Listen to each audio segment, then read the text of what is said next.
And hello, welcome to the Fight or Fight Finals presented by Game Glass. My name is Trushin Gaming, and this is my man Detox. We are your hosts for today. How you doing, crew? How you doing, Detox? I'm back. We're back, man. We're back from the group stage, though. Hey, man. Crew, sorry, before we go, should we mention the Bro, I don't know what's going on, man. I don't know what's going on. Come on, man. You know, it's gone. You see what happens? It's gone. You talk about it, it's gone. Anyway, okay, good. We'll talk about it. Welcome back, everybody. Though, a pleasure to have everybody back today, man. We had the group stage 2 weeks ago, Detox, and we're back. We're back with the finals today. We're gonna crown our champion, man. How you feeling today? I'm excited, man. It's going to be sweaty. It's going to be brutal. It's the finals. There's more at stake now. We're going to see some highly competitive dogfighting action, ladies and gentlemen. If this is your first time here for the Fight or Flight, last one was an absolute blast. We did an invitational with streamers as well, and this one's going to be even more competitive because it's the finals, and these are, you know, the victors from the previous group stage. So. Yeah, I'm excited. Looking forward to it. It's going to be great. We have a lot of great competitors, been a lot of the top PvPers, you know, in this bracket, and we're going to kind of go over everything, how the bracket's going to work. We're going to go over, you know, the double elimination style that we have, and then later on, we're going to go through the group bracket as well. But before we go into all of that, we got some great pre-show for you guys. We got some interviews with, you know, we got some interviews with our presenting sponsor, Game Glass. We got Kuroda Ritsu, who has won, you know, many races in the past, the Borealis, and then also we're going to have, obviously, none other than JRDF, our trophy holders here that makes our trophies and make, you know, are going to come and talk about, you know, what they got going on next. So it's going to be a great overall show, though. But Detox, let's go over the final bracket, man. Incredible team so far. Let's go over to our finals bracket, and let's talk about these teams a little bit, Detox. Well, I mean, it's kind of interesting. We're talking about it beforehand, right? With the two Black Fleet teams in the finals here, so potentially we could see you know, some intra-org competitiveness coming out of Black Fleet in this final stage, which should be interesting. Black Fleet 1, Black Fleet 2. We got Aurora, Borealis coming through to the finals. MPeX Second Guard, they're hard fought through to the finals. Avenger Squadron Alpha, Flying Smoke, Liberty's Reapers Alpha, and BSI Eagle coming through to the finals stage as well. I mean, it could be anyone's. It could be anyone's. These are all really strong teams, and you know, there's been a few teams that kind of came out of the previous stage that were kind of a little bit of an upset, which I'm excited to see how those teams do as well. Yes. BSI Eagle was a good one because, if you recall, BSI Eagle, there was an instance where they won due to fuel. If you remember, the Talon ran out of fuel on the opposing team. So BSI Eagles, I know they were like a little bit miffed about that, but they got to be happy about that to be through to the final stage as well.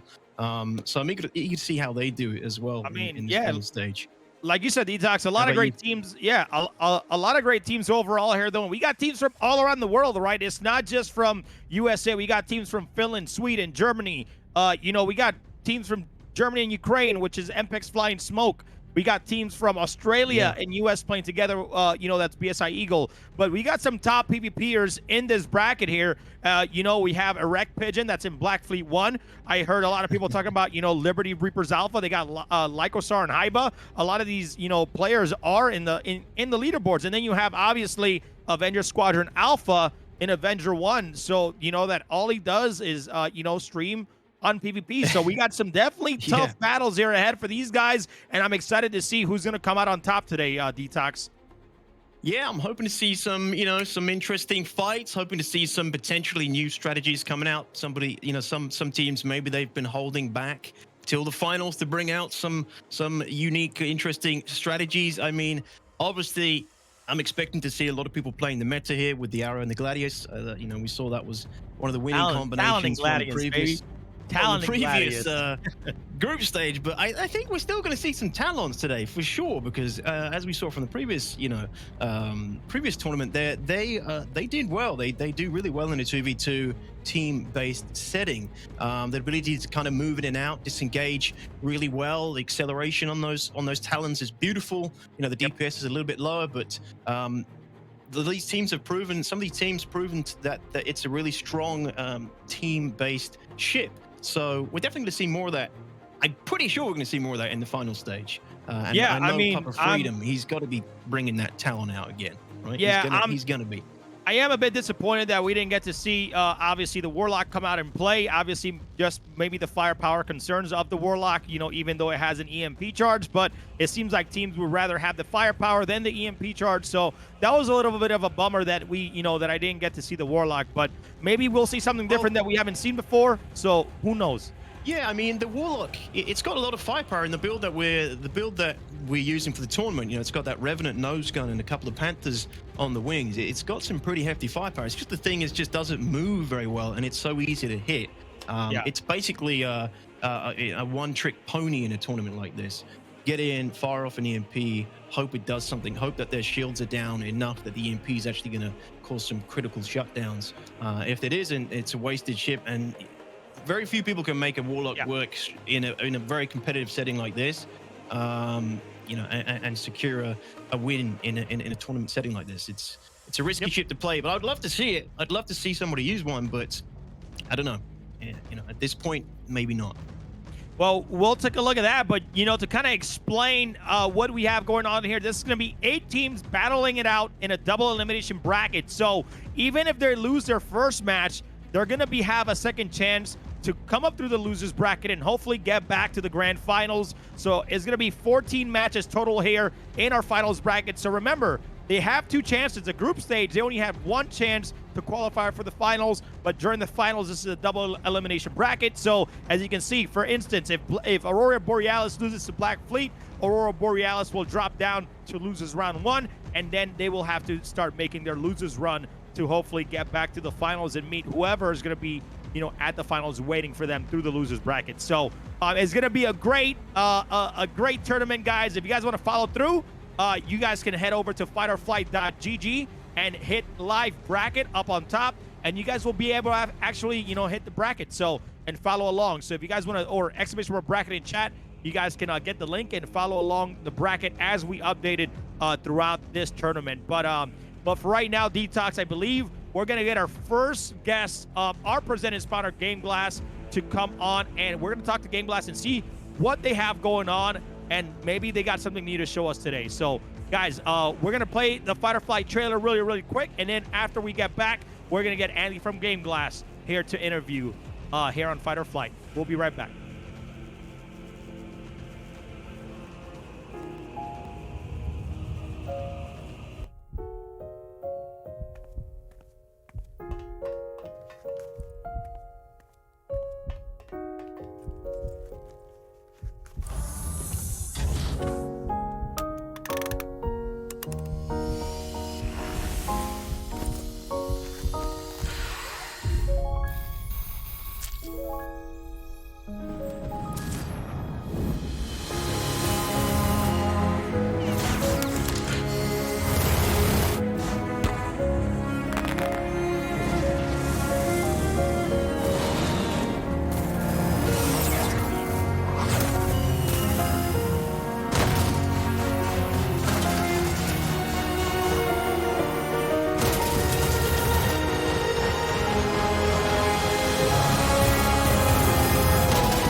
And welcome back, ladies and gentlemen. I'm pretty sure you guys saw that incredible trailer last time, but if this is your first time watching that trailer, man, big shout outs to Hasgaha, Uto Riley, and the Arts and Crafts teams for putting that incredible trailer together, man. Big shout outs to those guys.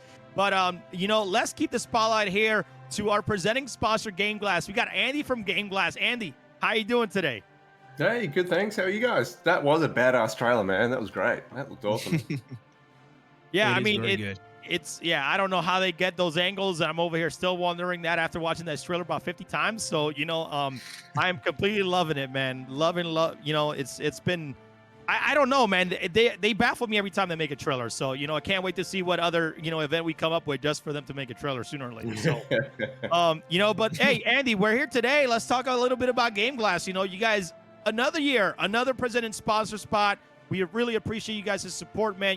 Building up from the community up and doing all this. But there may be people out there that don't know what Game Glass is. We know what it is, but other people that are watching Fight or Flight for the first time may not know what it is. So can you tell us a little bit about Game Glass, what you guys do, and how you guys came up from the community? Yeah, sure. Look, we're thrilled to be here again. It's you can't keep us away from you guys at this stage. It's such an awesome event.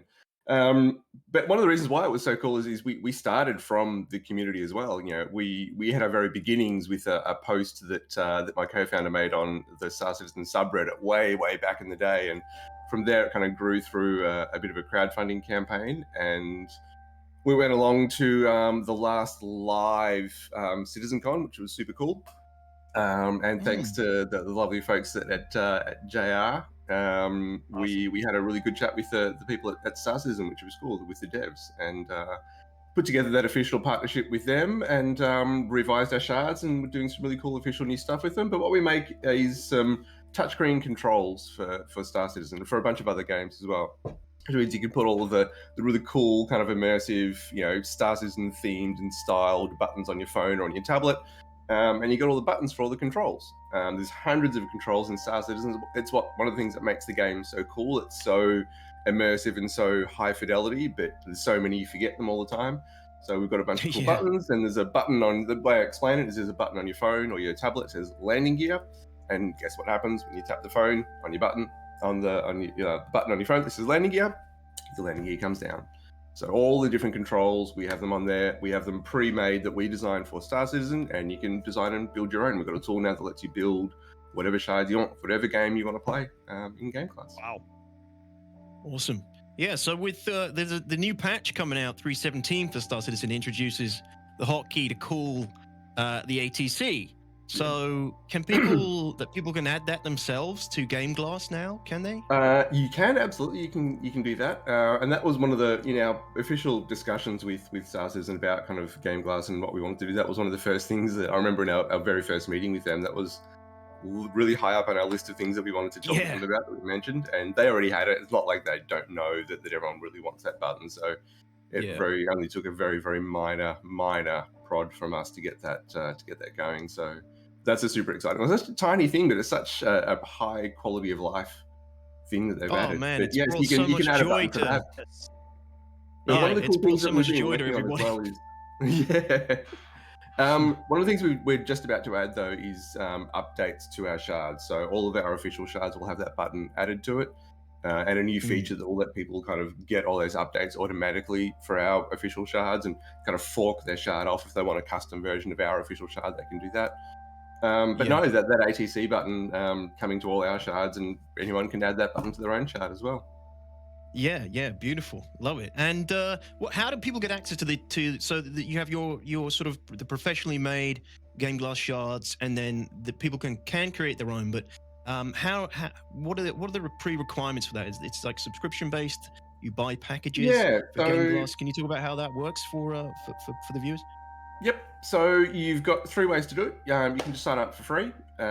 With a free account, you can have 2 shards. You can create your own shards using the Forge for those 2 shards.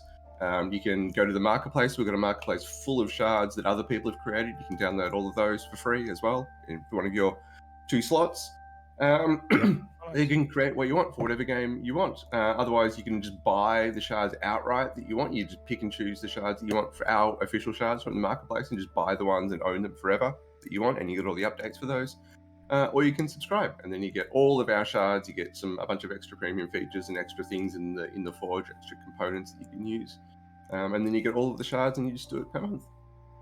Yeah, to kind of recap a little bit, for people at home, like, Game Glass is an incredible tool. A lot of people that, do, fighter pilots or PvP or maybe, lasers in the future, like, they have a Game Glass program on a tablet, on a phone, and they use it to either put shields, put power to shields, put power to weapons, or do it in a very quick way where they don't need to really waste time doing it on their HUD or other things like that. So Game Glass is very, very efficient in making hotkeys and making things a lot easier for you. Everybody knows the StarCitizen.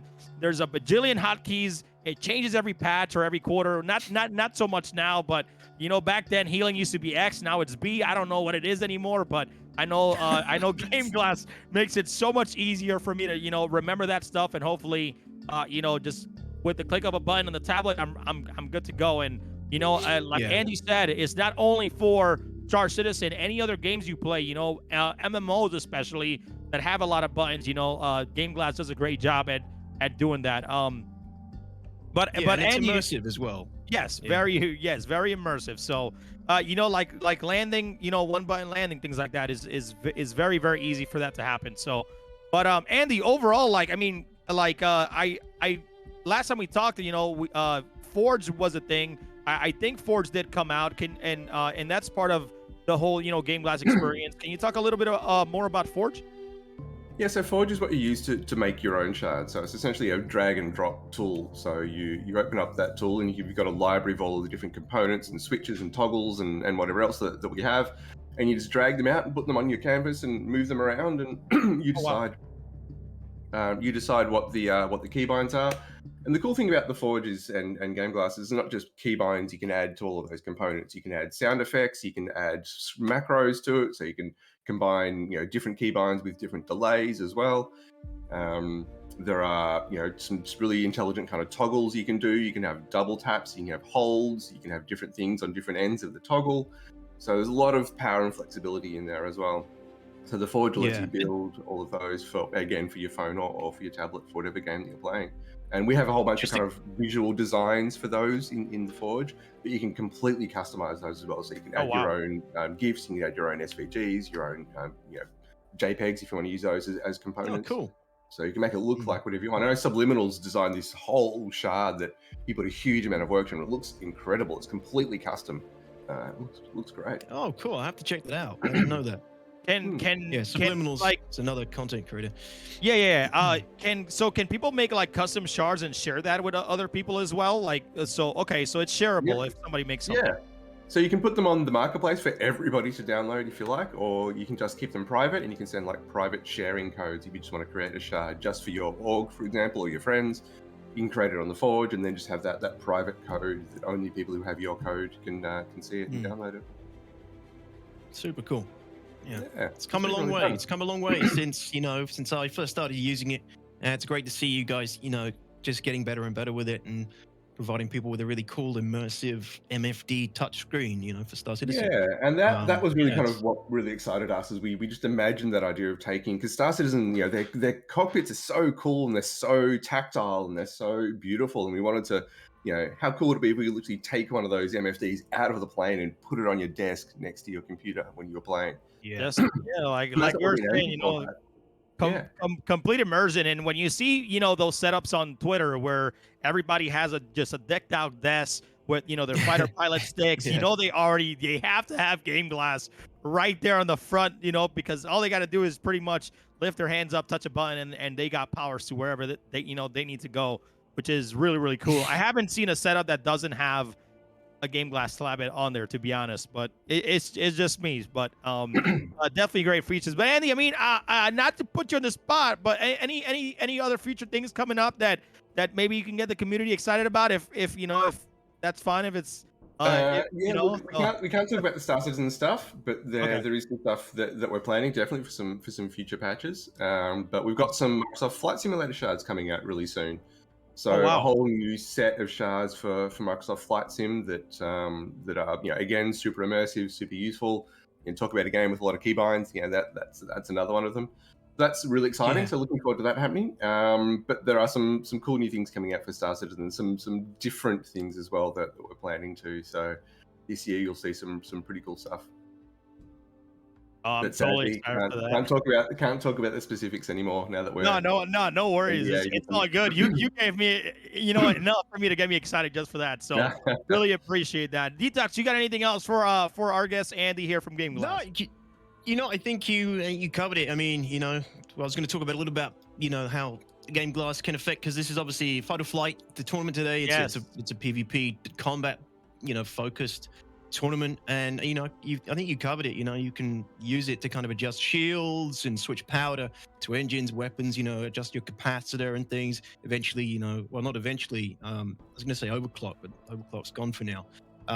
That was going to be a thing at some point. I think a lot of people really wanted that, and I think it became a thing, didn't it, Andy? With overclocking. It was a thing for a while, yeah. And there's a lot of that's one of the interesting things we think about a lot, and we in some of our discussions with them is.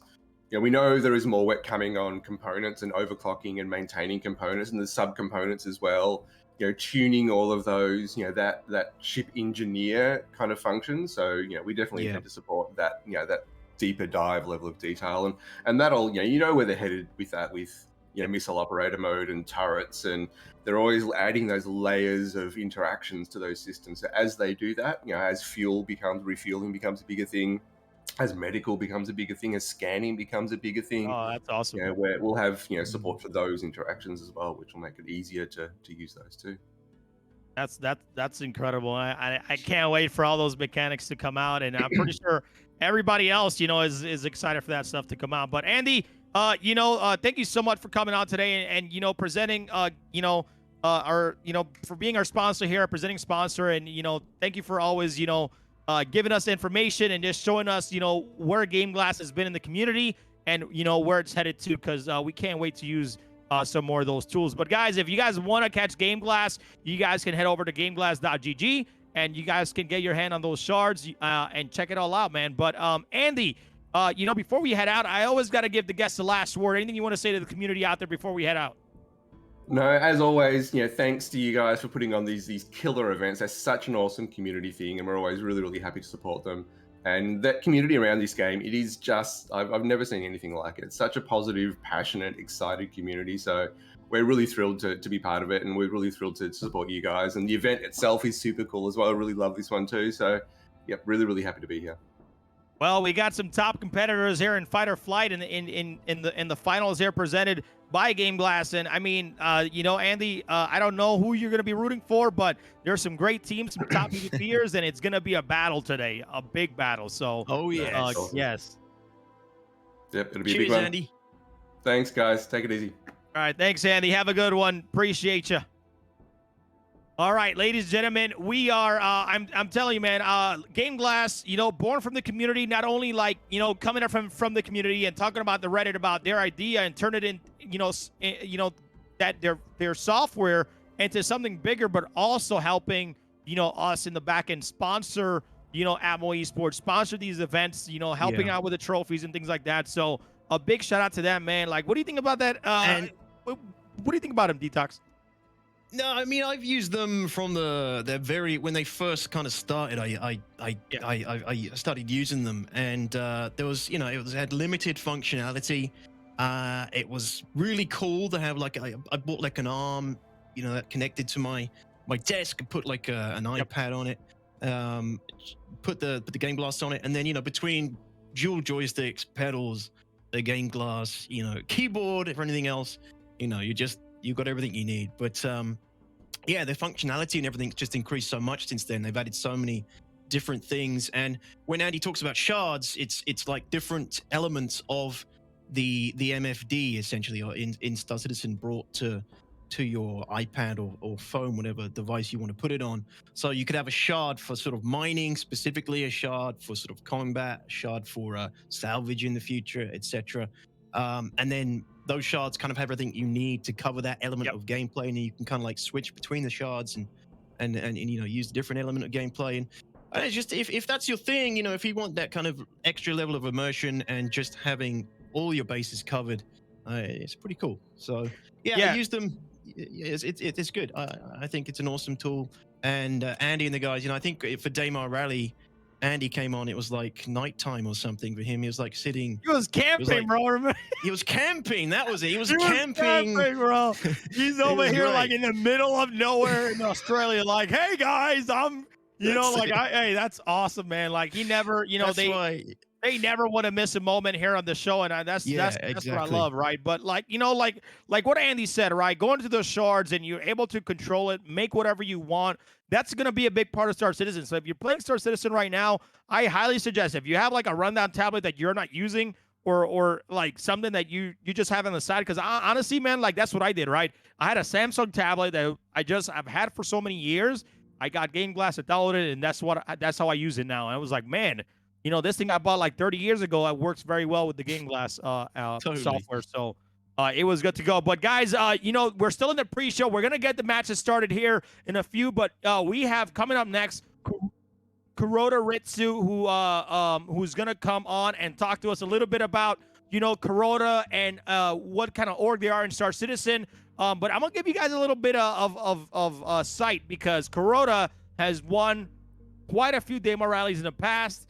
These guys know their racing very, very well.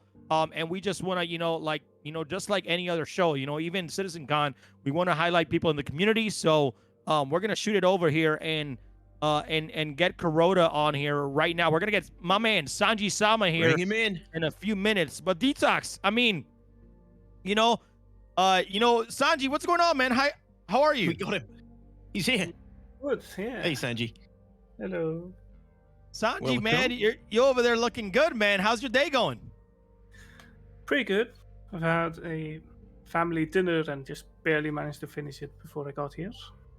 Oh man. Hey, just take take the computer with you to the dining table so we can eat too, man.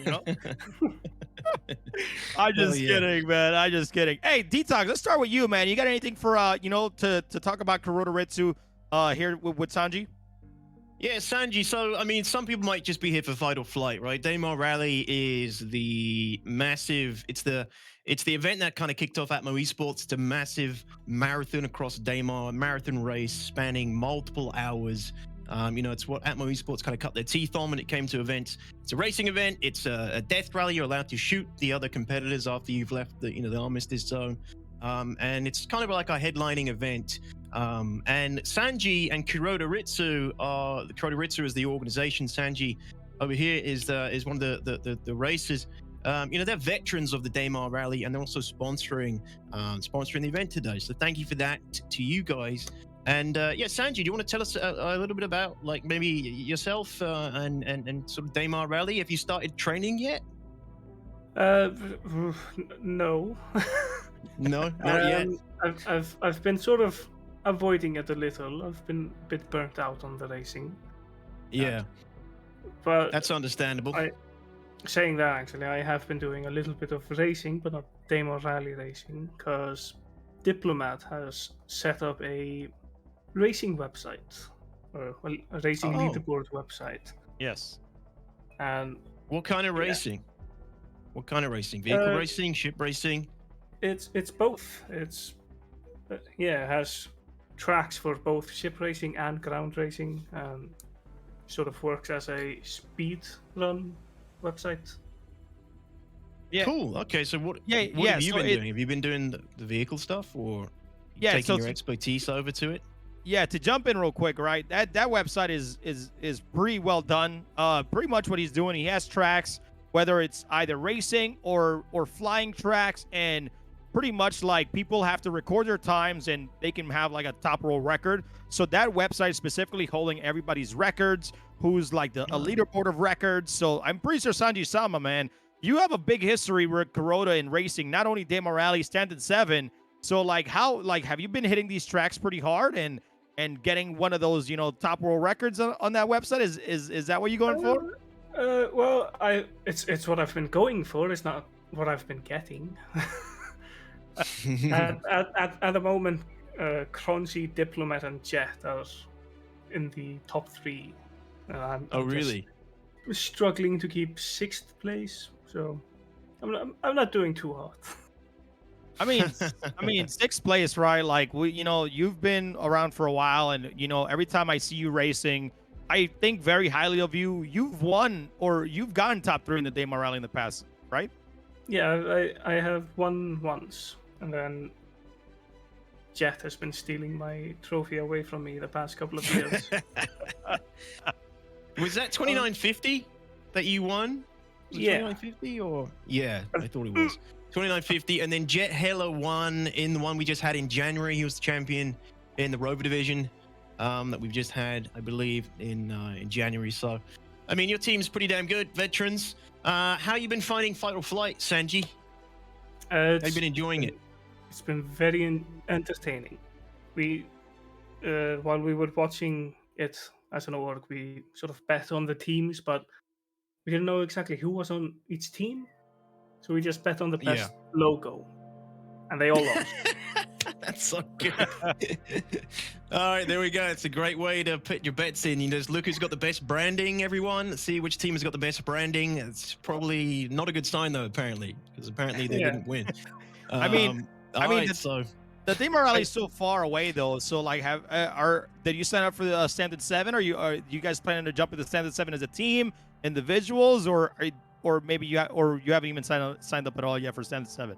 I haven't signed up yet. I've been thinking about not joining this year and then winning next year. Oh, okay. Well, a little bit extra time out, right? Some training. Yeah.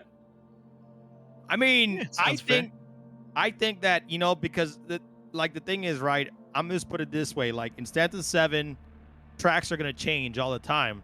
So even if you prepare, you're not going to be prepared for the tracks we bring at you guys in Standard 7.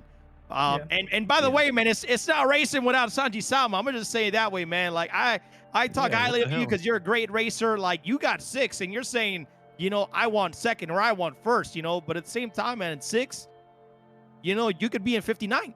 But you got 6, which I think it's a great spot to be. So I think, man, like, you should sign up because it wouldn't be the same without you. I think you have what it takes to even win, and you just never know. You may surprise yourself. Yeah, maybe. I'll think about it. we'll see if you see me there. You got anything else, man? No. I mean, Sanji, thanks for coming on again, and Kuroda, you guys, thanks for sponsoring. And for those again, you guys watching at home, Stanton 7 is another event that Atmo Esports covers. It's a race. It's a 7-race event, 7 different races, different styles.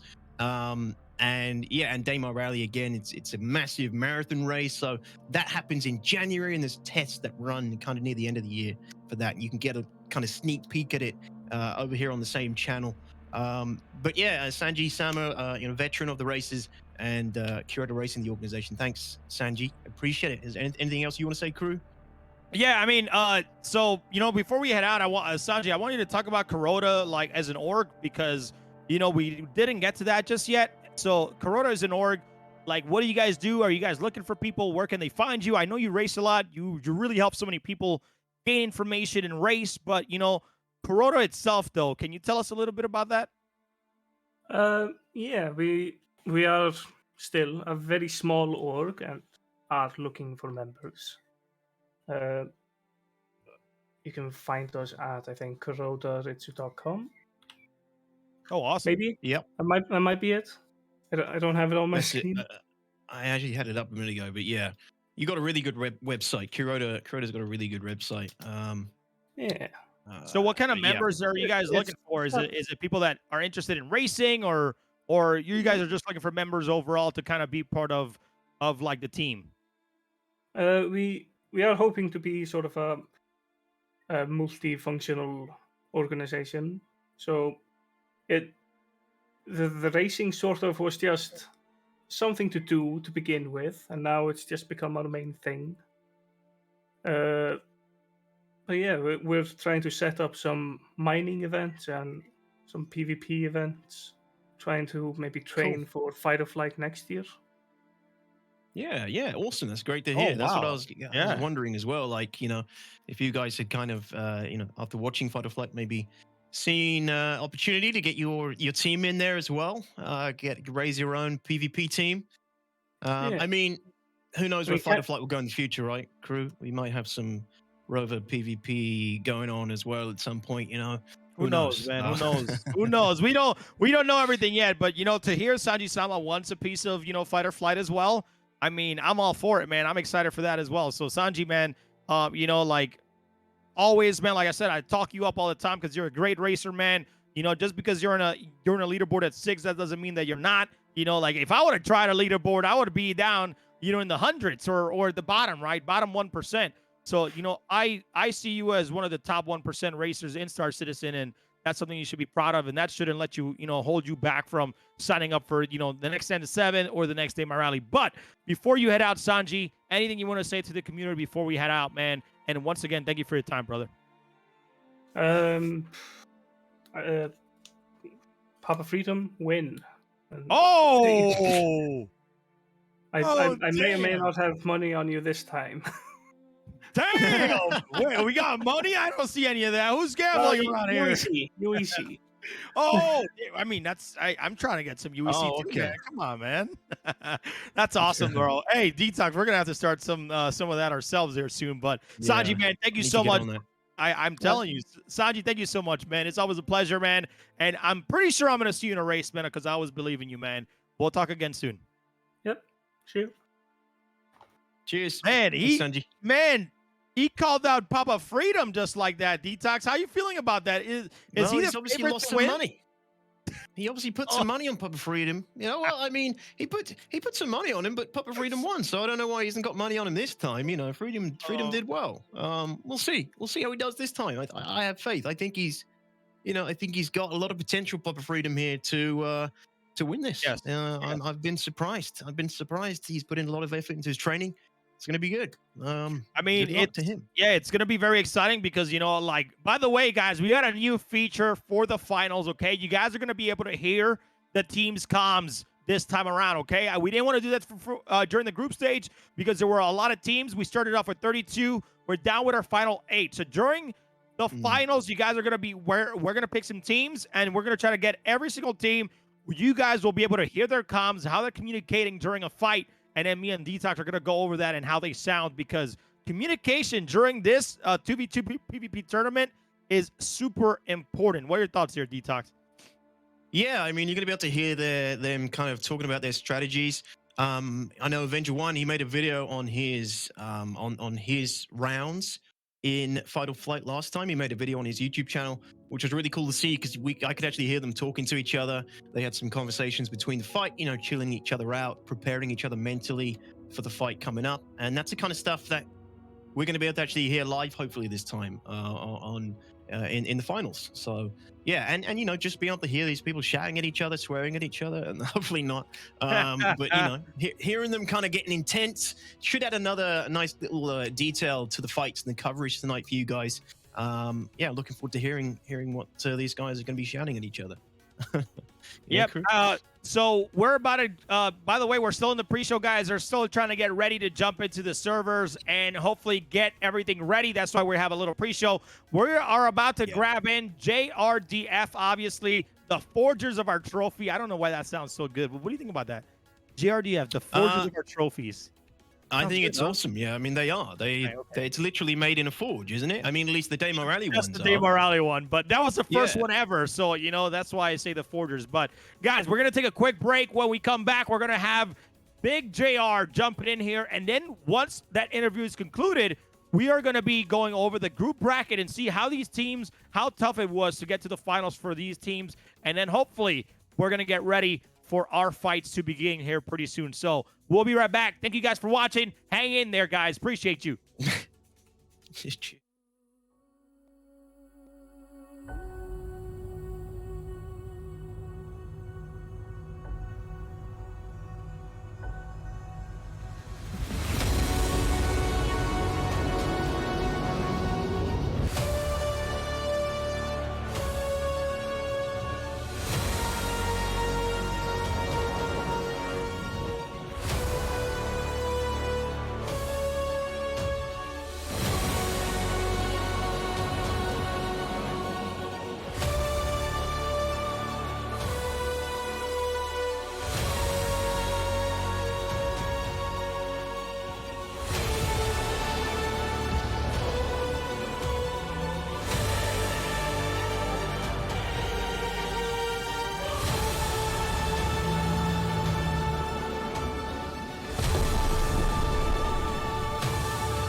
Your eyes are the gateway to your brain. It's time to start getting serious about protecting them. Reinforcements have arrived. Introducing Gamer Advantage, a gaming wellness company rooted in science. Patented, clinically proven, and trusted by thousands of people. Our glasses are designed to fit comfortably under a headset, look amazing, and offer protection indoors and out. Our lens will help you sleep better, which means feel better and perform better. There's no color distortion, and they are available in prescription. Internal protection starts with eye candy, an eye health, immune boost, and antioxidant formula. Fog Away, the #1 selling anti-fog spray for eyewear. Gamer Advantage. Gaming wellness reimagined. And welcome back, ladies and gentlemen, to Fight or Flight presented by Game Glass. We have, again, I'm going to say it again because it sounds so good, the forgers of our trophies. We got JRDF in the house, and we got my man. It's not small, it's not medium, it's Big JR, baby. How you doing? I'm doing good, mate. How are you? How are you? Hey, we're trying to get this tournament started. Hopefully, servers let us, let us in. So we'll see. We'll see. Well, Man. StarCitizen. It wouldn't be fun if it worked. That's not what we're here for. It wouldn't be an Atmo event. It wouldn't be an Atmo event. That's very true. Involved, ladies and gentlemen. That's very true. That's very true. It is what it is. So I mean, let's jump right into it real quick with an introduction about JRDF. JR, tell us a little bit about JRDF. What do you guys do? Because somebody out there may not know that you guys make some incredible model kits, and they definitely need to know all that good stuff. Yeah, there are still people who don't know who we are, which is fine. We can educate them. So we're JRDF. We started off with working with CIG back in 2017, doing stuff for Gamescom, big builds. We built the big Raven, the Dragonfly, the Kraken models, the really big stuff. And doing the Kraken model in 2018 made us buy 3D printers and made the sort of diorama ships for that big model for CitizenCon. And then we took that to get a license with CIG to be able to do merchandise to sell to you guys, so anyone can own these ships, and it's sort of taken off from there. So we do 500 of each model. We've done the Max, the Arrow, Freelancer, Carrax now are on shelf. There are others, Dragonfly, PTV, which is now sold out, Tumbrel. So there's go onto our website, and there's loads of monsters, loads more coming this year. We've got the MSR just about to launch.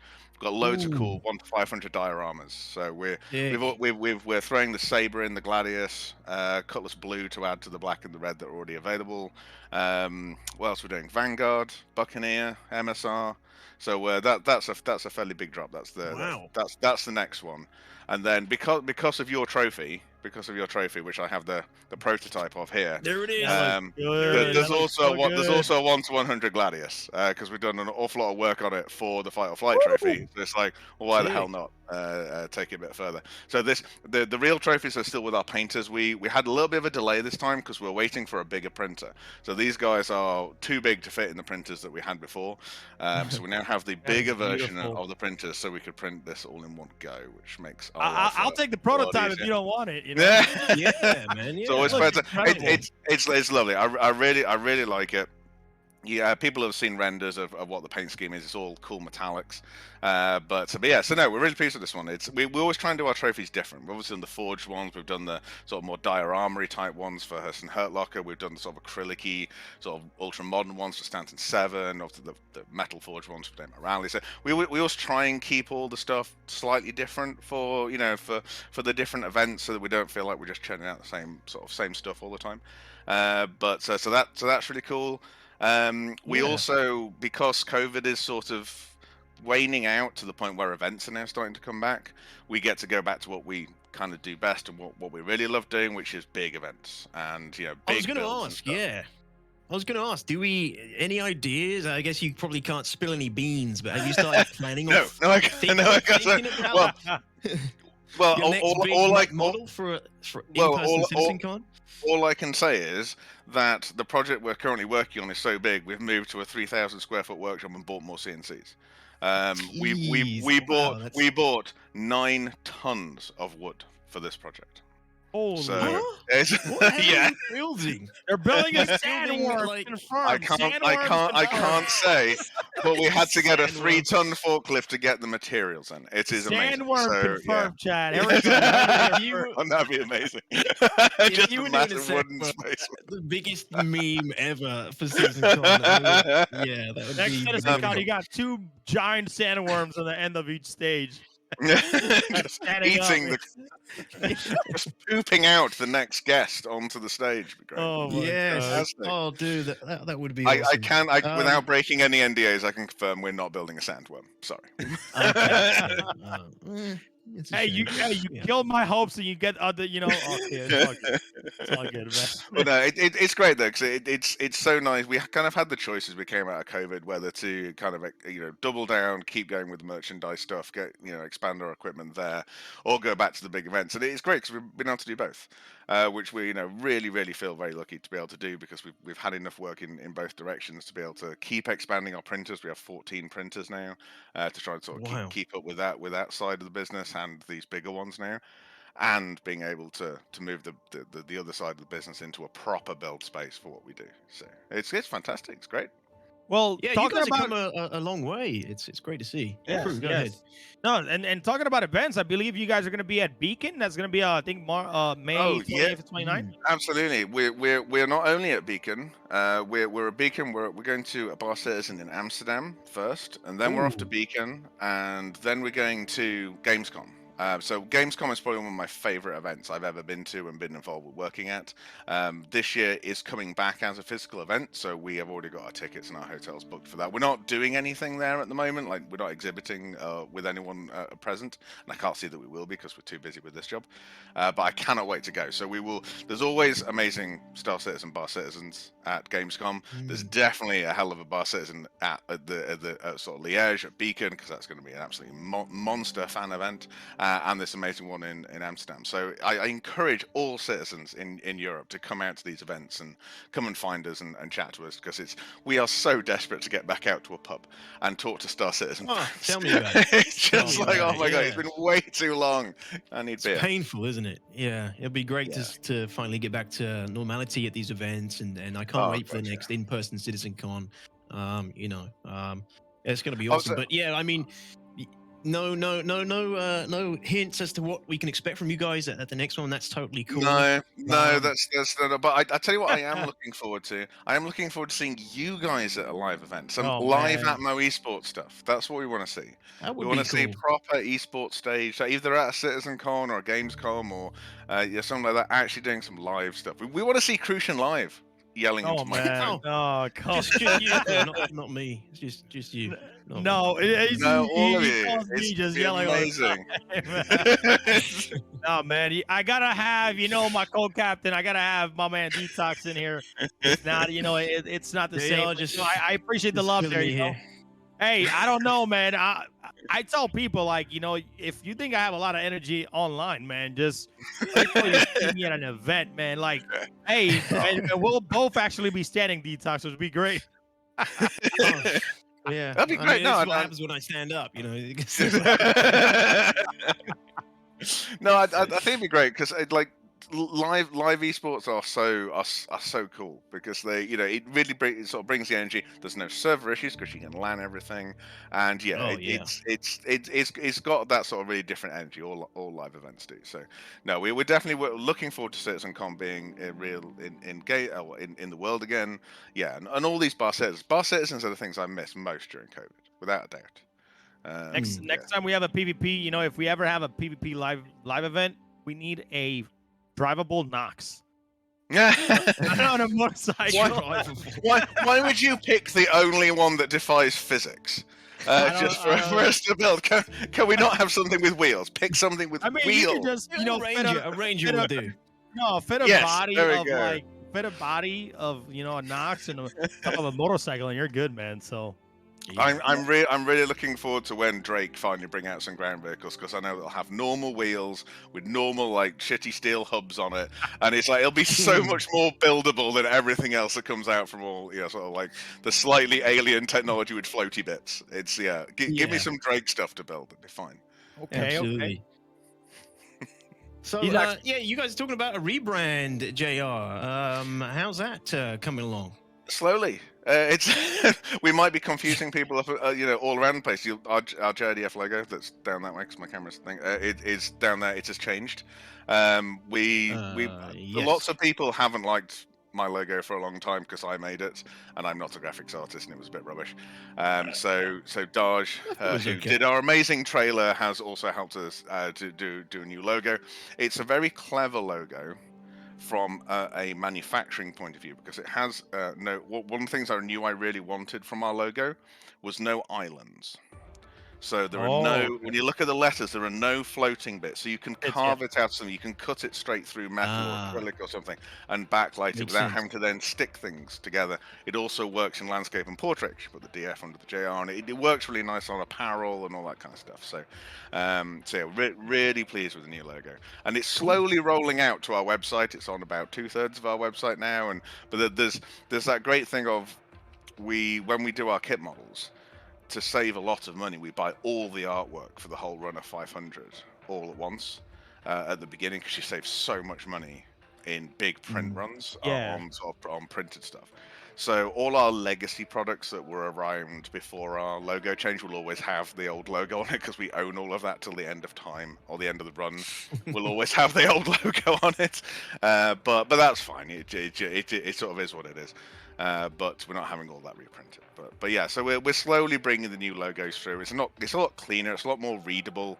There was a lot of issues with our old logo because it had the plus in it, and it was just it was all very complicated. But yeah, so we like this one. So we're rolling this one out. We're hopefully getting a new website address soon as well, which will be a little bit shorter than jrfabrication.co.uk. Something a bit snappier. So it's all new website, new all that kind of stuff. It's awesome. Marketing always, always got to improve marketing. But hey, JR, always love talking to you, man. You always bring some great energy. You showed us the model of the trophy, which looks incredible. I mean, so guys, good. if I'm telling you right now, if the top 8 teams are not excited to win that trophy right there, to put at home wherever they need to be, man, I don't know what to say because I would be excited as heck to get that trophy in hand when I win this tournament, or even top 3 because top 3 gets a detox. So it is. There's first, second, and third. First, second, and third this time. So that's all good. Yeah. Can we see it again? So again, this is the first, second, and third place trophy, ladies and gentlemen, for the Fight or Flight. That's what people are playing for tonight in the finals. Yes. Which we will be trying to get to as soon as possible. There are some. Technical difficulties, with StarCitizen at the moment. So we'll get there. But we appreciate, JR and the guys coming on and helping us out with the pre-show and sponsoring the event as well. And those are the trophies. They look sick. Sorry, the trophies are over this side. Yeah, they look super cool. And I'm looking forward to my new jersey because all my Hearst and Hurt Locker and Stanton 7 jerseys arrived, which are amazing. I absolutely love them. Oh yeah. Well, we got some reveals today because we're launching some of our new stuff today. So we're gonna put that up later on the screen. But JR, man, thank you so much for coming by and Anytime. gracing us with your presence. Again, guys, JRDF, the forges of our trophies. I'm gonna keep saying that. Maybe that should be the quote line. I'll give that to you for free. You ain't even gonna pay for it. I won't pay for it. Thank you very much. But anyways, any last word, JR, for the community out there? Anything you want to say? Just, I once again, thank you for their support to us, to you guys, to Game Glass, to all of us who have done these StarCitizen projects and turned them into these amazing things. And we can't wait to see you in person. Come on, yes. Get out to these Bar Citizens. I know it's scary to come out of our houses again, but please come out and see us and have a drink because we need you. Yep. As soon as I see JR, I'm gonna be like, hey, you owe me a drink. Yeah, absolutely. Yeah. You said you'd buy me a drink on Atmo Esports. So. I have an interview uploaded on YouTube. Yeah. All right, man. Well, JR, thank you so much again, man. And, show Cal some love for me. We miss her. Hopefully we'll get her next time, or maybe we get you both in next time, as we kind of level, the production and everything back up. But thank you so much once again. And, have a great rest of your day and enjoy the tournament. Will do. Will do. Have fun, guys. All right. Thank you so much. Thanks for coming on. But man, I'm over here waiting, like, hey, get it out of it. Anyways, no, man, JR is always fantastic. Love having him on. Ladies and gentlemen, we're having a couple of server issues, Detox, but it's all good. We're getting them fixed. We're gonna get because we're not in PTU, right? Yeah, we're in live. We're going to live servers. So just once we get in live servers, like the pre. How do you say, like, before we get ready for any event, we make sure that all the competitors are in crew L4 already, where they're supposed to be. So once we log in, we'll get everybody in, and then we'll be able to start the tournament. So we do have a slight little bit of delay, but before we jump into that, me and Detox are going to go over the group stage of what happened last time. If you guys weren't here, we're going to go over the group stage and how a lot of these teams really got to the finals, because Detox right now, man, a lot of these matches weren't easy. No. I mean, somewhere. I mean, well, not easy, but like we talked about before, with BSI Eagle, one of the guys they were playing against, was it one of the Liberties? It was one of the Liberties Reapers teams. I'm pretty sure. Ran out of fuel on their Talon. It was Bravo. Yeah, it was Bravo. Yeah, it was one of the Liberties Reapers teams that they ran out of fuel on their Talon. It was a drawn-out fight. BSI Eagle, managed to seize the win there. So that's an interesting upset. That's got BSI Eagle here as well. Who knows how the fight would have gone if they didn't run out of fuel. But it's one of the weaknesses of the Talon that we're seeing in the tournament is, they eat through fuel pretty damn quick. It's going to be keeping a lot of the Starfarer pilots in 317. Nice and rich, at least. So yeah, that was interesting. And we got two teams from Avenger Squadron who were in the in the initial tournament as well. One of them got knocked out. Avenger Squadron Alpha's gone through, and then coming into the finals, we have two Black Fleet teams as well who might potentially be fighting each other today, which would be really cool to see. I'd love to see some intra-org competitiveness. Yeah, but, let's talk. Yeah, let's talk about Black Fleet real quick, because going back to that, right? Black Fleet won. They got a Wreck Pigeon and Witcher, who ended up fighting Asteroid Crashers and ended up, getting that win in the early rounds and moving on, to the finals against Las Divinas. But Black Fleet got a Wreck Pigeon, who apparently is one of the best talent, fighter pilots in the game. And I'm pretty sure we'll see him in the talent again. But the thing is is the talent going to be effective versus teams like MPeX? Is going to be effective versus teams like Avenger Squadron that probably knows the disadvantages of the talent? So tell me a little bit about that. Do you think he's going to break out the talent, or is the talent going to be viable against these top teams? Because this is a very stacked top 8, Detox. Yeah, I mean, I don't see why not. I don't see why it wouldn't continue to work. Fundamentally, it makes sense the way they were using the Talon, disengaging, re-engaging at opportune moments, pulling away, pulling apart the teams where they can with the Talon. There's the ability for it to just move in and out. Obviously, it's lacking in DPS. It's got 2 hard points. They're 2 size 4s, but without the extra hard points, the capacitor, it doesn't give them enough juice to do enough DPS over the period of time before the capacitor runs out. So it's only got 2 weapons hard points, which means it is limited in DPS. I talked about that before in the initial group stages last time, but its strength is in its ability to move in and out so quickly, disengage, recharge shields, get in again, pepper, attack, harass, pull out, in again. So because it's such a good, disengager, I'm thinking probably one of the best things they need to do is try and pick on the other team members' choice of ship instead, and just keep that Talon off them as much as they can. And if the fight gets drawn out, we've seen that the Talon needs to commit, otherwise it's going to run out of fuel. If it's not going to commit hard enough, it's going to run out of fuel, and it's going to screw itself in the finals here. I'm kind of expecting to see almost quicker fights in the finals this time. But also because there's more at stake, there's also a chance that people are going to really try to eke out a win here and do whatever it takes. More strategizing. Lots and lots of extensions, lots and lots of extensions and breaking away, recharging shields as soon as the shields are down. People really trying to maintain the upper hand here.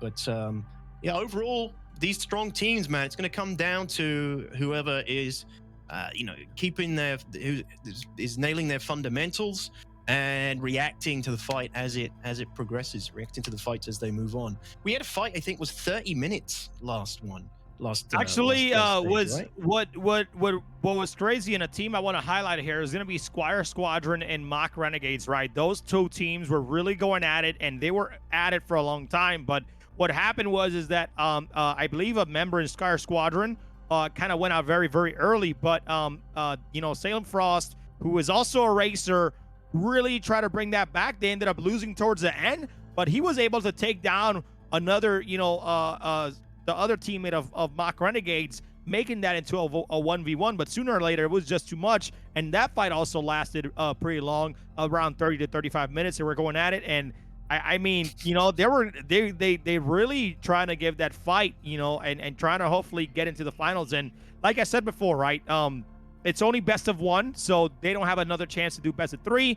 But once we get those private lobbies in, hopefully in the future, once we get it in electronic access, you know, in Arena Commander, we will be able to, you know, go into that, you know, best of three moments, and hopefully, you know, give people an extra chance to kind of make those games back up and be able to adjust and be able to maybe change their ships as we go along, Detox. And I mean, you know, like a lot of these teams, though, even though there was maybe one or two matches where it kind of looked one-sided, all these teams really came in strong, and they really did their thing, because a lot of these teams are not, like, you know, especially in the top 8, a lot of these teams are not going to be easy to beat. Yeah.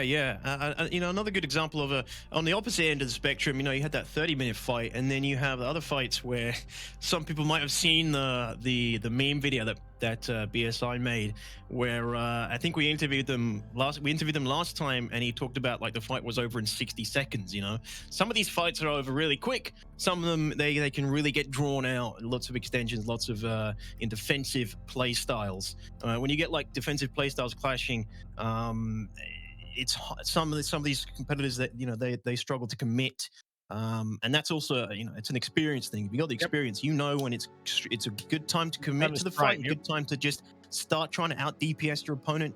You know it's going to be a good trade. You know, competitors are going to be needing to look for those good trades. That's what it's all about: getting those good trades, getting DPS in, bringing the you know the HP down as quickly as possible without obviously taking damage yourself. You know, so yeah, I mean, another one was Zero State and Captain Burks up against Avenger Squadron Alpha, Schwang and Avenger 1. That was a really great fight, beautiful fight, and it was pretty strong from the outset from Avenger Squadron, but Zero Chance, which is the name of their team, they did not go out without a really strong fight. I agree. But once they started kind of losing the upper hand, you know, it started not looking so good for them. You know, they were straight in, balls deep. They weren't, you know, screwing around, and, you know, the fight was over in a few minutes. So again, talking about, like, the potential time frame of some of these fights, it can change, it can vary wildly depending on people's play styles and strategies. Yeah, let's actually go and take a look at the ships right now that, you know, these teams are locked to, right? So we got 6 ships for those of you guys that are at home, so you guys can know. We got the Arrow, the Drake Buccaneer, we got the Aegis Saber, we got the Spirit Talon, Aegis Avenger, which is, you know, it's Warlock with Revenant and Panthers, and then you got the Gladius. But Detox, like out of this 6 right here, right? I'm gonna ask you a specific question. What do you think is missing here? Out of all the ships that are currently, you know, in the game that are you know, in the same class as these ships right here, what ship do you think is missing here, or do you think this is a good list that these competitors are locked into? I mean, yeah, you're looking at, you know, again, the Arrow, the Gladius. These guys are they're the most meta, most powerful light fighters at the moment. You know, some of these other ones have fallen out of favor recently. Recent patches, the Buccaneer was really good in 3.13. I enjoyed flying it. Still a little bit flimsy, but it's kind of its forte. But now it's just not as strong, right? Its maneuverability is kind of pooey. It's so easy to destroy. It's got a lot of guns, but it's not enough to make it a viable competitive pick at the moment. But in terms of composition, yeah, I mean, you got it covered nicely. I mean, once if we do like a tournament where we're including multiple classes, you know, I'd love to see a Vanguard in here, a Vanguard mixed in with a light. That would be really cool. But overall, yeah, I mean, it's a good list. Obviously, the loadouts are custom. They are not the standard default loadouts, which is another thing that we've kind of seen with the Gladius. So the Gladius is using the Mantis on the nose, which is high DPS but very limited use. You only have 200 plus rounds on the Mantis, and that runs out. That gets used up pretty damn quick in a high stakes dogfight. We're getting set up. Hey, we're getting some camera feeds in. Beautiful, awesome. Yeah, if people are going in strong with the Mantis, they want to just go in strong, try and deal as much damage as possible with that Mantis. Lay it on thick and lay it on hard from the start, and really put the pressure on the opposing team. But like I said, it's kind of we're going to see a lot of mirror matchups. We're going to see a lot of Arrow and Gladius versus Arrow and Gladius coming up in the finals here. So you're going to see the same kind of play from both teams, playing to their strengths and playing to the loadout strengths. Crew. Yeah, and we're getting camera feeds in now, which is good. Yeah, camera feeds. We're getting ready. We're only a few minutes away until our first match, so very excited. We're in the servers, man. You all better get some hype and get some stuff going. But before we jump into this, man, I want to hype it up because we have an incredible giveaway that we have been running on our social media, twitter.com/@MoEsports. Let's go over to the giveaway and come back to the B-roll right after. If you guys haven't checked it out, man, please go do so. It's in our pin page, so ! Twitter and chat, and you guys can win some incredible prizes. One lucky winner is going to win a Space Sim Dual mount, either for the chair or the desk from Monster Tech. We're going to be giving away a Saber and game package, courtesy of obviously Robert Space Industries, StarCitizen. Much appreciated. And this is an entire dogfighting kit, Detox, a tablet, game, a glass pass, 12-month glass pass with a tablet, a Toby Eye Tracker 5. Shout out to Toby for providing that.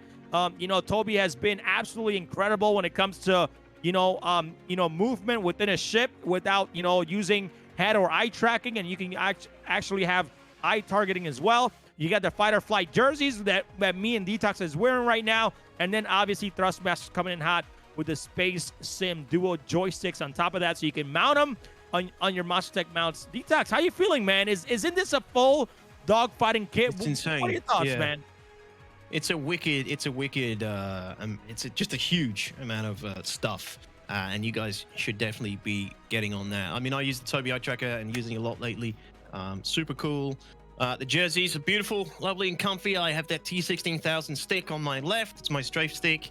And it's Saber. Saber's a Saber. I'm sorry, it's not that great at the moment. It's still a very strong ship that we hope will get better in the future. And Monster Tech. I mean, I use Monster Tech as well. It's all really good amount of swag there. You should definitely get on that if you haven't already. I mean, it's very simple, Detox, right? All you got to do is just go to our social medias on Twitter, right? We're on Twitter. Go to our profile page on the pin page. All you got to do is pretty much, like, retweet, tag a couple friends, and just follow the sponsors that are on there. It's very, very simple. You don't have to, click on any links, click on anything. All you got to do is just follow a couple people and tag a couple friends in the post and call it a day. So, we'll announce the winner either tonight or tomorrow morning. We'll announce the winner on social media, and then we'll start working on them with getting everything out to the winners. So make sure you guys get on it, because once Fighter Flight is over, once the tournament is over, that's when the social giveaway will end. So make sure you guys get on there and hey, just make an account. It's free. Just try to go win some stuff, man, because that's a pretty big package, man. And if you want to get into PvP, get into dogfighting, that's definitely one great way to get into it. So yeah, absolutely. So who's our first fight coming up then crew? Is it Black Fleet and Aurora Borealis, I believe? Yep. So our first fight today is going to be Black Fleet #2 and Aurora Borealis. Obviously, we got Papa Freedom and Black Star in Black Fleet #2 from USA, and then we got Aurora Borealis, who is from Finland and Sweden, and those guys are Oldman and Zemion.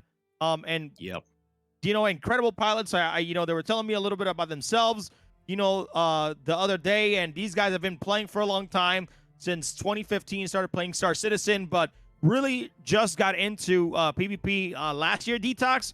And Aurora Borealis is actually the biggest org biggest, how do you say it? I think it's biggest Nordic, organization? Nordic Biggest- org, the biggest Nordic Biggest- org in all of StarCitizen. Oh. Yeah. Really? Oh, that's cool. I didn't know that.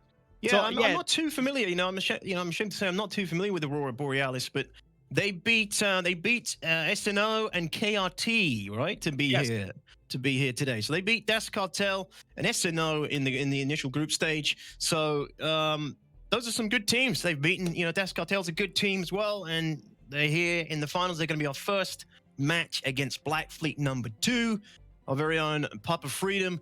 Probably, maybe rocking the Talon.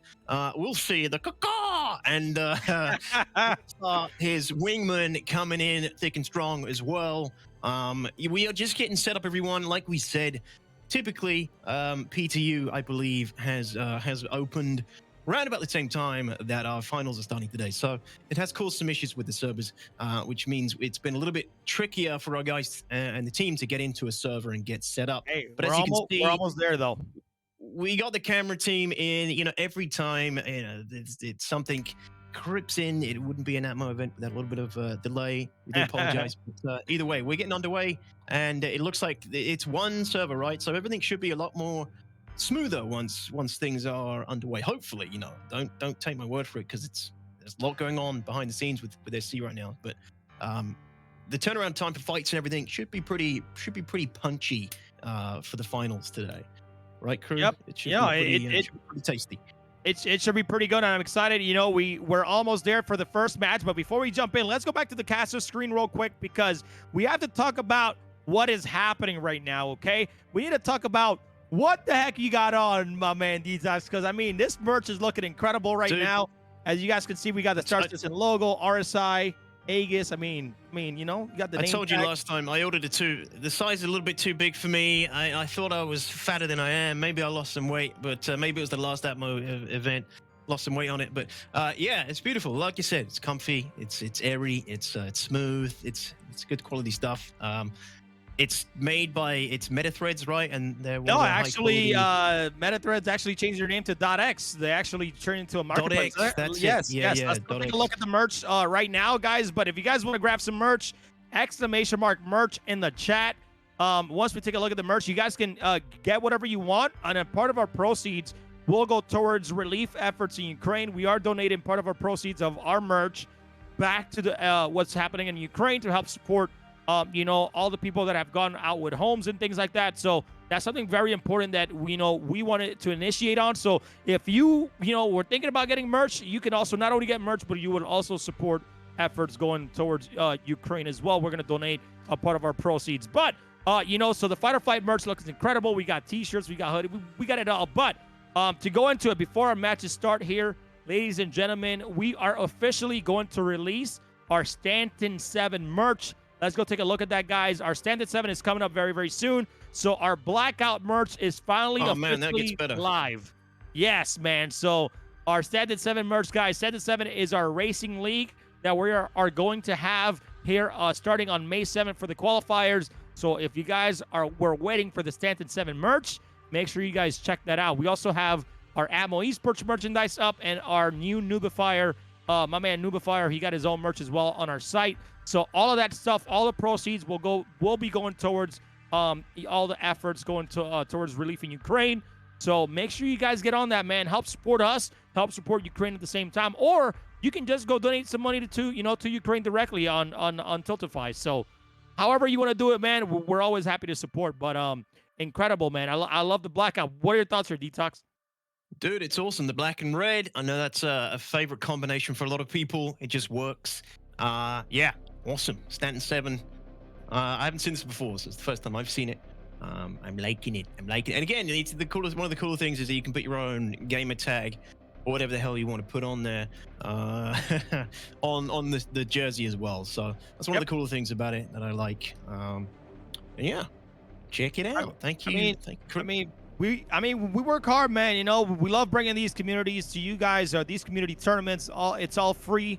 We don't ever charge people to to jump into tournaments like other tournaments that are out in the world and whatnot. So if you want to help support, we see people, gifting subs that help support us, pay for the trophies, pay for all the stuff in the back end, and just put it all back in to make you guys, better stuff. We have new stream graphics being made right now, man. So I'm excited. We're leveling up everything this year, Detox, and I'm very excited because we haven't had a remake of our graphics. I know this year was a little bit newer. I think that, Corsair did a great job with some of the graphics, especially like the space that we're on and everything. It's beautiful, but, we can't wait to get something super professional to show, starting off with Standard 7 on May 7th. So very excited for that. Sick. Yeah, I mean, these events take a lot to put on. There is a lot of money put into these events, the prizes and everything, and the sponsors. There's a lot that goes into these, and, it's free on Twitch for you guys to enjoy, and merchandise and things like that. And everyone who's gifting subs and all that in the chat as well, really do appreciate that. Yep. But yeah, like merch and things like that. It's a great way to support the team, and it's also going towards the Ukrainian charity relief, humanitarian relief as well. So yeah, it's also going to that. So thank you to anyone who's bought merch before. Thank you to anyone who who's supported us with gifted subs and everything else. But also just thanks everyone for being here and tuning in and enjoying our events that we put on. I mean, it's more and more events every year now, and it's getting better and better. And we're everyone on the team, we're moving along with the game's development. We're learning and adapting as we go. As you can tell, from today, we are running behind a little bit with getting the matches going. That's what happens. We got some intel here though. We got Black Fleet number 2, Papa Freedom, jumping right back into the Talon, and then Black Star is jumping right back into the Gladius here. And then we got Aurora Borealis, we got Ullman in the Arrow, and then we got Zemion in the Gladius. And by the way, guys, don't go anywhere. We are going to be able to hear comms whenever we request of the teams once they're fighting. We're probably going to try that here in the first round as well. So that way, you guys at home can be able to hear how the communications are going and whatnot. But look, man, the Talon's back. Like Black Fleet number 2 is going to stick to their guns. The Talon's back. They're going to, they're not going to go with an arrow. So, let's get into some predictions of this first fight, because we are about to head into this fight here pretty soon. I'm going to give a countdown, but what are your predictions for this first fight here, Detox? Predictions, death, destruction. That is my predictions. I don't know. I'm not going to call it. I don't want to call it just yet. We're going to get warmed up a little bit. I want to see what the competitors are bringing today. We'll see how ruthless they're going to be, and see if everybody's on point. But I don't know. Papa Freedom with the Talon is the unique ship here. It's Talon Gladius versus Arrow Gladius. Let's see how that Talon could potentially change this fight. Let's see who are the better pilots. And good luck to both of them. Again, I talk very highly about these top 8 teams, Detox. I think Aurora Borealis is not going to take it lightly. They are going to come out strong. And I'm telling you, if Black Fleet, I'm pretty sure Papa Freedom did train a lot. He said he was nervous early on in Discord today, but I feel like they're going to come out strong. Remember, even though they lose this first match, they can still get a loser's bracket run. If they lose, they're going to drop down to the loser's bracket here, but it's okay, because then they can hopefully win the rest of their matches and figure out what they did wrong, and then hopefully, make that loser's run all the way to the grand final. So, very excited for this. This is about to start soon too. We're getting the cameras ready for each competitor. It's going to be an excited one, man. So I'm very excited. So stick around, guys. Don't go anywhere yet. We got the cameras. We're ready. On your left, you got Black Fleet number 2. You got Papa Freedom top left, and you got Black Star bottom left here. And then for Aurora Borealis, we have, I believe that's Ullman. No, that's the Arrow, right? Yeah, Ullman top, Arrow, Zemion in the Gladius, but we don't have Zemion's feed. It's okay. So it's Ullman in the It's Ullman in the Arrow for Aurora Borealis, and Papa Freedom in the Talon, Black Star rocking the Gladius. Gonna be good. I mean, like you said, nerves play a huge thing in these events as well. It's just a different, it's a whole different ball game to just practicing in Battle Royale. With no camera on your, no one watching your play. These guys are all going to be experiencing nerves. They're all going to be nervous. And it can either make you play worse, or it can actually make you play better. People react differently to nerves, And, All right, well, I mean, this matchup is ready. I'm going to get the countdown going. Detox, I'm excited. Guys, are you ready for match number 1? Let's get some hype in the channel before I come over there and hype it up for you. So let's get it going. Match number 1 is going to be Black Fleet number 2 versus Aurora Borealis. let's get it on. In 5, 4, 3, 2, 1. Go! Here we go, man. Match 1 is about to start. Here we go, man. I'm excited for this. They're about to get the countdown going. Here they go. Oh, man. You ready for this one, Thrusters away. We're punching it now. You know, this is a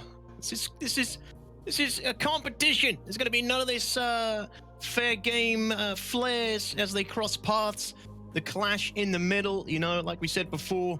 The first pass is when sometimes a fight can be, the outcome of the fight can be decided in the first pass. So how these guys cross, how much damage is dealt on the first pass can really make a huge difference to the outcome of this fight. And also, you know, the pattern that they come in at as well.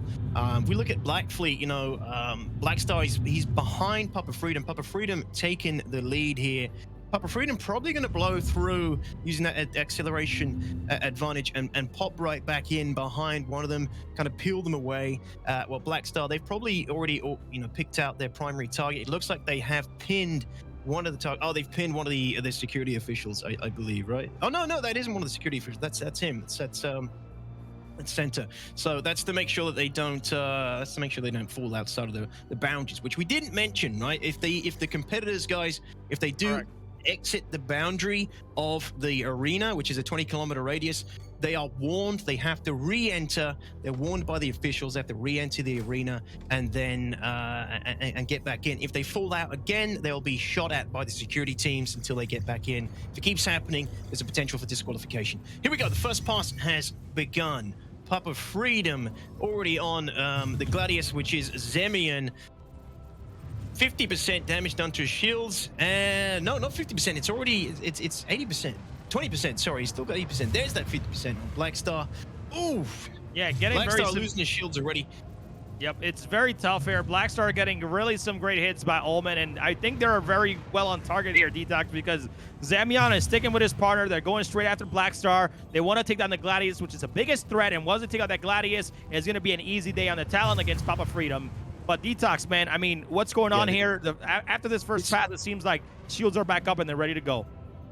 Yeah, Zemian, he's done a great job of getting that boost back in his capacitor.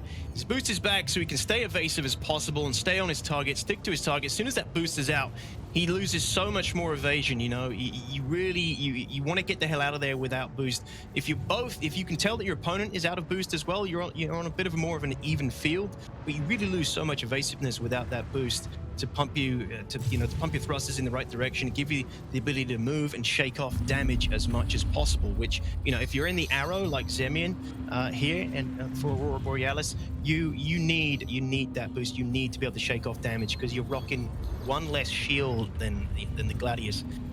So evasion is like your best tool. Great amount of DPS from the arrow. Black Star lost his shields and very quickly recovered. He's doing a great job of sticking with Papa Freedom here as well.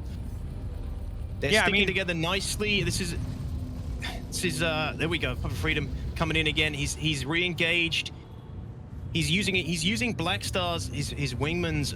He's using Black Star's marker as well to make sure that they stay close to each other, which is such a great thing to see. We saw that with Miss Gabby's team with in the group stage. Those guys were doing such a great job of staying close to each other. If you're split up and you find yourself in a 2v1 situation, you know, it's scary. It's you don't want to be in those situations. So sticking as close as possible to your wingman at all times, unless the situation calls for it, that it's a good move to kind of pull away and chase the target. You have the upper hand. Otherwise, sticking close to your wingman, it's absolutely necessary, crew. Yeah, I mean, here it looks like they're off to a very, very slow start, right? And you keep seeing, right, You saw Oldman really chasing down, and Zemion really chasing down Blackstar right there in the Gladius. That's who their targets was. I'm surprised that they don't want to go after the Talon, maybe because of the maneuverability of the Talon. They don't want to go ahead, but I mean, you have I'm sorry, not Blackstar, Papa Freedom doing a great job just dealing some damage right now. They're all in the arrow right now. It seems like that is their target, but remember, the arrow's maneuverability is beautiful. If they know how to fly it, they can do a great job at it. But for right now, a very slow start from both teams. Some shields are down, but nobody is in the red. Nobody has some heavy damage so far. So I think these teams need to be able to regroup, right, and be able to pick a target and hopefully bring them down. But here we go. Papa Freedom getting some good shots again on Ullman right now in the arrow, and hopefully they can bring down his shields and take him down. But it seems like the shields for Blackstar are down and regenerating right now, Detox. Yeah, we're getting a good idea now. So Ullman is Ullman is on Blackstar, and Papa Freedom is on Ullman. You know, it's that classic. You know, they're in a train right now and chasing each other. As soon as one loses shields, they break away. The wingman tries and peel the bogey off their tail, so they get a chance to replenish shields. I mean, Blackstar has lost his shields a few times. Ullman's doing a great job of keeping those down on Blackstar. Every time Blackstar comes back to re-engage, he's losing those shields again. You know, so I think we got the names mixed up for the arrow, because I just saw Ullman's. Yeah, we got the names mixed up. I think, is Zemion in the Gladius? Is Zemion in the arrow and Ullman? It says Ullman in the arrow and Zemion in the Gladius. I just saw Ullman's. Yeah, so I think it's okay. the other way around. Yeah, official gave us the swapped information, but that's okay. So yeah. So Zemion's in the arrow, and then we got Ullman in the Gladius. That's it. Yeah. So sorry for the confusion there, ladies and gents. We did get wrong information there. It is actually Ullman in the Gladius and Zemion in the arrow. So, glad we got that, because that was confusing me. Because as you can see, we're on the arrow right now, and there's Ullman. No, I know that's okay. That's all right. But as you can see, we're good. Yeah, Papa Freedom right now, being on target. I believe that they're still going very strong. They still very want to bring that Gladius down. But it seems like we have Zemion right now who's in the arrow, switching to the arrow. Shields are almost down, but like I said, I mean, Papa Freedom has been doing a great job in the Talon, trying to maneuver out, but it seems like shields are about to go down. This is the time that they need to strike. Ullman needs to come in hot in the Gladius and hopefully take down Papa Freedom right now, if this is their plan. But Ullman going at it right now. They need to chase down, but I mean, Freedom is doing a great job maneuvering out of the way and trying to stay alive here, Detox. Yeah, Freedom, you know, shields are down. He was out of boost. He's been using it to get in and out and trying to peel off the bogeys off Blackstar's tail, and he was in a sticky situation there that could have been scary for him, but he's recovered his shields, he's recovered his boost, and now he's re-engaging again, using that beautiful acceleration to get back in on the fight. He's picking out. We're seeing a lot of attacks on Blackstar at range. You know, they want to try and you know, don't do that as much, because you're wasting energy at this point. Firing at above, you know, 1.2 clicks max, you know, you're going to be wasting shots. You're not really going to be landing much. So these guys, it's probably nerves causing it, but some of these long-range shots, yeah, they need to hold back on those, because they're wasting cap, and they're going to have no cap to deal any damage when they actually do get into a committable range, you know, which needs to be something like sub 1k, 800 meters or so. Now here we go. Again, it is again, we got Zemion closing in on Blackstar. He's been on Blackstar in this whole match, doing a beautiful job of it. Meanwhile, Papa Freedom is on the arrow, which is Zemion. It's just basically, this is some really strong plays from both teams, and no one really getting a clear edge just yet. People, you know, the competitors are they're scared to commit at this point, you know? It's I mean, people want it bad. Because it's so people close. see that trophy. People see that trophy. They want it bad. They want to be able to compete. But I mean, these teams need to strategize right now. As you can see, Blackstar, his shields are down. He's running away. He's trying to evade. Shields are back up for Blackstar as well on the screen. But man, these two teams are playing it so safe right now. They need to learn to commit. They need to go head on. You know, not bump into each other, obviously head on, but they need to be able to commit to one target. Stick to that one target right now. Like, Detox, who do you think that Aurora Borealis should be going after so they're able to hopefully take this win? Well, I think Blackstar is, Blackstar doesn't have that ability to disengage as well as the Talon. I think that's what they've been doing. I think that's what Zemian's been doing. He's been really just laying it on for Blackstar. But meanwhile, you've got Papa Freedom ducking in and out of the fight, trying to find that opportunity to deal that damage out to Ullman at the same time. It's like this train that's going on at the moment, where we're doing damage to shields. Everyone's doing damage to shields, but not enough to the hull to warrant a full commitment, a kill. Now, don't forget, we do have ballistics coming out from the Gladius build as well. So the Gladius would have, if we could get to Blackstar's perspective, if he's been careful with that Mantis and that ballistics damage, using it at the most opportune moments. You see, he's dry on Mantis already, and from what I can tell, we don't have any hull damage yet for Aurora Borealis. So he's dry on the Mantis. He's lost that DPS now. He's down to 2 Panthers, and no hull damage, no major hull damage from what we can tell has been dealt to Aurora Borealis' team. So yeah, I mean, that's unfortunate, but in these kind of situations, having that early ballistics damage can really give you, if you deal enough, can really give you that upper hand. And here we go. It looks like Blackstar focusing hard on Ullman, who is spinning out a little bit there. Shields are down. Blackstar shields down. His left wing is damaged. Oof, Aurora Borealis. This looks like the first kind of big upper hand we're seeing in this fight so far. Blackstar is hurting. His left wing is red. And that could be the upper hand that Aurora Borealis needs to get a bit of confidence in this fight. They need to wind it in a little bit, just make sure their fundamentals are tight. Don't get carried away, and don't throw this, because this could be a potential strong lead for them. The Gladius is down to 2 Panthers. The Talon, it's got 2 Rhinos. The DPS for this team is now much less compared to Aurora Borealis' team. Aurora Borealis, has a little bit more DPS. We unfortunately don't have the perspective of Ullman's. We don't know how much he's got through with his Mantis, but yeah, potentially this could be a point now where Aurora Borealis has a nice upper hand, Kuru. Yeah, I mean, right now, right, you see Blackstar's Gladius has that damage in, but I mean, I think that Black Fleet number 2 is still not out, right? Even though they had the most damage on on their side of the team, it seems like, but they're doing a great job really getting on Ullman right now, trying to do the damage, as you can see right now, hitting the body. Ullman's body is very red right now. This could be a kill. Shields are still down. He needs to maneuver out of the way. They need to be able to get it on that you see Black Fleet number 2, both Papa Freedom and Blackstar on Ullman right now. His body's red. It looks like his shields are back up, though. They almost had that. If they continue this right now, what's going to happen? Black Fleet number 2 is going to take out Ullman, giving Aurora Borealis being 1 man down in just that arrow. So right now, Ullman for Aurora Borealis is in a very bad situation, having that massive red body, taking those hits, and if he gets one more pass where he's taking those hits to the body on the Gladius, he's going to be out, and then hopefully that's going to give that lead to Black Fleet number 2 to just take out Aurora Borealis and Zemian in that arrow. So right now, Detox, it looks like the upper hand right now is for Black Fleet number 2, doing the damage to the Gladius that Ullman is currently flying. But man, this is really, really defensive. I think both teams are trying their best to maneuver out of the way to be able to hopefully regenerate back, but I feel like if Black Fleet number 2 gets a great pass, they're going to be able to take down Ullman, take down the Gladius, and hopefully take the win in this round 1 here in Fight or Flight.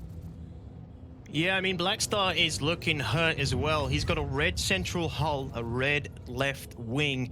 They're both hurting, both teams have got a critical fighter in the match right now. From what I can tell, Papa Freedom's Talon, the Kakar, is looking strong. I mean, this thing is just hard to get to capitalize on, right? But look at Papa Freedom's hydrogen fuel. He's below 50%, and we are, I mean, what, 5, 6, 7 minutes into this fight? We don't have a timer, but we are. There's a potential here for Papa Freedom to run out of fuel. If they don't capitalize on this, on the fact that oh, he hit it. He hit an asteroid. The asteroid. Oh, the asteroid is part of the arena. You need to learn to be able to maneuver out of the way. But unfortunately, I know he's gonna be upset with himself there, but it's part of the arena. They need to be able to have their space now. But Papa Freedom going out because of an asteroid, that is incredibly unfortunate, because even if we were an arena commander, Detox, there would still be asteroids there as well. So that's going to leave it to Blackstar. But Blackstar right now, he's taking a lot of hits and he's taking a lot of damage right in his ring, body. He could be going down, and there it goes. Aurora Borealis moving on to winners round number 2 while dropping Black Fleet number 2 to losers round 1. Now, if I was Black Fleet number 2, I think, honestly, man, this could have gone either way. So I wouldn't feel bad. You know, this could have gone either way, but I think Aurora Borealis was doing a great job at bringing down Black Fleet number 2, and that was super, super unfortunate. But Detox, man, like, that was a great fight. Very, very strategic from both sides. What are your thoughts here? That was a great fight, and it really felt like both teams were evenly matched, you know. There was no terribly bad trades, you know, as we could tell from the fact that both teams had a critical ship at the same time. You know, it was a very evenly matched game right there. But it may have been Aurora Borealis' strategy to kind of draw this out as much as they could, because that Talon was losing fuel like crazy. I mean, he was less than 50% fuel there already in that fight.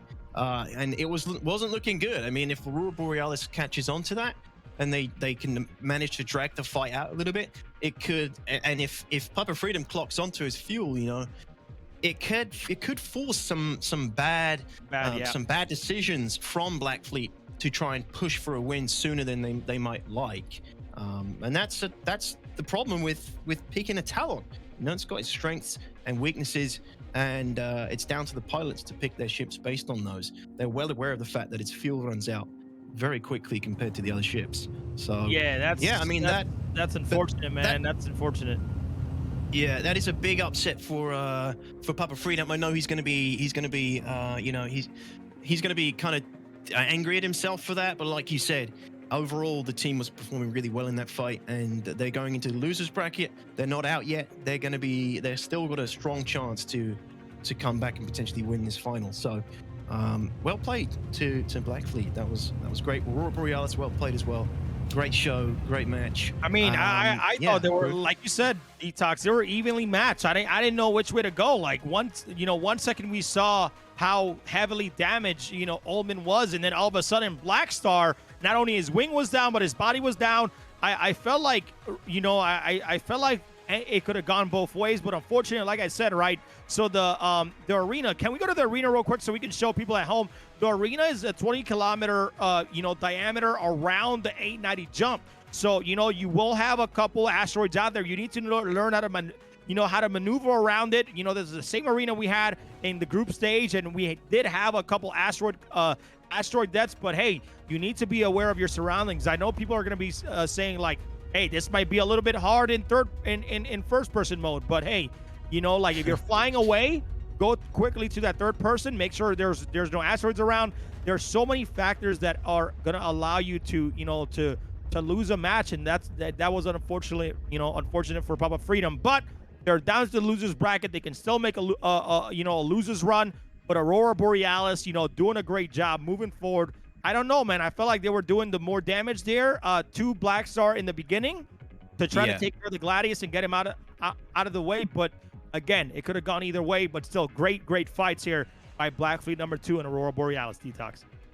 Yeah, I mean, Ullman he would not let Black Star breathe. It felt like he was not in, like fly on dung. You know, he would not let him escape, and that damage was slowly but surely trickling through. Every time Black Star's shields were down, Ullman managed to get enough DPS on to deal a little bit more damage to hull. You know, Black Star was doing a great job of breaking away as well, extending, creating a bit of distance so he could get his shields back. But Ullman was stuck on him, you know, and it's brutal when you're in that position. But that's where Papa Freedom comes in, you know, coming in, zooming in, breaking him off, peeling him off, and being able to disengage when it gets a little bit too scary for him, giving Black Star a little bit of breathing room if possible. Unfortunately, it looked like, you know, Papa Freedom was extending a little bit there, trying to create a bit of space again, and that's when he hit the rock. And yeah, rear view camera key wouldn't have even helped in there. I think it looked like a side collision. So Yeah, it's it really was. hard, it's really hard to have all your corners covered at all times, especially when you're in a high stakes situation like that. It's an intense dogfight. You've got somebody on your tail putting tons of pressure on you. We've all done it in a dogfight, collided with something when we're focusing on our opponents. So great fight though, great fight to kick off, guys, and thank you very much. Yeah, to both I'm teams. excited because even on Discord, they're like, "Yo, great fight, guys!" So like nobody's mad at each other. They kind of knew how great the fight was, and it was just an unfortunate situation there. But I mean, like you said, if this fight would have gone longer, it was either one of the Gladius was gonna go down, and then or you would have had the Talon where Papa Freedom was flying, would have probably ran out of fuel, and then that would have been a GG right there, against him. But I think that was a great strategic fight. Both teams were very even. I can't even say one had a favorable situation over the other, but we got our next matchup coming up, Detox, which is Black Fleet number 1 versus MPeX second guard. Now that one is going to be a good one. We actually have, for Black Fleet number 1, we got Erect Pigeon and Witcher versus MPeX second guard, who is MPeX Akashi and MPeX Dread. We got Black Fleet from USA, MPeX second guard from Germany. Detox, what are your thoughts on these next two teams coming up?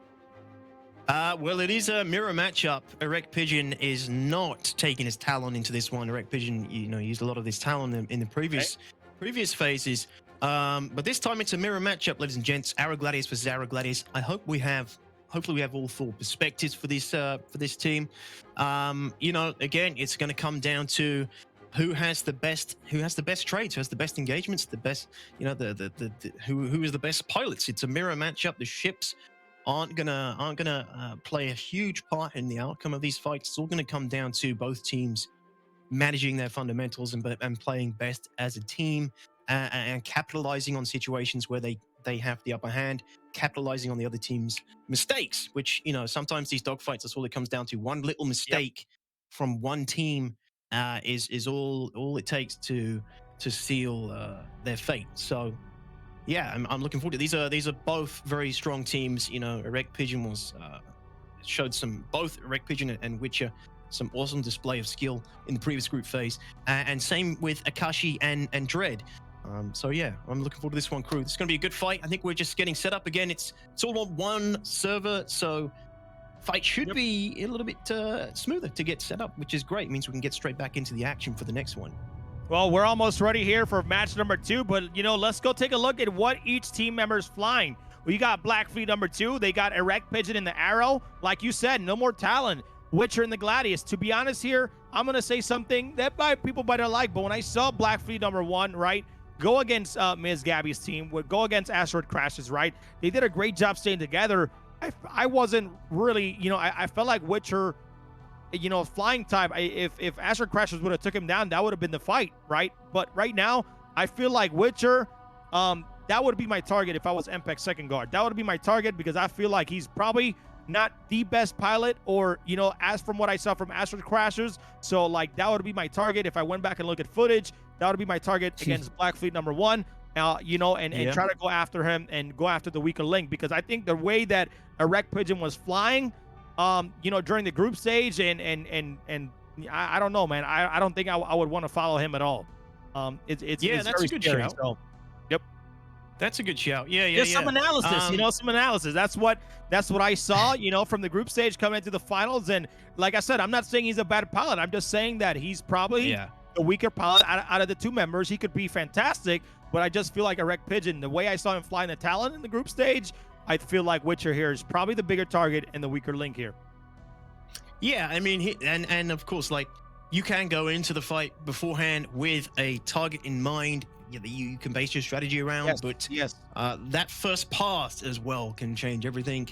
How the first pass goes can change your plan for the fight. You got to be able to adapt and change accordingly and move with the flow of the fight. But I do think it's a good idea to go into a fight with a set plan, but just make sure you are, don't stay to it too rigidly. That's going to be, that's also a mistake, in my opinion. You don't want to stick to it too rigidly. You want to be able to kind of move with the flow of the fight and pick out those opportunities to seize the upper hand. But I think, I know there is a Talon. I think again we got a bit of some false information there. I think there is a Talon being fielded, and if there is a Talon on the field, it's probably is Erect Pigeon. He may have changed it last minute. It may have been a last minute change, so it wasn't false information. It's just a quick change. And But, yeah, we'll go get start with the crimson skins, man. That skin is beautiful. Love it. We'll get confirmation on that. But yeah, okay. So Erect Pigeon could be bringing in, the Talon here, which is cool. They got It's to edit exciting. it. So, if he wants to, go back to the Talon here last minute, then, good on him. Love seeing the Talon come out for play, and I mean, during the group stage, Z-Talk, I'm going to call you out. You kind of doubted the Talon in the beginning. Now, all of a sudden, it's all about the calls up in there. But I love it, man. I did doubt the Talon. I'm looking at it from a 1v1 perspective. But in a 2v2 situation, in a team situation, Black Fleet has been, this is Black Fleet number 1 now. Black Fleet number 2, Papa Freedom was rocking the Talon. They're proving that the Talon is it's a powerful ship in these tournament situations, these 2v2 situations. And been proved wrong. It's cool to see, and it's really cool to see that this org are really pushing the usage of the Talon as well. They've obviously done a lot of research and a lot of practice with it to bring it to a tournament situation. And this is what tournaments are all about. You see new strategies evolving in front of you, and then you're probably going to see people taking this from the tournament and applying it to the PU and their own Arena Commander sessions, because they've seen the effectiveness of it. I think the teams are almost ready here. I think we're ready to go. We're about to get the countdown right now, Detox. So I mean, we got our next matchup, ladies and gentlemen. Black Fleet number 1 versus MPeX second guard. I'm very excited for this one, so let's get the countdown going. All right, here we go. We're gonna start in 5, 4, 3, 2, 1, go. Here we go, ladies and gentlemen. Black Fleet number 1 versus MPeX second guard. Detox, take it away. That's all I got for you. Yeah, man. Here we go. First pass again. There's no honor rules here. The first pass, there's no flaring and then crossing paths and re-engaging. That happens a lot in Arena Commander between honorable opponents. It's like slapping gloves, slapping your opponent with a glove kind of thing. Well, not quite that. That's kind of the opposite, but you know what I mean. It's yes. Usually in Arena Commander, teams cross pass, they flare, and then they re-engage. But in this, the first pass is where before they go start the first getting pass, some DPS. Yeah, before they go in the first pass, I'm gonna give it to Black Fleet number 1 here, Detox. I'm just gonna say, even though I said Witcher was a weaker link, I'm still gonna give it to Black Fleet number 1 coming out on top here, just because my man Erect Pigeon jumped in the Talon. You know what? I don't want to stack it, but I'm agreeing with you here. I'm going to go with you on this one as well. Wow, Erect Pigeon is already in a beautiful nose-to-nose fight with Dread here. Oh wow, there's a lot of DPS being dished out already. Dread has lost his shields in the Gladius. Wow, that was quick. See what I mean? First pass, shields down. Erect Pigeon sticking to his target there beautifully. He's getting through half of his energy, his engine capacitor, and using it to stay tight on Dread. He's chasing Dread down, and I don't blame him. That's what he's good at right now in this Talon, chasing Dread. But Dread's created he's created some good distance between himself and Erect Pigeon.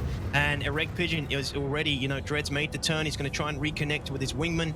Witcher is close behind Erect Pigeon. Black Fleet are tight on Dread right now, and Dread is like, "Where's my wingman?" He's trying to recover and trying to regroup with his wingman, but his wingman is Akashi. He was out there, man.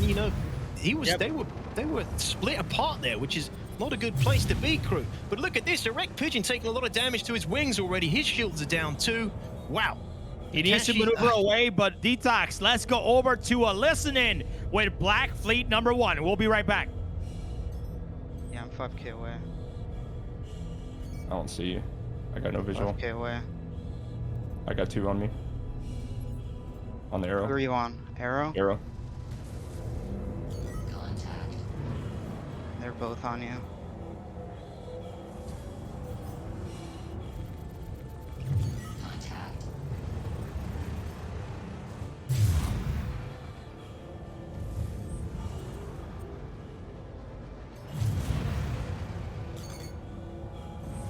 still after me.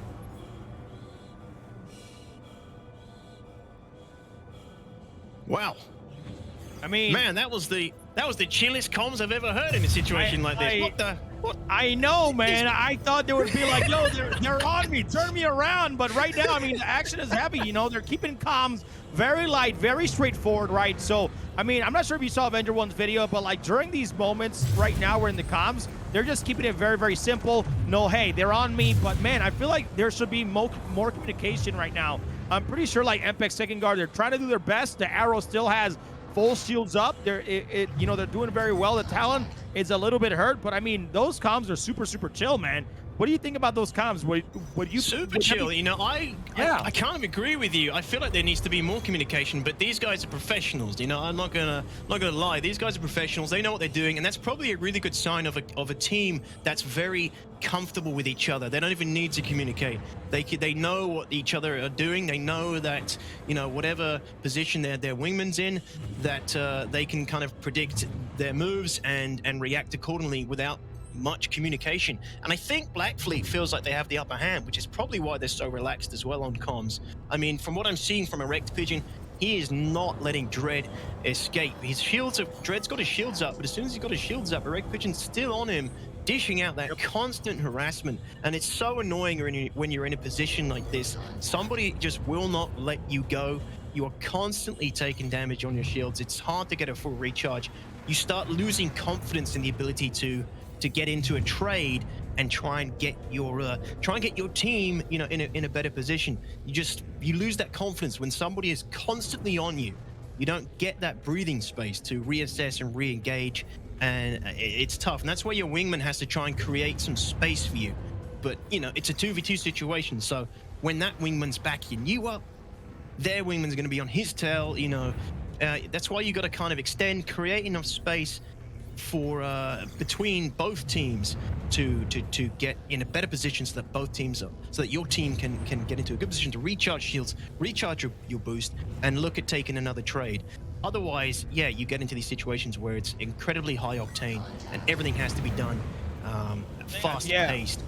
Yeah, I think Erect Pigeon's doing a great job just staying on his target as well, but they're doing right now MPeX second guard is doing a great job at trying to peel off. But Detox, we're gonna jump right into a listen in here with MPeX second guard and listen to what is going on their end of the comms.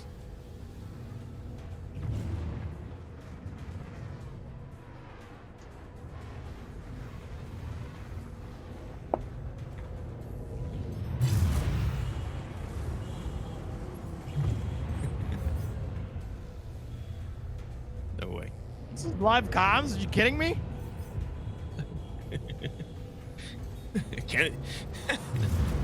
All right, let's go back. Let's go back. Wow. Well, man, shit. I feel like they're somewhere else, bro. Those guys are somewhere else. It must be. Oh my gosh, man. That was an unfortunate time to go to dead air on the comms there. Maybe those guys are communicating telepathically. Maybe there's something we don't know about MPeX.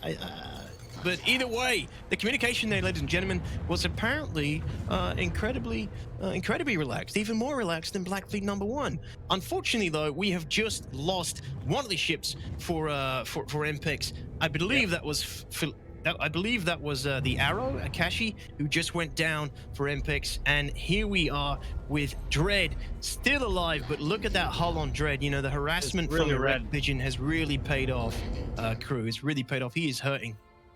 So I mean, we didn't get to see the kill right there, but I mean, I don't think that was an asteroid. I believe that they really went down right now. I mean, the Talon was really on point that entire time, just getting that damage into the Arrow. But hey, we still got Dread in the Gladius still trying to come out on top. But I mean, I don't see, if we can go back to our 4 screen, I don't see any damage on the other Gladius. I don't see any damage on Witcher. And there was a little bit of damage on the Talon, but I mean, it seems like right now Black Fleet number 1 is gonna probably try to come together and hopefully take out Dread and then call this a win on their end. Yeah, they're gonna have to converge on Dread, merge on his extensions to prevent him from drawing this out. Because let's not forget, the Talon does have that fuel issue, right? And if you actually look at Erect Pigeon, he is so chilled. He's just sitting there. He's not moving. He's keeping that hydrogen fuel at a nice spot. He hasn't pushed it. He's just sitting there. He is not moving. He is just waiting for Dread to push the fight, which he inevitably has to do. It's a 2v1 at this point. Dread would have to pull out a miracle with a red hull to secure a win here for MPeX in their first match of the day. And Black Fleet is now engaging. I think Dread has kind of realized that this is basically unwinnable. I think he could try and drag it out and wait for Erect Pigeon to burn through fuel, but I don't think Erect Pigeon's going to allow that to happen. Like we just saw, he was sitting there. He was sitting there, chilling. He isn't going to go and burn out. He still has a ton of fuel left. I mean, there's still no way he's going to take that damage. Shields are down right now. There should be a kill here from Erect Pigeon. Getting some shots in. It seems like Witcher's getting some shots in well. Like I said, man, even though I talked about Witcher being the target here, I still thought that Black Fleet number 2 would gone out and take with the win, and maybe I should shut my mouth and give Witcher more respect, even though I call him a target. But it just seems like Erect Pigeon was the better pilot out of the two. But I mean, they're both doing a great job coming out on top. Witcher, no damage. All you gotta do is take out Dread, and they're gonna get the win, dropping MPeX second guard to the losers bracket. Yeah, it's at this point it is very much just waiting for Dread to kind of make a mistake and allow the win for Black Fleet here. Can we go to the four view here? Have they? There we go. Yeah, he is still out in the field and dragging this out a little bit, but I don't blame him. These are the finals. I don't blame him, crew. For trying to drag this out and potentially wait for a miracle to win this. Maybe something with his missiles could change the fate of this match. I mean, right now, I keep getting some rumblings in general chat here in the Discord that he apparently missiled himself because of the fact that when you launch missiles too fast, they end up hitting each other. Which, hey man, imagine if you do that in real life. Same thing would happen, right? You're over here trying to launch missiles, they hit each other, you blow yourself up. That's just a mistake. Like that's what I'm talking about right now, right? The nerves of the contestants, of the pilots right now, they're nervous, so they could probably be spamming on that, on that missile, go, but and all of a sudden that happens. So, I mean, hey, if they missiled themselves because that's something that they should have known, I think that's mostly on them. And right now, you still have Black Fleet number 1 who could take this win at the end of the day. Yep. Yeah, exactly. And I've done that myself. I've hit myself with a missile before. It's embarrassing. It's a part. There we go. It's part of the game right now. And there we go. There goes Dread. GG's Dread. Well played. GG's to Black Fleet number 1. That was another really cool match, and some excellent plays from Black Fleet 1. They really carved out a beautiful win there. Minimal damage dealt to both of the pilots for Black Fleet 1, and MPeX, are out of the match. They're not out of the tournament. They're into the losers bracket. But man, that was awesome. Yeah, right now, Black Fleet number 1 did a great job. Like I said, I gave it to them on the win here, and like I said, even though I called out Witcher as a target, they still did a great job. MPeX second guard, they also did a great job, but it seems like just overall, in general, I feel like they were a bit sloppy. We tried to go and check out their comms. They didn't have anything. We didn't hear anything of their comms, which is unfortunate. I feel like if they would communicate better, maybe they're at home. Maybe they're at home, talking to each other. You never know, because they're both in Germany. So maybe they're friends. Maybe they're at home. Just say, hey, go do this, go do that. So maybe they're at home, communicating that way. But I feel like if you guys are not doing comms and trying to target who, I feel like that's what it makes everything fall apart. But hopefully they are just, like I said, hopefully they're just communicating at home, because that was having no comms is kind of weird, man. Don't you think? That was strange. I mean, is there any chance that they were communicating on another platform, and the one that we were using for their audio feed was just dead air? I don't know. That was weird. Nothing from MPeX and very chilled comms from Black Fleet as well, guys. I mean, I was expecting to hear, well, it was in the midst of like some of the dogfights right there, some of the midst of the height of the dogfight. Yep. And it was just very chilled, which is a good thing. It's exactly how you want to be. You don't really want to be too loud, repeating the same thing, saying too much at once. You know, that's how you want it to be. Nice and chilled, nice and relaxed, getting the necessary information to your wingman.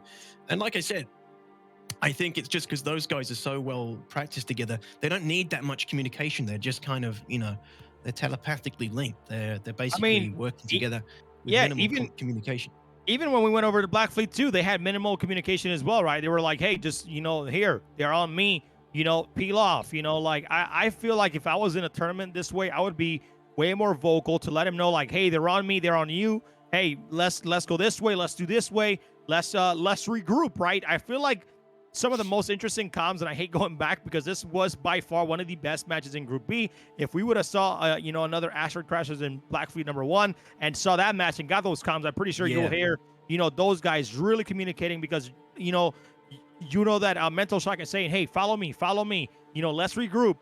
You know, target me, follow me, let's go back, hit, you know, let's hit this pass. And I feel like comms is so important in this game. But even if they were communicating in another platform, that's okay. It's all good. But, you know, like, you know, still, you know, they're dropped down to, you know, to the losers bracket. Unfortunately, if he did missile himself, it is what it is. It's all part of the tournament. But, you know, hopefully once we get, you know, Arena Commander and get those private lobbies back, we can go to best of threes where they can make back up those mistakes in the future. But, you know, for being in Season 0 Fighter Flight for the final so far, I mean, it's looking great. You know, right now we got, you know, losers round 1. We got Black Fleet #2 versus MPeX Second Guard. And then winners round 2, we're going to have Aurora Borealis versus Black Fleet #1. So very excited to see these next matches coming up, Detox. That's super cool. Yeah, I love how this is panning out so far. Match 3, we got the first match from Avenger Squadron Alpha. That's Avenger 1 is rocking the Gladius, and Schwang is rocking the Arrow. Yep. These guys are playing against Flying Smoke, which is MPeX Felipe and MPeX Andre Smok. So it's MPex's second team. Their Flying Smoke is the moniker, and yeah, this is another mirror matchup. This is going to be exciting. This is Avenger Squadron Alpha. You know, those guys put on a great show in the previous group stage. You know, they had a really good fight against Zero Chance. It was a really beautiful display from Avenger Squadron Alpha, picking apart Zero Chance. But it definitely wasn't an easy fight. You know, Zero Chance put up a good fight. Nope. Let's go take a look. Let's go take a look at the finals bracket actually and see how it's updated so far until we get our next matchup ready, which should be very, very soon. So, because right now you guys can, again, if you want to follow the bracket at home, !bracket in chat, you guys can follow along on our website, fighterfly.gg. But as you can see, right now we got Black Fleet #1 and Aurora Borealis being our first 2 competitors moving on to winners round 2. And then you see losers round 1. We got Black Fleet #2 and MPeX Second Guard. And then, we got these, you know, the next, I mean, give me some predictions here, Detox. How do you feel about Avenger Squadron versus MPeX Flying Smoke here? I mean, based on what I know and what we saw in the previous group stages, I'm gonna go with Avenger Squadron Alpha. These guys are just at the top of the game. I know how much time they put into training. They live in Arena Commander. You know, they're always trying to push to the next level. And yeah, I mean, based on what we saw last time, it's going to be a tough fight for Flying Smoke. But don't discount Flying Smoke either. Felipe, awesome pilot. Andre Smok, awesome pilot. These guys are strong pilots. They have to be in this final stage. You never know. I mean, look at what happened in the first round where Papa Freedom hit an asteroid, right? That can happen to the best of pilots. It doesn't matter how good you are. If you're being pressured enough, you're in a situation where for a few seconds you are not paying attention to your surroundings, or you think your surroundings are safe, you think you're safe to pull a certain maneuver, move in a certain direction without looking. That's all it takes. Asteroids, they're the biggest killers in the verse. They'll creep up on you when you least expect it, and they'll put a rock over your ship and GG. Well, let's see if Flying Smoke can bring the smoke, you know. Let's see if that can happen, man. Well, you know what they say, where there's smoke, there's fire. So Avenger Squadron is going to be bringing some of that fire as well, baby. Hey, but hey, before we move on here, before we move on to the next match, I want to take a look at what these guys are fighting for. Let's take a look at the prizes because we need to show everybody at home what these guys are fighting for right now. But first place, we got an incredible package by a lot of sponsors. We got, we got some jerseys that the ones we have on. Again, you guys can get your merch, ! merch, man. We got a ton of stuff. We still got some Demo Rally merch happening as well. And remember, if you purchase some merch, a part of our proceeds will go towards relief efforts in Ukraine. But you got the merch. You got the incredible trophy that you saw earlier by JRDF. You got the some Astro Gaming headsets that are actually colored specifically for fight or flight. You're going to get the RSI Scorpius and then some Gamer Advantage Storm glasses that you can either pick purple or pick that pink color so you can look smooth at your next event, And then second place, you're also going to get some incredible prizes. The only thing that changes there are the ships, for first, second, and third, and the trophy, obviously. But, I mean, Detox, man, how excited would you be if you won any of these prizes in this tournament? I'd be very excited. The fact that I even got to the finals would be exciting. But yeah, man, I'm loving these prizes. This is just next level stuff. And again, I always say the trophy's the coolest part. JRDF do amazing work with those trophies. We saw JR coming on earlier in the pre-show. Thank you again to you, JR, if you're still out there, man. Thank you for coming on and showing that off. That was super cool to see it in person. Unpainted, obviously. It was like, it wasn't done yet. But yeah, those trophies are sick. And the ships, the gear, the Gamers Advantage, they're shipping to the UK now. And I like them. I wouldn't mind getting myself a pair of those. You got some on now, haven't you, Kuro? Yeah, man, I got someone right now. Actually, yeah. I don't know where they went, man. Hold on, let me get my hater blockers on, man. Hold on. Get your hater blockers. I gotta get them on because y'all. Yeah, hold on. You talking shit about my talent? Hater blockers, come on, man. Let's get it, man. That's what's gonna happen because I'm telling you right now, man. Like this next team, there's no talons. I don't like it. I'm just kidding. I'm just joking. But we got Avenger Squadron versus Flying Smoke. We're about to be ready here soon. They're getting to their markers, but. These glasses are incredible, man. I actually bought them. I could have easily asked for them because I've been working with Gamer Advantage for a while. But I actually bought them because I want to support them. I want to support their business. But they do a great job, man. Like I wear these every single day. Got prescription glasses because of the fact that I was apparently going blind. I didn't know. So now I can see finally. But hey, if you want to protect your eyes while you're in front of the screen, playing StarCitizen, or you have a crazy setup, man, protect your eyes with some Gamer Advantage. Use code ATMO for 15% off. And yes, that was a segment. I had to roll into it, man. Here we go. Yeah, man. Yeah, I'm looking forward to getting in on the comms for these two teams because this is going to be an intense fight. I'm looking forward to hearing what Avenger One is going to be communicating with Schwang. Based on Avenger One's coverage of his match on his YouTube channel. It was really cool to get in and hear these guys talking to each other. The pep talk. 100% agree. And then getting in on MPeX, Flying Smoke as well. Hopefully we get a little bit more for you guys at home. That was so funny in the previous match. We went in, we're like, we're going to listen in on MPeX right now and hear what they have for us. And it's just crickets, like crickets, dead silence. Next time we get comms, Detox, they're going to get hater blockers times 2. Got 2 of them right there. Yeah. I'm just kidding, But no, so, you're right? Like, it was just weird to not hear. Like, when we interview him later, because I want to interview every single team, we're gonna ask him like, were you guys just not talking, or you guys are like at home communicating? Because like, that was we need weird. Clarification. Man, they're over here like clarification. Man, yeah, we really want to know. But anyways, this next matchup is coming up, guys. It's gonna be a third matchup of the day. I hope you guys are enjoying the action at home. All right, and thanks to all you guys that are currently following, whether you're gifting a sub or hanging out in chat and showing some love, man, spread the word.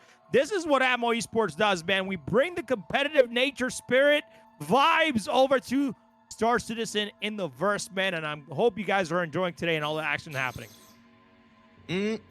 Yeah, and yeah, I mean, thanks to the competitors as well. Obviously this doesn't happen without these guys putting in all the work, the training, and taking part. So if you want to get involved in the next one, this is an open tournament. You can all sign up for a chance to take part in the tournament on the next one. Yes. So keep that in mind if you like what you've seen and you want to kind of have a great excuse to get good. You know, just get good and get in your cockpit and train and have a goal, have something to focus on to improve your skills. And if you don't like PvP, we have racing. We have, you know, a battle royale. Get your team together. We got the next racing league coming up. We got Stanton 7 starting on May 7th. All right. We have a qualifying track. Only the top 13 teams will qualify.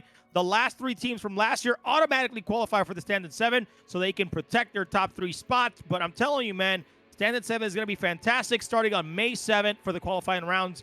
If you guys want to get some racing in, man, I believe registration ends on April 23rd. So if you guys want to do some racing, get on it. Hurston Herlocker, registration is already open. Demo Rally, if you think you got the guts, the passion to race for 5 to 7 hours, get in there, man. Endurance Rally, yes. Demo Rally signups are open as well, man. Go over to ammo.gg. Check out all of our events. They're all free to enter. Incredible prizes, trophies by JRDF. Incredible ships by Robert Space Industries, man. We are doing it here, and we're doing it all every time. Let's get it. All right, crew. These guys are ready to rock. They are ready to go. Ready. Let's get it, baby. Oh yeah, oh yeah. This is gonna be good. I'm looking forward to this one. I've been looking forward to all the matches. This is gonna be a good show from both these teams here, ladies and gentlemen. All right, let's get this Over to you, countdown crew. going. All right, man. We're going to get a countdown going, and we're going to throw it over to Detox. But, guys, we have Avenger Squadron Alpha versus MPeX Flying Smoke starting in 5, 4, 3, 2, 1. Go! Here we go. I'll say let it rip. Here next we time, 'cause go. I know that people like to let it rip. But anyways, Detox, man, let's get it going. Let's see what happens in the first pass. Take it away.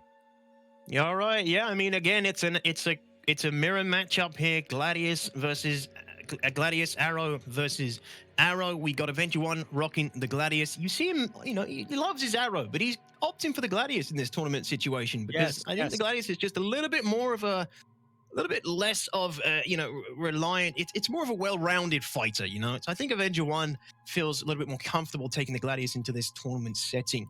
Schwang rocking the Arrow, both incredibly strong pilots. You know, this is going to be a great matchup against Fleepy, who is taking the Arrow, and Andre Smock in the Gladius for MPeX. And here we go. We're coming up to our first pass. We're on the third-person camera here. Can we get to our quad view, please? Thank you. This is it. We're getting closer. Both teams stay nice and tight. Again, you know, we spoke about this before. Keep close to your wingman. If that's, you know, it might not be a strategy. Maybe you want to create a lot of space between you to kick off. But generally, I say if you want to jump into some early comms right now, it's up to you, Detox. Do you want to do Oh it? yeah, let's do this. All right, let's jump 100%. into let's jump into the Avenger Squadron and see how their comms are in the first pass of this matchup.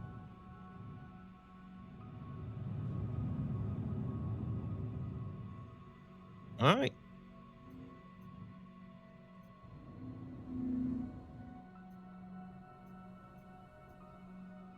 All right, let's just bring it back. Let's bring it back. Okay, I think maybe we have some. Maybe there's some. Everybody's hiding, bro. Everybody's hiding. It's weird. It's like we had some comms from Black Fleet, but no one else is talking to us here. No one else is talking to us here. We're getting some comm action now. Let's go back to Avenger 1's comms, Avenger Alpha's comms, and see if we can get something on this first pass. He might be too close to get. Let's slowly accelerate. Wait, is that him? Yeah, there he is. I see Felipe now. I see him now. Andre Smoke. His primary. Okay. Felipe's kind of backing off. Felipe's closer now. Kind of looks like they're Felipe. Okay, Felipe. okay. Push on Felipe. Merging. They're targeting me. Yep. I'm effective. Disengage if you have to. Disengaging to get my shield back. He's hurt. All right, let's I'm go on back. Felipe. He's red structure. I'm staying. Wow. Yeah. I mean, that was awesome. I mean, Avenger 1 was calling out Andre Smock as primary, and then as soon as Felipe showed himself as a more vulnerable target, it was Felipe. both of them capitalizing on that and going in. And look at Felipe now. Beautiful call from Avenger 1. Felipe is basically dead in that arrow. He is so damaged already in that first pass, and that is unfortunate for MPeX crew. Yeah, I mean, right now, I mean, you saw that first pass, man. They said Felipe, he went off 2 ahead of his partner without staying next to him. They just peeled off from, from smoke right now, going into Felipe. His hull is completely damaged. One more pass, they can take Felipe down right here, Detox, and it's going to be, a very bad way for MPeX. I mean, these guys did a great job. Avenger 1 and Schwang did a great job just staying on target, but as you heard him, Schwang was like, hey, I'm taking too much damage. I need to peel off and I need to go away. But right now, man, I think that right now that Avenger 1 has an upper hand against MPeX Flying Smoke currently. Avenger Alpha definitely has the upper hand. MPeX is on the back foot. Felipe is on the back foot, and here comes the commitment from Avenger to Felipe. I think this is where Felipe dies. And look at that beautiful laser focus aim, beautiful merge, countering the movement of Felipe as Avenger 1 crossed in and hit the merge. That was beautiful. Felipe, that is unfortunate. I mean, that was just beautiful display from Avenger. A beautiful display. Totally. Yeah, that was great to see. Schwang also was, in a lot of hurt taking a lot of hurt from Felipe at one point there. Schwang's shields were down, but they are now back up, crew. I mean, it's incredible right now how quickly Avenger Squadron Alpha just were able to take down, and right now incredible damage here. Onto smoke, already taking out Felipe, and it looks like they could be going down, taking some heavy hull damage here. And man, these guys are going straight at it. Witcher doing a great job staying on target right now. Shields are now back up. This is going to be the kill right now. And boom, baby! There goes smoke. Avenger 1. And my man Schwang coming in hot, making this look like patty cakes, taking out MPeX Flying Smoke and taking that round 1 win. Damn, Detox. Oh, beautiful. So beautiful. Such a, I mean, Avenger Squadron, you guys, you're good. You are so good. That was just so tight, so clean. MPeX were, that was a tough fight for those guys. They put up a great fight. Schwang wasn't, he wasn't completely free of damage there. I'm pretty sure Schwang did take some hull damage as well. But overall, that was just so clean. The merge at the beginning, when they're crossing paths, they're at high speed. Avenger Squadron bringing their speed and their positioning into a position where they can counter the movement from MPeX and immediately get into the kill zone and get into that that perfect layup so they can start dishing out the damage onto Felipe. And that's what we saw. As soon as they switched targets to Felipe, he presented himself as a good target. The comms were perfect. They switched to Felipe, and that's where Felipe was basically focused down. He had to immediately extend and break away from the fight, which immediately puts them at a massive disadvantage on the back foot.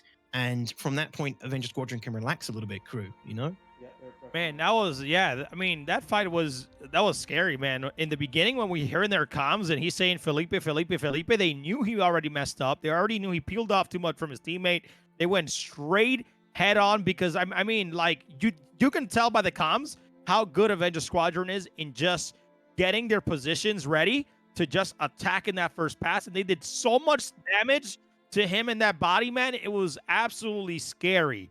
I'm telling you right now, we saw Black Fleet #1 being pretty dominant, but that match, lasted a little bit too long. But to see Avenger Squadron do that much damage on one little mistake that Felipe made right in that first pass, that is scary. With that much damage, they're on point. They're good. That's all I'm gonna say right now. They're doing really good right now, Detox. Yeah, I think we're seeing, with these mirror matchups with the Gladiator scenario, the Talon matches we're seeing, they're definitely lasting longer. There's more longevity to these Talon compositions, on account of the fact that they're better at moving in and out and extending the fight. But in these Gladius Arrow mirror matchups, we're definitely seeing quicker matches where it really comes down to both teams playing their best and taking advantage of the other team when that team makes a mistake.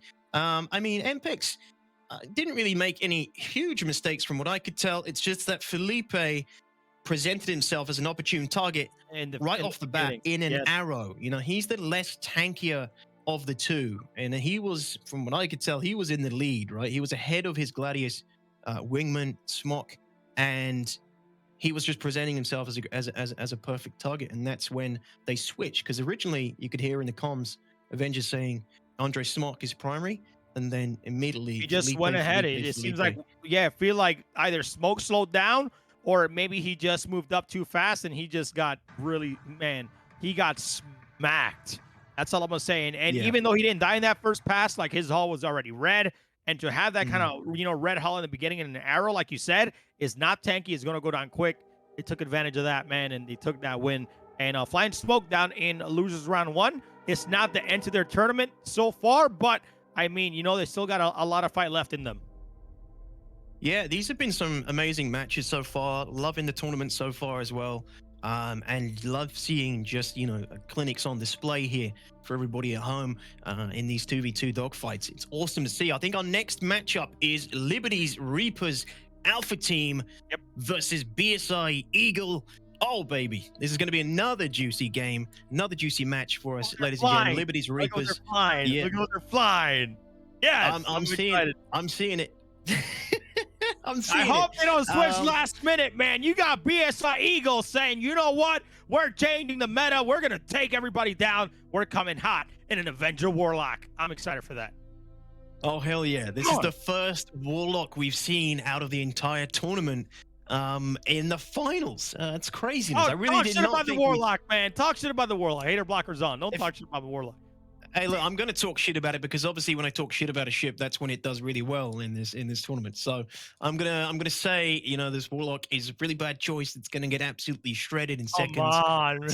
It's EMP is going to be it's going to have to be a perfectly timed EMP. The damage needs to be dealt from. So on BSI Eagle, we've got Gimmick taking the Gladius, and the floor mat is taking the Avenger Warlock.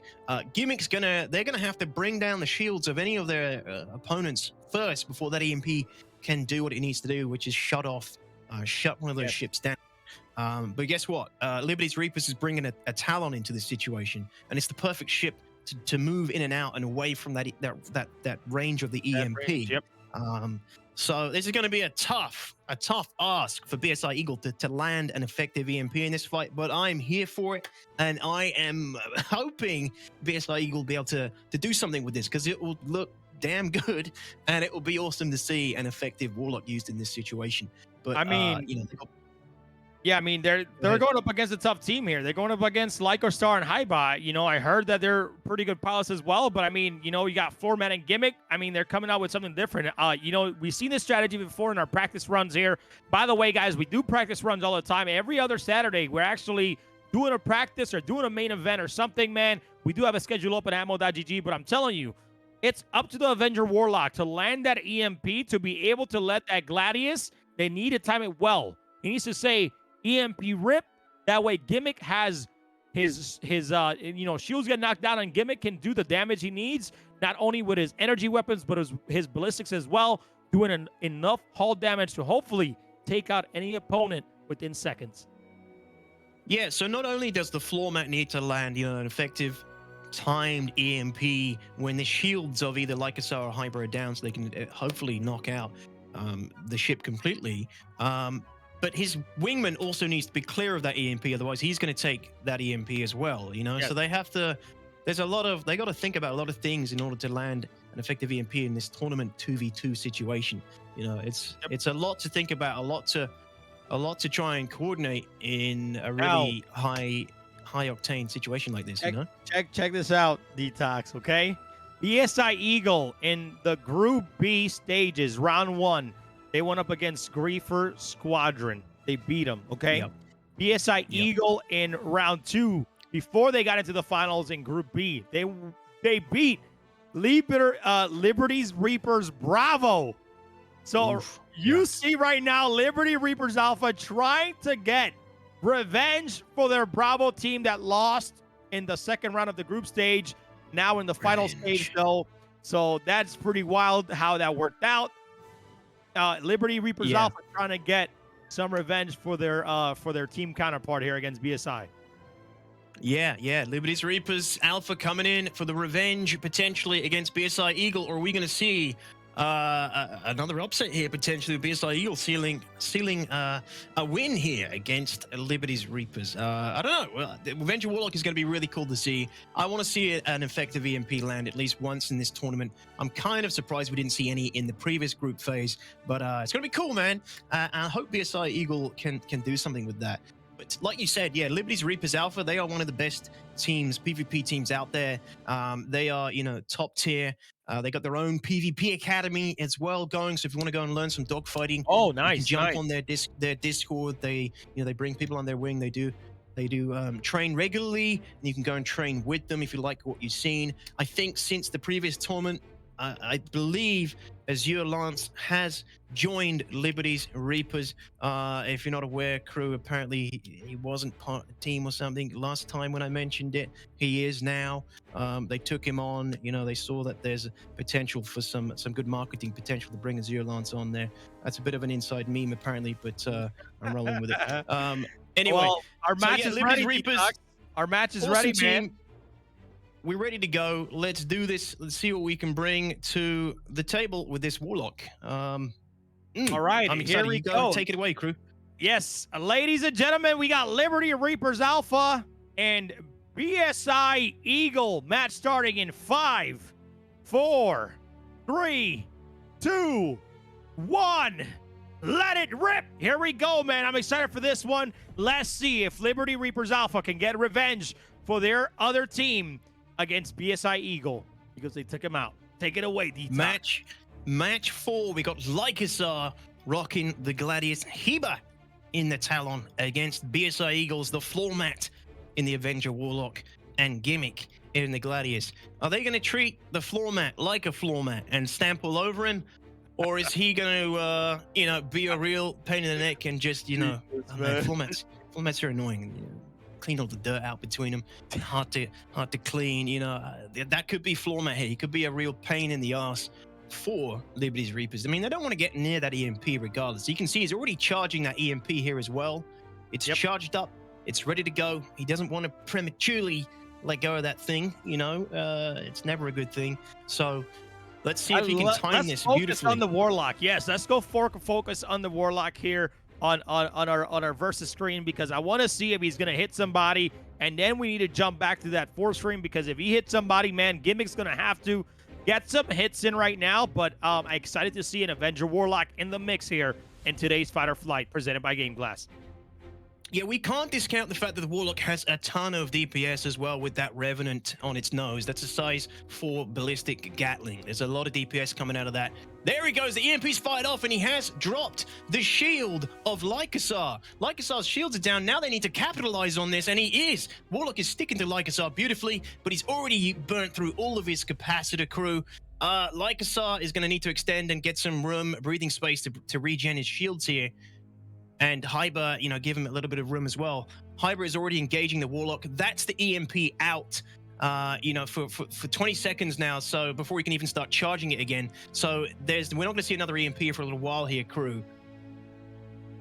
Yeah, right now you see that his EMP is charging right back up. They were actually you saw Liberty Reapers Alpha going against the Avenger Warlock right now, but EMP's back up. They're going to try again. But it seems like right now Liberty Reapers Alpha is going against Gimmick. They feel like the Warlock might not be a big of what do you call it? Man, I'm losing my mind right now because I'm just trying to see where he's gonna hit that EMP right now. But I'm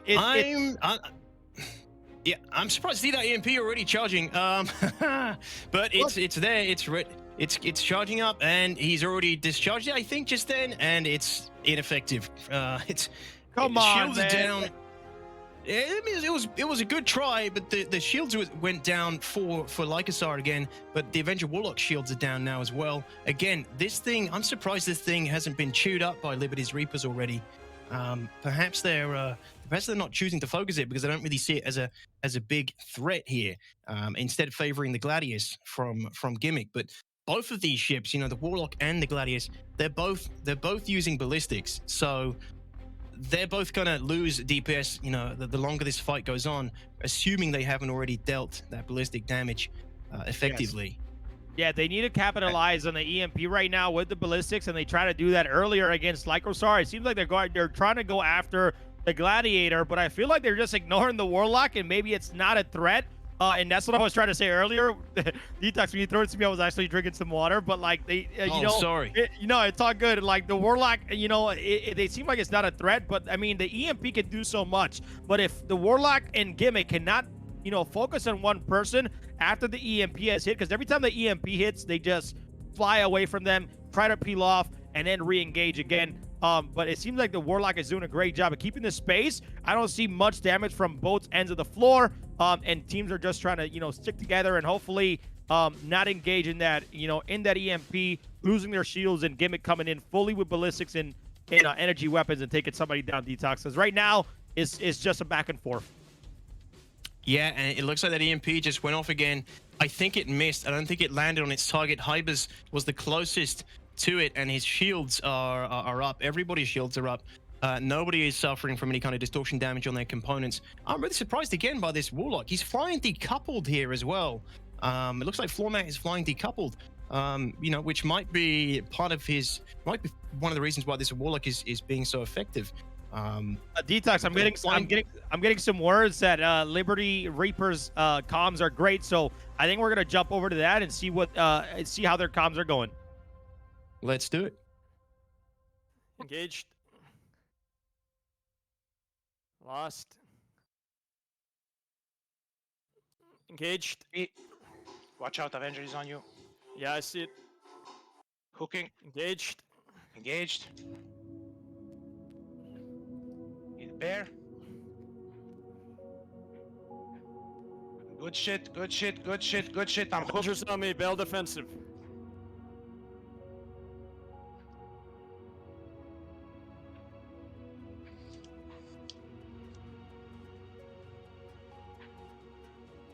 Okay, lost. Let's take it back. Man, Beautiful. It seems like they were in a tough situation right there. It seems like they are a bit scared of the Warlock, but I mean, you know, they're still doing a great job. They're communicating. They understand what they have to do here. But man, they were in a dangerous situation there right there earlier, Detox, where the Warlock had that EMP go off. They got that damage in, but right now it seems like this fight could be anybody's. Right now, BSI Eagle standing strong. Yeah, I am again eating my words here with the Warlock. This thing is behaving beautifully, and it's insane how the Warlock is keeping up with Hyber. Look at this. He's connected. He's merged on Hyber. He's connected immediately with the flight path, and he's sticking up with him, staying up with him the whole time, dealing damage as well. I mean, again, the Warlock is more capable than I expected, and this is awesome to see. Awesome to see again from a new ship and pilots doing something with it in this 2v2 tournament situation.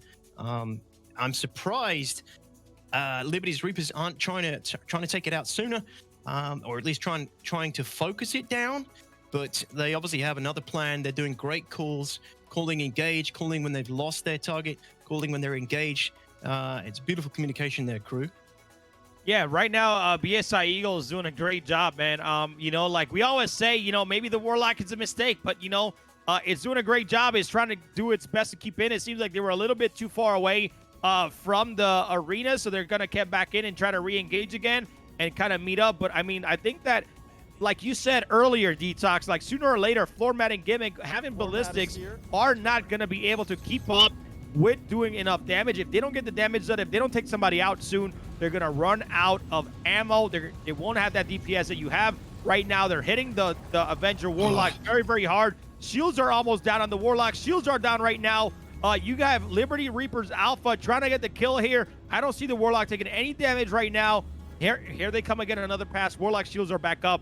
It seems like the Warlock shields are going back up so much faster than any of the other ships right now, which is pretty crazy because he's doing a great job just peeling off, Detox. Yeah, and he's putting like 22 Gs when he's tricording. He's using like every axis of his thrusters at once to reposition his ship, and he's putting 22 freaking Gs in the Warlock. That is high. That's a lot of Gs. that this thing is pulling. And yes, it is gonna be running out of. They may run out of ballistics in this fight, but he's still got that freaking EMP.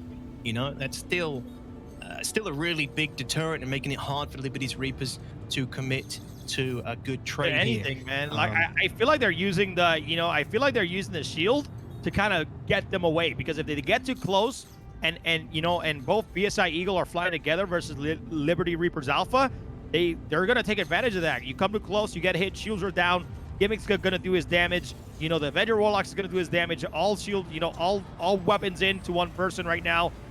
So it's very scary to kind of go up against a Warlock, in my opinion, in this situation, especially how good BSI Eagle is currently flying it, using it right now. It's deadly. Yeah, I think we just saw a friendly hit with that EMP. Crucian, if you see BSI Eagle Gimmick, he's taken distortion damage. You can see his HUD is freaking out.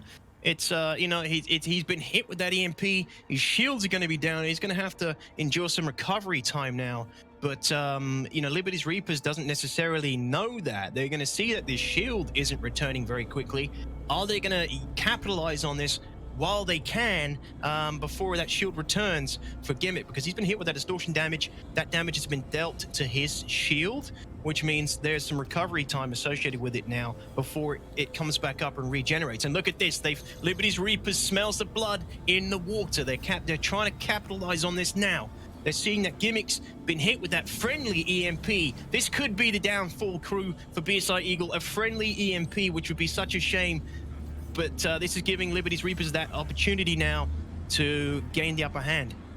Yeah, right now, I mean, both teams seem like they really want this win. They want to move on to winners round 2. A lot of these teams are just going really at it. They're doing some incredible damage on the Warlock. Warlock is taking some damage, but his EMP is up, is ready to go, so he's going to be trying to take out that Talon if they can, but the Talon being too swift, getting out of the way, they re-engage back onto the Gladius right now. I don't know, man. Floorman is doing a great job staying alive. EMP on hold, man. If they can get them, if they can hit them both, Gimmick can come in and hopefully clean up, man. It's going to be a dangerous one right now. But as we can see right now, no hull damage. Yeah, no hull damage right now for either teams currently right now, Detox. Yeah, I think Gimmick has taken some hull damage. Can we go back to the quad view, please? There we go. I think Gimmick has taken some hull damage on his right wing. Look at that. That was due to his shield being down for so long. Liberty's Reapers went in and tried to capitalize on that. They did deal that hull damage. That's a nice position to be in for Liberty's Reapers now. But look at this. They still haven't burnt through their ballistics ammunition. Gimmick has still got 41 rounds on the Mantis.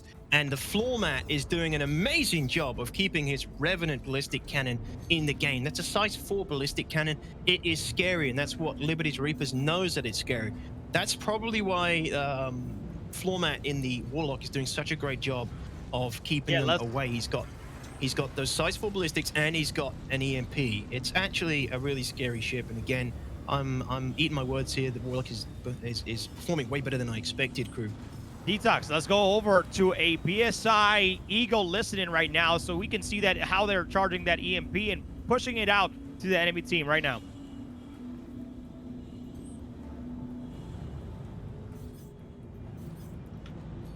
Next pass, I'm unleashing EMP. It's going to need to cool, probably. Okay, so I think their plan is they're trying. 3. Ooh, what happened to Hyber's shields? He missiled himself. Hyber missiled himself. Roger. Just EMP Lyco. Lovely. Okay, he's running it out. Don't chase. Hyber's on me. He's still out. He's still up.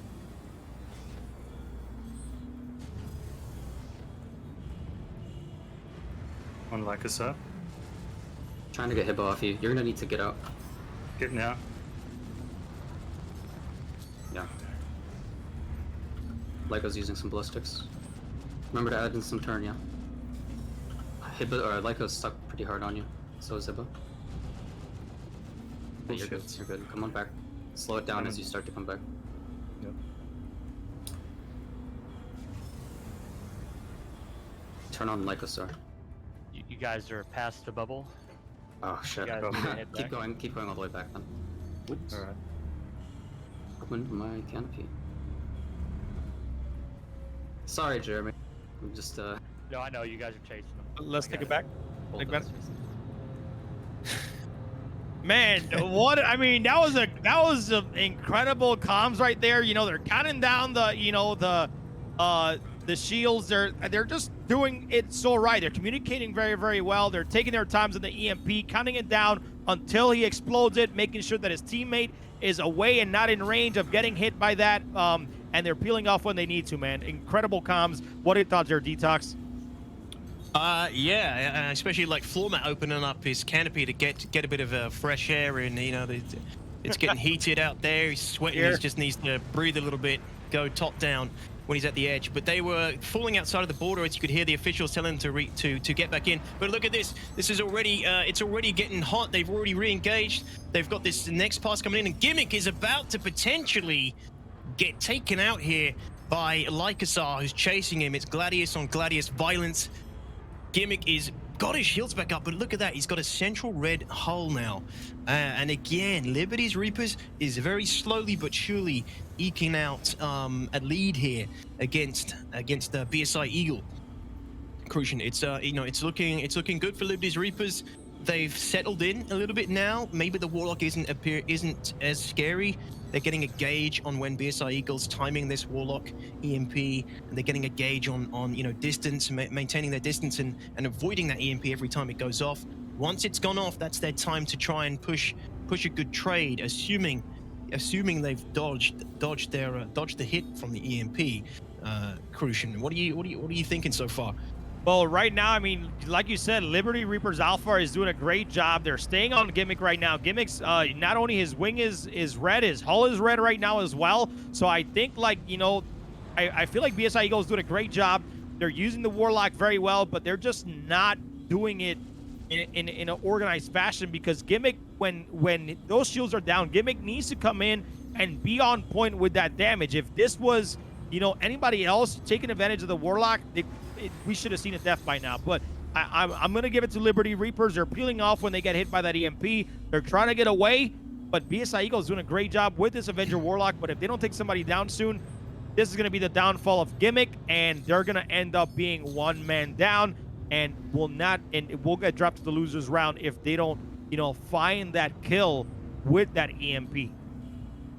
Yeah, I mean, what we've seen from the EMP so far is that it's dropped the shields on a friendly. That's the most effect it's had so far in this match. It dropped the shields of Gimmick. They had to basically break away for an extended period of time until Gimmick's components recovered and his shields could come back up. And that is why we see Gimmick in a red state currently, heavily damaged.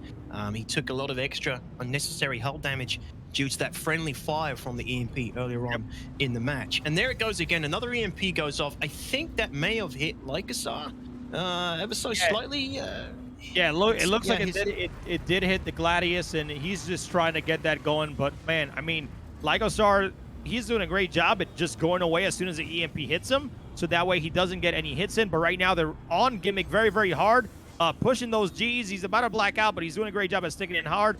But Gimmick running away and trying to not get those shields down, so that way they don't end him in this matchup. But like, BSI Eagle has done clearly almost no damage to Liberty Reapers Alpha, which I feel like that's why they have the upper advantage in this matchup right now. Detox. Yeah, Liberty's Reapers, you saw that EMP go off. Liberty's Reapers, they're basically like, all right, now we're going in. That's when it kicks off. As soon as that EMP's done, if it isn't effective, BSI Eagle has to extend again and buy themselves some more time. They still have all their ballistics ammunition, though. They're doing such a great job. The trigger discipline's beautiful from BSI Eagle. They still have both ships with all ballistics, and same for Lycosar. He hasn't burned through all his ballistics either. But that Revenant Gatling gun on the Warlock is scary. And from what I'm hearing, Floormat is a mouse and keyboard pilot, I believe. So awesome.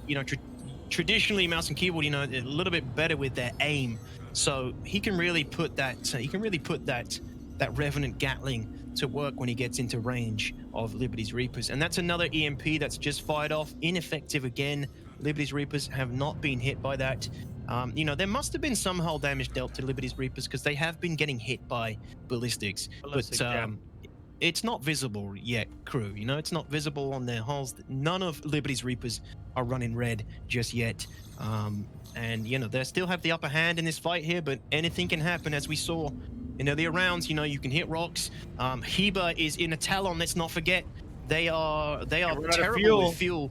Yep. And look at Heber's fuel right now. It's low. It's what, 40% approximately. Yeah, I'm gonna be honest with you right now, Detox. Like if BSI Eagle keeps pushing it out, just like how they won another match where the Talon ran out of fuel, this could be their chance to hopefully take him out and then concentrate on Lycosar in the Gladius. But man, it's very scary right now because BSI Eagle, they're very close to taking down. They're very close to taking down Gimmick right now, and we don't know what's going to happen. But these two teams are very, very, are very, very good at being strategic and trying to figure out what they're doing. But if they don't figure something out, what could end up here is this Talon could end up running out of fuel, and then BSI Eagle can come in, do their damage, and possibly take the win if they don't take out Gimmick by then. Let's see what happens. Yeah, we're going to have to see Heba doing like what Pigeon was doing in Black Fleet. He's going to have to start not committing to some of these movements and some of these movement patterns between both teams. He's going to have to just save his fuel to commit when it's absolutely necessary. Otherwise, this could be BSI Eagle's plan all along. Why the hell not? It makes total sense, doesn't it? They've got the Warlock here to keep Liberty's Reapers at bay. Every time they try and push a favorable fight, they know the Talon's going to run out of fuel. This is all making a bit more sense now. This could well be part of their plan. But look at that again. Gimmick's just been hit with an EMP. It's a friendly EMP. And what did I say at the beginning? They got to coordinate these EMPs perfectly. Otherwise, they're either going to completely miss or they're going to deal friendly damage, friendly fire with the EMP. And again, Gimmick's been hit with that. Let's keep it on the quad view here because we need to see Gimmick. He's got his shields down. He's in a bad position. Shields are back up. Okay, so it wasn't too bad. Distortion damage wasn't too bad this time. His shields are up, but that is scary. The friendly fire from the EMPs here. It looks like Lycosar is still tight on Gimmick as well. He's not letting him up, and that's what they need to do. They need to get rid of Gimmick as quickly as possible so they can relax, and so that Heba has some time to compose himself and not burn through that fuel, because it's getting worrying for him in that Talon crew. Yeah, I mean, right now you see the Avenger, like they haven't really targeted the Avenger that much. They just probably did it so they don't, he doesn't concentrate on Lycosar, which the Warlock has been doing this entire matchup. But then you have right now Gimmick, Red Hull. They're just trying to position themselves in a spot where Liberty Reapers Alpha can come in and hopefully take out, right now where his shields are down, the Gladius shields are down. Gimmick needs to take a little bit more damage, and that could be it for him. His shields are back up, though, unfortunately. Man, shields regenerate back up fairly quickly. But like you said, man, the Talon losing fuel around 30%. This could be critical for the Talon. But, I mean, if this is a strategy right now that BSI Eagle has up their sleeves, I mean, that's what they got to do to win. Because right now, Gimmick is in a bad spot, a bad situation where he could go down, which is going to give Liberty Reapers Alpha the win. So let's see what happens, Etox. Yeah, it's not looking good for the Talon now as well. Heber's actually taken some critical damage to his right wing, and Talon's wings, those things break off. Once they break off, it's really hard to fly that ship, naturally, right? So if that Talon loses its wing, that's not going to be nice. And Heber's already got to worry about his fuel. His shields, did he get hit with an EMP? Because his shields are not regenerating. They are taking their sweet time. So I think he may have been hit with an EMP just there. He is 18. He's 15 clicks from Lycosar. There we go. Shields coming back up. So he's extended. He's given himself that room. Lycosar is now trying to regroup with Heba in the Talon. That was a little bit hairy for them, but they're stabilizing. And you can see BSI Eagle. They're trying to push now. They're trying to push to pick a good fight here because they know that Liberty's Reapers are so split up. But we have comms now for BSI Eagle. Let's go listen in on BSI Eagle and see if there's some strategizing going on around Hyber's fuel here. Going for him instead. Roger.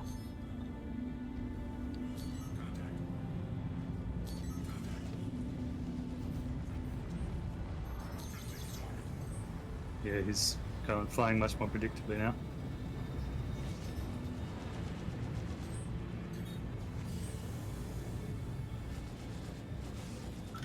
They're very fast, it's making it hard to keep on tempo. Yeah. Two is gonna die. I'm with you now, slowing down.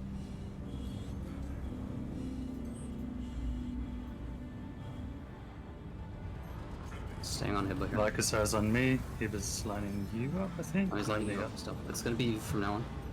Yep. Oh, they're getting hull damage. Good hull damage on me.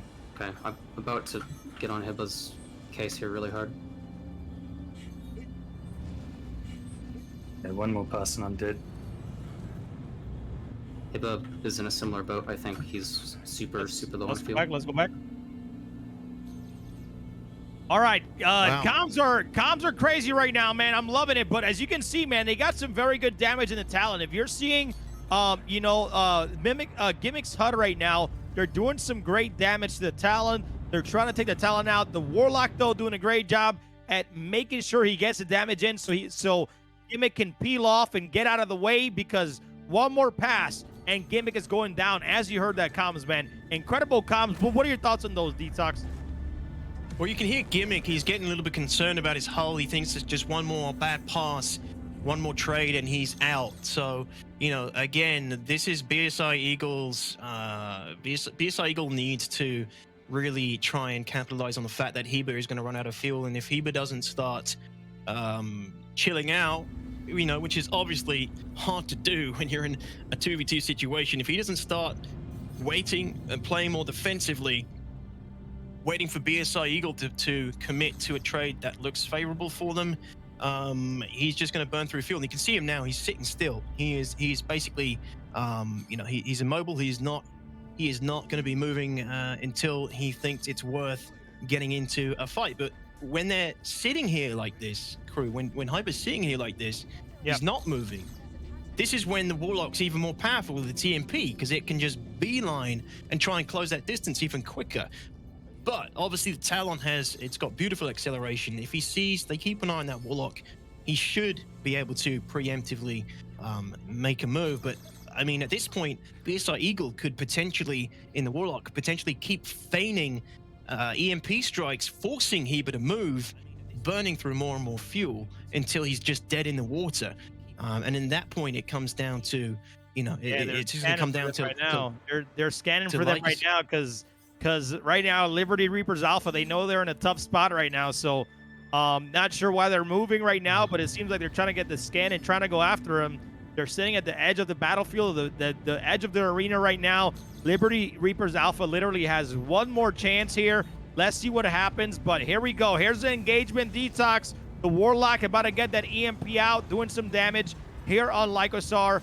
It seems like they're trying to go after Hibba as well, but they need to find a way to be able to take down BSI Eagle, but this has been a long, gruesome battle by both sides. This is I think BSI Eagle's plan all along. Take it to the long game and wear down that Talon's fuel. But look at this. This EMP could potentially be effective. If he fires off a defensive one here, the Warlock shielded down, but Lycosar's on him tight. But this could hit Lycosar, but it won't be really effective, you know? It's not going to be that effective. Lycosar's shields are at full. This could be the Warlock's death! The Warlock is red. This could be when they remove the Warlock and finally get that massive breathing room that they need to then finish Gimmick, who is also severely wounded here, critically damaged Crucian. Man, this could be a change in fortune for Liberty's Reapers at this point. So far, it feels like BSI Eagle's been controlling the match to some degree. Yeah, I mean, right now they can go either opponent right now. They can go to either one and do some heavy damage and take out either one. So right now, it's Liberty Reapers Alpha. They have to be very strategic here because we know that Hibba, I believe, is about to lose fuel and is going to be dead in the water here, which is going to give, BSI Eagle an advantage. So they need to have one more pass. This is a time they need to take down one of the pilots here for BSI Eagle. Here's the damage coming into the Warlock. They're peeling off. They're going after the Talon. They're going after Hibba right now. They're not really concentrating on the Warlock currently. They're going after Mimic right now. They're focusing on Gimmick, and he's shielded down. They're regenerated now, but again, that's probably took some more hull damage there. Again, not looking good for Gimmick. He felt like he had, from what we heard on the comms, he felt like he probably had one more good trade in him, and that was a bad trade for him. They got into weapons range, and he suffered for it. Shields went down. He took more hull damage there. Yeah, it's just not looking good for BSI Eagle now, both on critically red. But Hyber's fuel is still a massive concern here. It's a massive concern. Hyber is moving around. You know, he's chasing the fight around, following his wingman Lycosar, but just not being effective enough to warrant the usage of this fuel. BSI Eagle is just managing to constantly keep the distance and drag this fight out. Every time they do engage, though, we're seeing Gimmick is losing his shields. Lycosar's shields down as well. That may have been an effective EMP just then. No! Oh, there we Gimmick go! There's a kill Gimmick here. is down. Woo! Hyba staying on track, keeping his fuel afloat, and Detox coming out with that kill. And all they got to do is take out the Warlock, and that's going to be the victory here. Liberty Reaper Alpha. That's beautiful. So now Hyber can relax. You know, Lycosar in a 1v1 situation, Lycosar has this fight against the Warlock. But look at Lycosar's fuel as well. This is ridiculous. Look at the fuel for both of Liberty's Reaper's ships. It's incredibly low for both. They're gonna have to try and finish this quick. The Warlock actually has more fuel than both of these ships combined, I believe, from what we can see. EMP has gone off. Can we go back to the quad view? I'm not sure if that hit either. This is the finish here. No, this is the finish. Right here. We're going to see. It's going to finish the Warlock. The wing is gone from the right. There we go. Liberty Reaper's Alpha, man. Doing a great job. Sticking it strong. Almost no fuel detox. Man, that was a battle. God. That was a strategic battle all around. That was a great one. Everybody's, you know, probably saying that was too long. But the thing is, man, if you have a strategy, you stick to that strategy no matter how long it takes, man. BSI Eagle did a great job. I thought they could have won that as well, but Liberty Reaper's Alpha doing a great job, man. Taking out Gimmick and coming in with that win, moving on to winners round 2.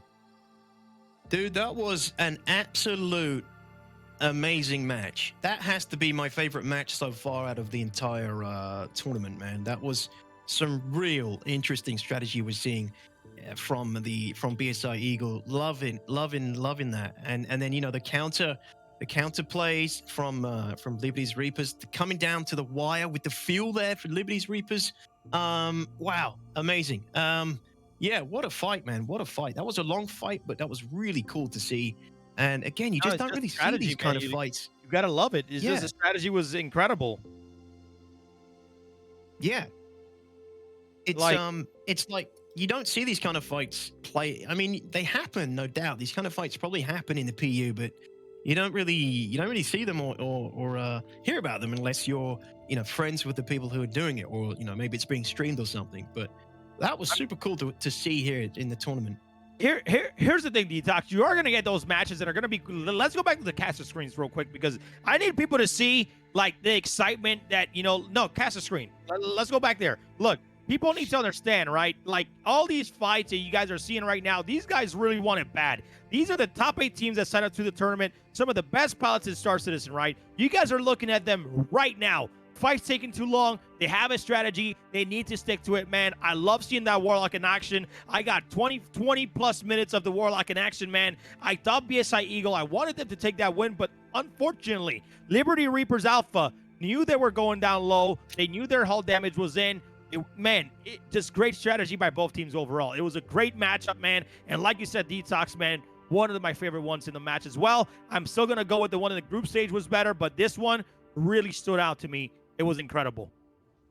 Yeah, I mean, I don't know. I'm trying to think of what BSI Eagle could have done better in that situation. They really played a good, patient fight. It just comes down to, I think it just comes down to the trades. Every time they got into a trade, it just unfortunately didn't work out well enough for BSI Eagle. Their overall strategy was really good, but when it came down to the trades, Liberty's Reapers were pulling ahead in every one. And like I said earlier on, the friendly fire EMP from Floormat when he hit Gimmick with that, and his shields were down for an extended period of time, that was not nice for them. That was a bad.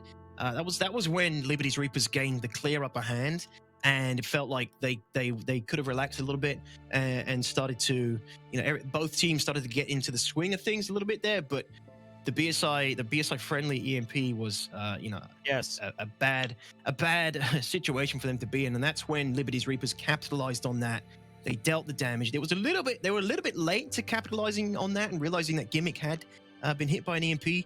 Maybe they didn't realize until they saw that his shields weren't regen still, and you saw them closing in on him after that point. And they did. They dealt the hull damage. They dealt a lot of hull damage. But I'm also really impressed by both teams' ability to not blow through all that ballistics ammunition. They still had ballistics ammunition right up to the end. You know, crew, that was cool to see. Really Hey, well done. let's go take a look at the bracket right now, because we got our winners round 2 nice and filled up there. We got Aurora Borealis versus Black Fleet #1, and then Avenger Squadron Alpha versus Liberty Reapers Alpha. I'm gonna say, man, BS Eagle did a great job, but I'm gonna say Liberty Reapers Alpha, if they want to win against Avenger Squadron, they're gonna have to be aggressive here. They're gonna have to play it smart, because one mistake can cost you your life. And right now, losers round 1 Detox, Black Fleet #2 versus MPeX Second Guard, and then we have MPeX Flying Smoke versus BSI Eagle. This losers round 1, if they lose, they're out of the tournament. They don't have a second chance, so they still have a long way to go. But any of these teams in losers round 1 can make a losers run here, Detox. Yeah, absolutely. I'm loving the mustache, Crucian. The mustache is looking I don't know what's going on, man. Like, everything just like I don't know, bro. Like, I'm over here pixelating, and Thanos is snapping his fingers, and I just look like I don't know what's going on, man. You know what? Today is, it is what it is. I'm sorry, crew. You are a professional, man. I love you. I know we had this problem during the setup today. We don't know what's causing it, guys. Something is we think it might be a bandwidth issue on Crucian's side potentially. We don't know. We've been trying to remedy it, but it is making me laugh, and I'm trying to hold it in, man. But sorry to mention it, sorry to bring it up, crew. But you're doing a great job, dude. Well done. You're doing better than I could in that situation. But all good, yeah, man. We just keep it going. That's all that matters, right? I mean, absolutely, man. I'm gonna Absolutely. melt, but it's all good. You are a professional, absolutely. But so yeah, and these fights coming up, man, these have been amazing so far. This finals is, exceeding expectations again, just like the first group phase. This is exceeding expectations. We're seeing some really cool fights here. And the next one coming up, match 5, is Black Fleet #2. It's Freedom coming back in again with the Kakar, and Black Star in the Gladius taking on MPeX Second Guard, MPeX Akashi, and MPeX Dread in the Arrow and Gladius. Man, this is going to be another really good fight. Based on what we've seen, I think this is an evenly matched. This is a good even matchup for these guys. Yep. And this could be anyone's game here, but it's another Talon game. Are we going to see more players? Are we going to see MPeX Second Guard again trying to take advantage of that Talon fuel cap, which is obviously, I think everyone who's come up against the Talon so far that's definitely seems to be at the forefront of their mind, something to take advantage of, which is why we're seeing some of these matches, drawing out a little bit longer. That's a cool Hammerhead skin. Is that security? That's cool. Is that one of the security players? I like it. So that's the center marker. That's the center marker, I'm being told.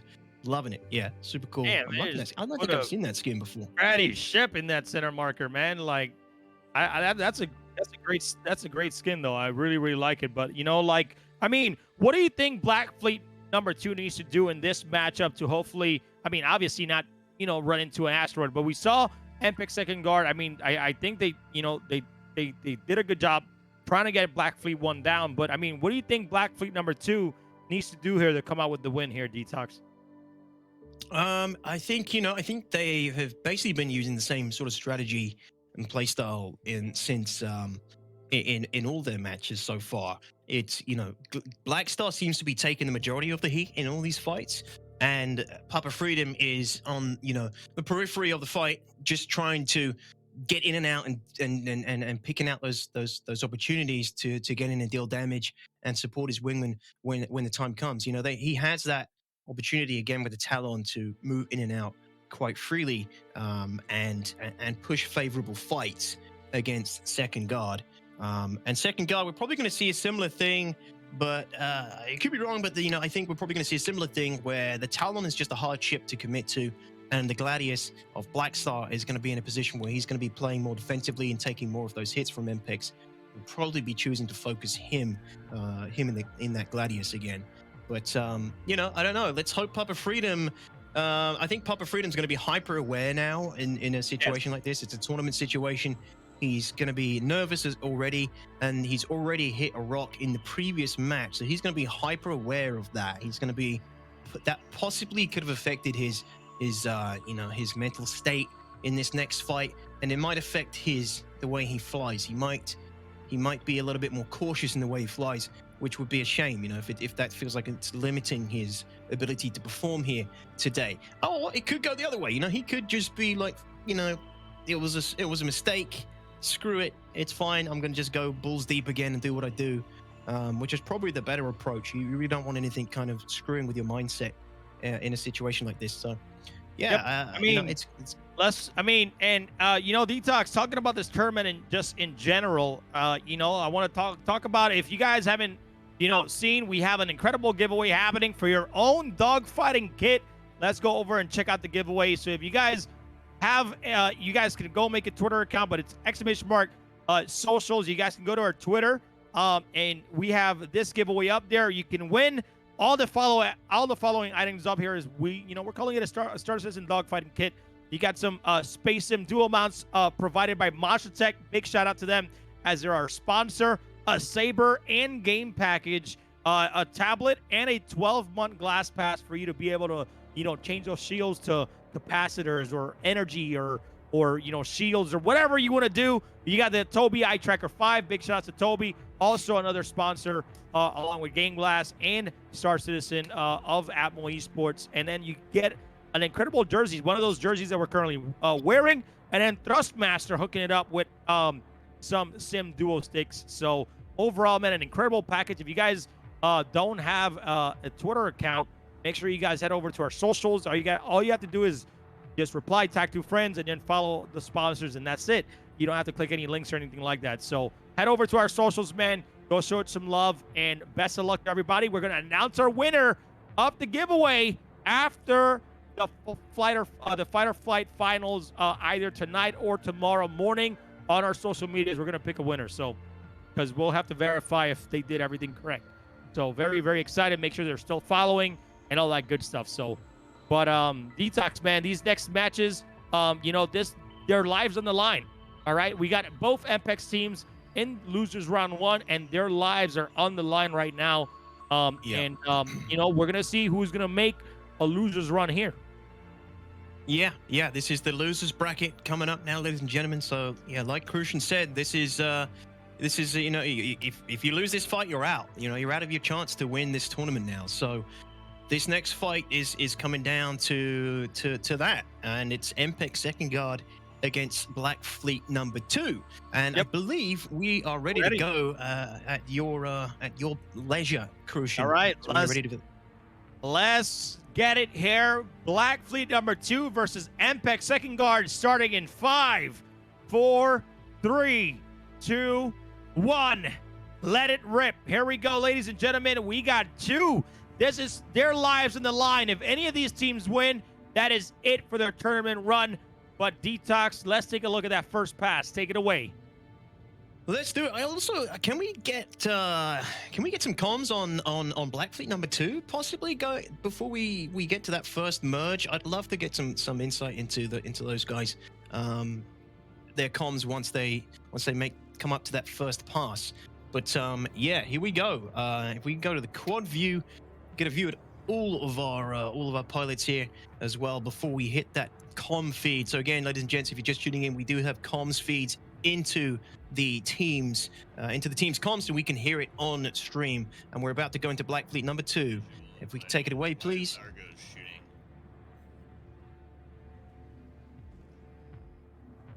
I'm falling back behind you. Okay, was Nargo shooting at you? I have no idea. He was targeting me, but I don't know if his gunners were shooting somewhere else. Okay. All right, I got Gladius first. Copy Gladius, MPeX Dread. Yep. MPeX Dread, lopping a chaff. All right, Dread's coming in. Let's go on Dread. Go on Dread. Yep, engaging. You got both on you, effective Good. on I'm Dread. good. Good. I'm good. All right, I'm gonna pull away. All right, I still got Dread's 20 pulling off. shield. Yep, I Dread's still got pulling 20 out shield. hard. Yep. I'm going back to you. Okay. Got you. Got you. I got Dread and Akashi targeting me. Okay, copy. Going on Dread. Going on Dread. Copy, Dread. I I'm blew stuck by. in a face tank with Akashi. Okay. Oh, I'm getting hurt. Getting hurt. Get out. Get out. Get out. Yep, pushing away. Going on Pushing Akashi. back going towards on, you. Pushing yep, back going towards on you. Akashi. Going on Akashi. All over All Akashi. right, can we switch to MPEX's comms? No. We don't want to go comms to comms. Let's go back to it. Oh man, well man, those comms were great overall. Detox, man, Papa Freedom and Black Star really doing good. But during this whole match, I was having eyes on Akashi, and Akashi has been doing some heavy damage to Black Star right now, putting him in some danger. Even though his hull is not, is not damaged right now, he was definitely taking some heavy damage there versus MPeX. So I think MPeX really wants this. But again, life on the line here, Detox. Any of these teams are going to be out of the tournament. Whoever loses. Yeah, here. I mean, yeah, this is Black Star again. He is the punching bag of this team, and the communications, it's tight, it's quick. As soon as he starts taking that dangerous hull damage, he's communicating in that. He's Freedom's telling him, to break away. That's when Freedom gets in. They're already coordinated a target at that point. Freedom comes in to try and peel it away and give Black Star some room. But yeah, he is the punching bag of this duo from what I can tell so far. But that's I think that's by design. I think that's their plan, and that's just how it is when you're dealing with a Talon that can zip in and out so well, right? Black Star is inevitably going to be the one that takes the most damage, and every time these trades happen, that's why they need to be sure that they are close by each other. That they're supporting the wingmen, and they're not too far away from each other, because otherwise that's when you start getting bad trades. You get any amount of time where it's a 2v1 situation is when you're going to take hull damage, and that's obviously not what you want in these situations. But yeah, the comms were pretty lively and clean, and that was cool to hear. Freedom and Black Star. Be cool to listen in on MPeX when we get a chance in a minute. But this is a tricky situation here already. Black Star taking hull damage from Dread, who's using those ballistics in these situations perfectly. And that's the power of the ballistics in every trade. Hitting those ballistic shots is going to deal guaranteed hull damage. Obviously the shield is going to mitigate some of that damage, but getting that guaranteed hull damage in early and trying to get ahead, get a position where you're going to be ahead is crucial. Yeah, right now you got we've seen that. Yeah, right now you got Dread doing some great damage here to Papa Freedom.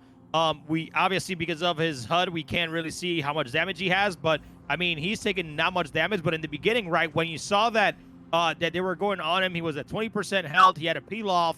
But overall, man, I think both of these teams are really just want to get that kill and confirm kill. But until we see who has, some hull damage, until we see who can coordinate a good attack here, Detox, I don't think this right now this matchup is going either to Black Fleet or going to MPeX right now. But everybody, I feel like MPeX have been doing a little bit more to get those hits in, especially Akashi and the Arrow doing a great job at sticking to Black Star currently in the Gladius, and they've been doing a great job just trying to get that damage in as much as they can. I think that MPeX, if they can coordinate well, they're going to be able to hopefully take down Black Star sooner or later, because he's taking some significant damage throughout this matchup. Yeah, I mean, is MPeX looking to again draw this out?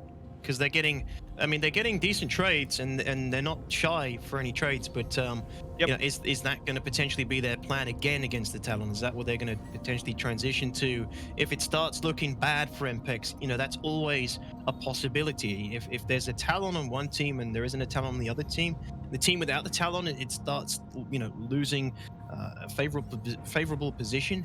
Is there that strategy in mind that, well, we're losing, so why don't we just pull back and play more defensively and wait for the Talon to burn itself out on fuel? I think we're going to have to start seeing some counters developed to that from the Talon pilots in tournaments like this in the future. if it stays this way for the Talon, because yeah, it's going to be a problem for them if that's something that teams are constantly going to try and use against the Talon.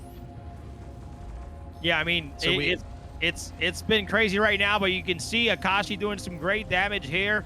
Over to Blackstar. Blackstar shields are almost down. Shields are currently down right now. This is a chance where Dread needs to go in and hit, but right now it seems like they're on Dread as well, so he can't peel off. He can't go to Blackstar. Blackstar pulling off, getting that shields back up right now. And then, you know, I seen that, you know, I need to see Papa Freedom get some damage out, but these guys are doing so good at maneuvering right now.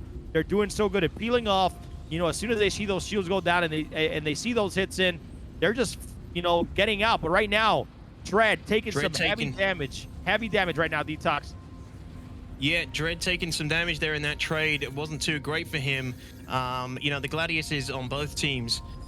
Well, the Gladius for Blackstar's Gladius has taken quite a bit of hull damage so far, and Akashi in the Arrow. You know, he shields it down again. Here it is, the Talon chasing him, trying to deal that damage now that his shields are down, but not managing to stay in range of the Arrow, despite his you know, better maneuverability in the Talon.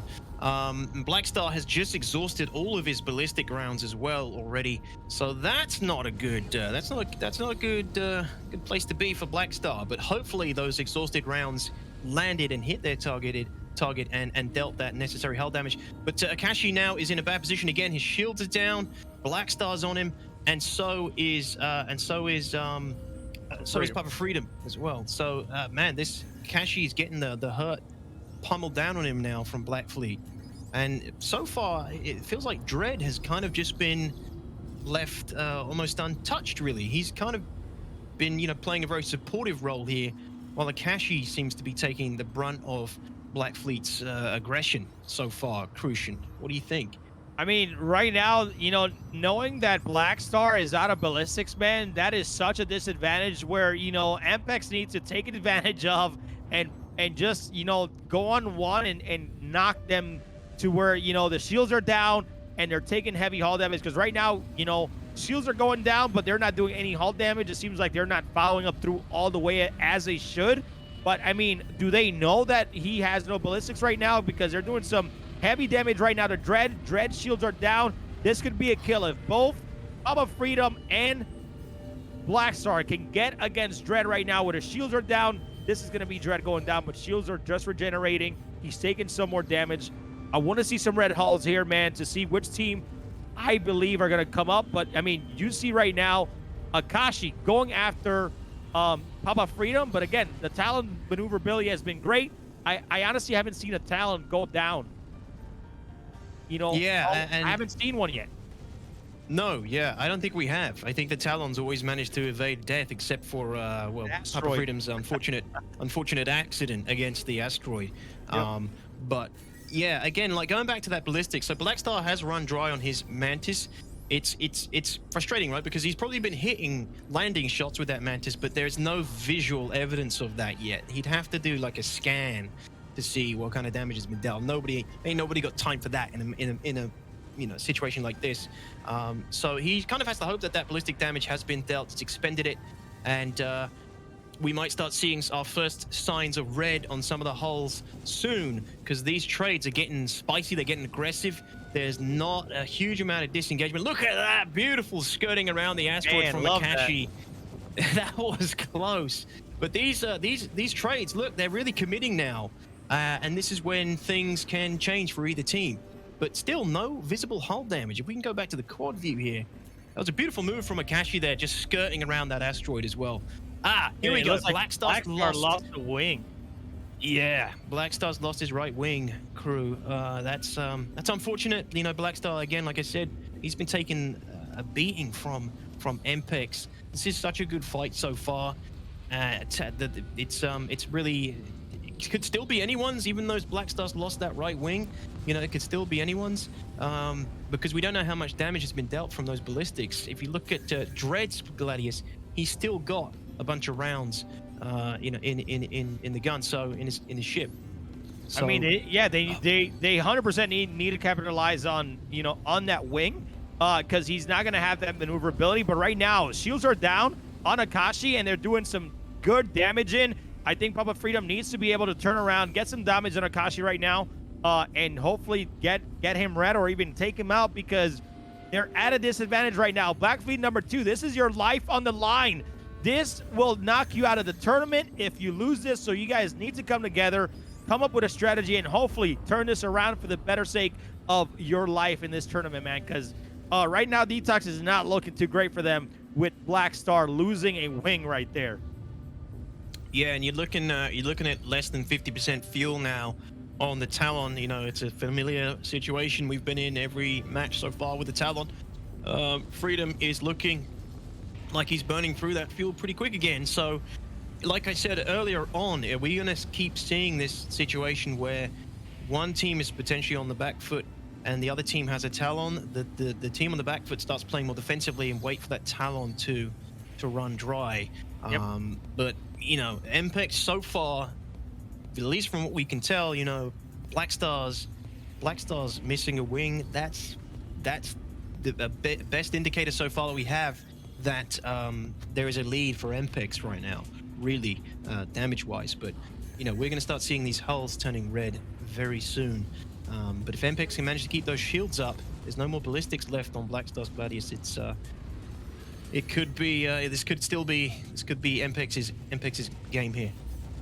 I mean, everybody right now are probably watching these fights, because I know somebody sooner or later in the tournament has to fight one of these other teams in the losers rounds. It's just which team is it going to be? But, you know, they're doing very, very good. I think Black Fleet 2 is still doing some good damage on Akashi. There seems like they really, really want to take out that arrow. It seems like that's their main objective here, to go after that arrow, leaving Dread alone the entire time, just doing some damage. Right now, I wonder if this team knows that, hey, Black Star has no wing. Let's go after him. His maneuver, you know, his maneuverability is completely chalked. So let's go after him and take him out. But right now, they're completely going onto the arrow, trying to take down Akashi. Shields are going down, and boom, goes the Talon. Dang, man. Wow, Akashi did a great job. That was some beautiful tracking from Akashi, and that happened quick. I feel like I must have missed some damage being dealt to Papa Freedom's Talon there. Now, Black Star's in a bad situation. He's got no shields. He needs to disengage and extend, but look at this. He can't. I feel like he's losing control. He's just completely committing to this fight against the arrow. I don't blame him. This could, if he took out that arrow, he'd give himself some chance of winning, but no, he's committing to that fight there, and he's going out in style. Oh, man, what a fight. That Talon just dropped. That was like laser focus from Akashi. I think that they were heading him straight on into the cockpit, man, taking out that Talon a lot quicker overall. But I know we're going to hear from Papa Freedom and Black Star, but, man, what a great fight. MPeX really brought it. Moving on here to losers round 2, booting out Black Fleet number 2 out of the tournament, unfortunately. But I think overall, I know the nerves were there for both teams. Everybody wants to win this so bad. This is what Fight or Flight is all about, man. Having the competitive nature of this tournament, man, bringing out of the people that are in it. But, man, overall, definitely a great battle there, Detox. Jeez. Yeah, and some of the team is saying there was a missile hit there, possibly, which would explain Freedom just suddenly dropping so quickly there. That was well, I mean, if that was that, then that was the first missile kill I've seen throughout this entire tournament, because, you know, everybody's really good at maneuvering, getting out the way of the missile, or shaffing, you know, trying to, you know, because it's easy now to dodge missiles. It's not like back then where, you know, it's on your butt the entire time. So that's definitely unlucky for that one. Yeah, I mean, if you're committed to a fight like that, and like it looked like Papa Freedom was committed to a trade right there. He was committed, and when you're hyper-focused like that, in a situation like this, you know, that's when a missile is going to potentially land. And if that was a missile, and, you know, I can't wait until we potentially get like a replay system so we could, you know, check back on moments like this. But if that was the case, then that, like you said, that is the first confirmed missile hit, and especially in a situation, high stakes situation like that, impressive. It's a very impressive to land that too. Yep, very. Maybe Freedom. I don't think Freedom was out of countermeasures. again, replay would be great because we could tell then. But yeah, that's awesome fight from MPeX. Regardless, awesome fight from Black Fleet number 2. But Black Fleet number 2, ladies and gentlemen, is now out of Fight or Flight, and these guys put on a hell of a show. Well played to Papa Freedom and Black Star. I know. Very good job, man. Show them some love in the chat. They deserve it, man. They came out all the way from the group stage, all the way to the finals. They made it this far, man. I want to give, again, Detox, like you said, you're right. Give him a round of applause. Give him some hype in the channel. So massive, massive love to Black Fleet number 2. Yeah, super cool. Really cool fight there as well. And it wasn't a drawn out one where we were expecting, where it looked like maybe they were going to abuse the fact that Talon was going to run out of fuel. There was a lot of commitments coming from MPeX. Akashi in that arrow was super aggressive, committing to loads of really good trades. And it's scary to do that in an arrow. That one shield, it's not got a lot of defensive capabilities there. So really well played from MPeX. Well played from both teams. Great fight. GG. And again, ladies and gents, Black Fleet number 2 is out, and MPeX second guard go on to the next round. So beautiful. GG's. It's been a great day so far with great fights. I hope you guys are at home enjoying every single fight. Tell your mom, tell your grandparents that we're here in Fight or Flight presented by Game Glass. We're showing the best of the best here in some StarCitizen PvP action, man. I'm very, very excited because it's just been great. Some matches are going to last long. Some matches are going to be shorter. It just depends on what play style people are currently playing, and they need to take it easy because they don't know if some people think that they're going to be aggressive, they could really, really lose a ship by not having the right strategy against the right team. So, but for right now, the bracket is looking very, very good. But we're going to get, hopefully, to see if Papa Freedom and Black Star want to come on and say some words before we head out. Because that's unfortunately, that's their life, their end of life here in the tournament. But let's go take over. I know, man. Let's go take a look at the bracket. You guys can follow at home, by the way. ! Bracket. But look at that so far, Detox. We got Flying Smoke, MPeX Flying Smoke versus BSI Eagle next. So the bracket is looking very, very nice. After we do our next losers round 1 matchup, then we're gonna jump over to Aurora Borealis versus Black Fleet number 1 as well. So definitely gonna be a tough matchup. Yeah, and I mean, we got BSI Eagle again coming in the next round, match 6. And these were the guys that were rocking the Warlock in the match 4.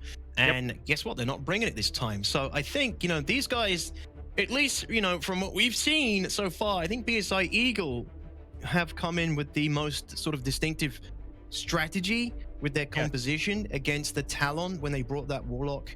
That's super cool to see because they are not bringing that Warlock this time. This time they're bringing an Arrow and a Gladius against an Arrow and a Gladius against MPeX Flying Smoke. So it's a mirror matchup now for this next match. Let's go ahead and get Black Star and Papa Freedom in and see what they got to say before the next matchup comes in. So we're gonna pull them up right now. 1 second. Yeah, let's do it.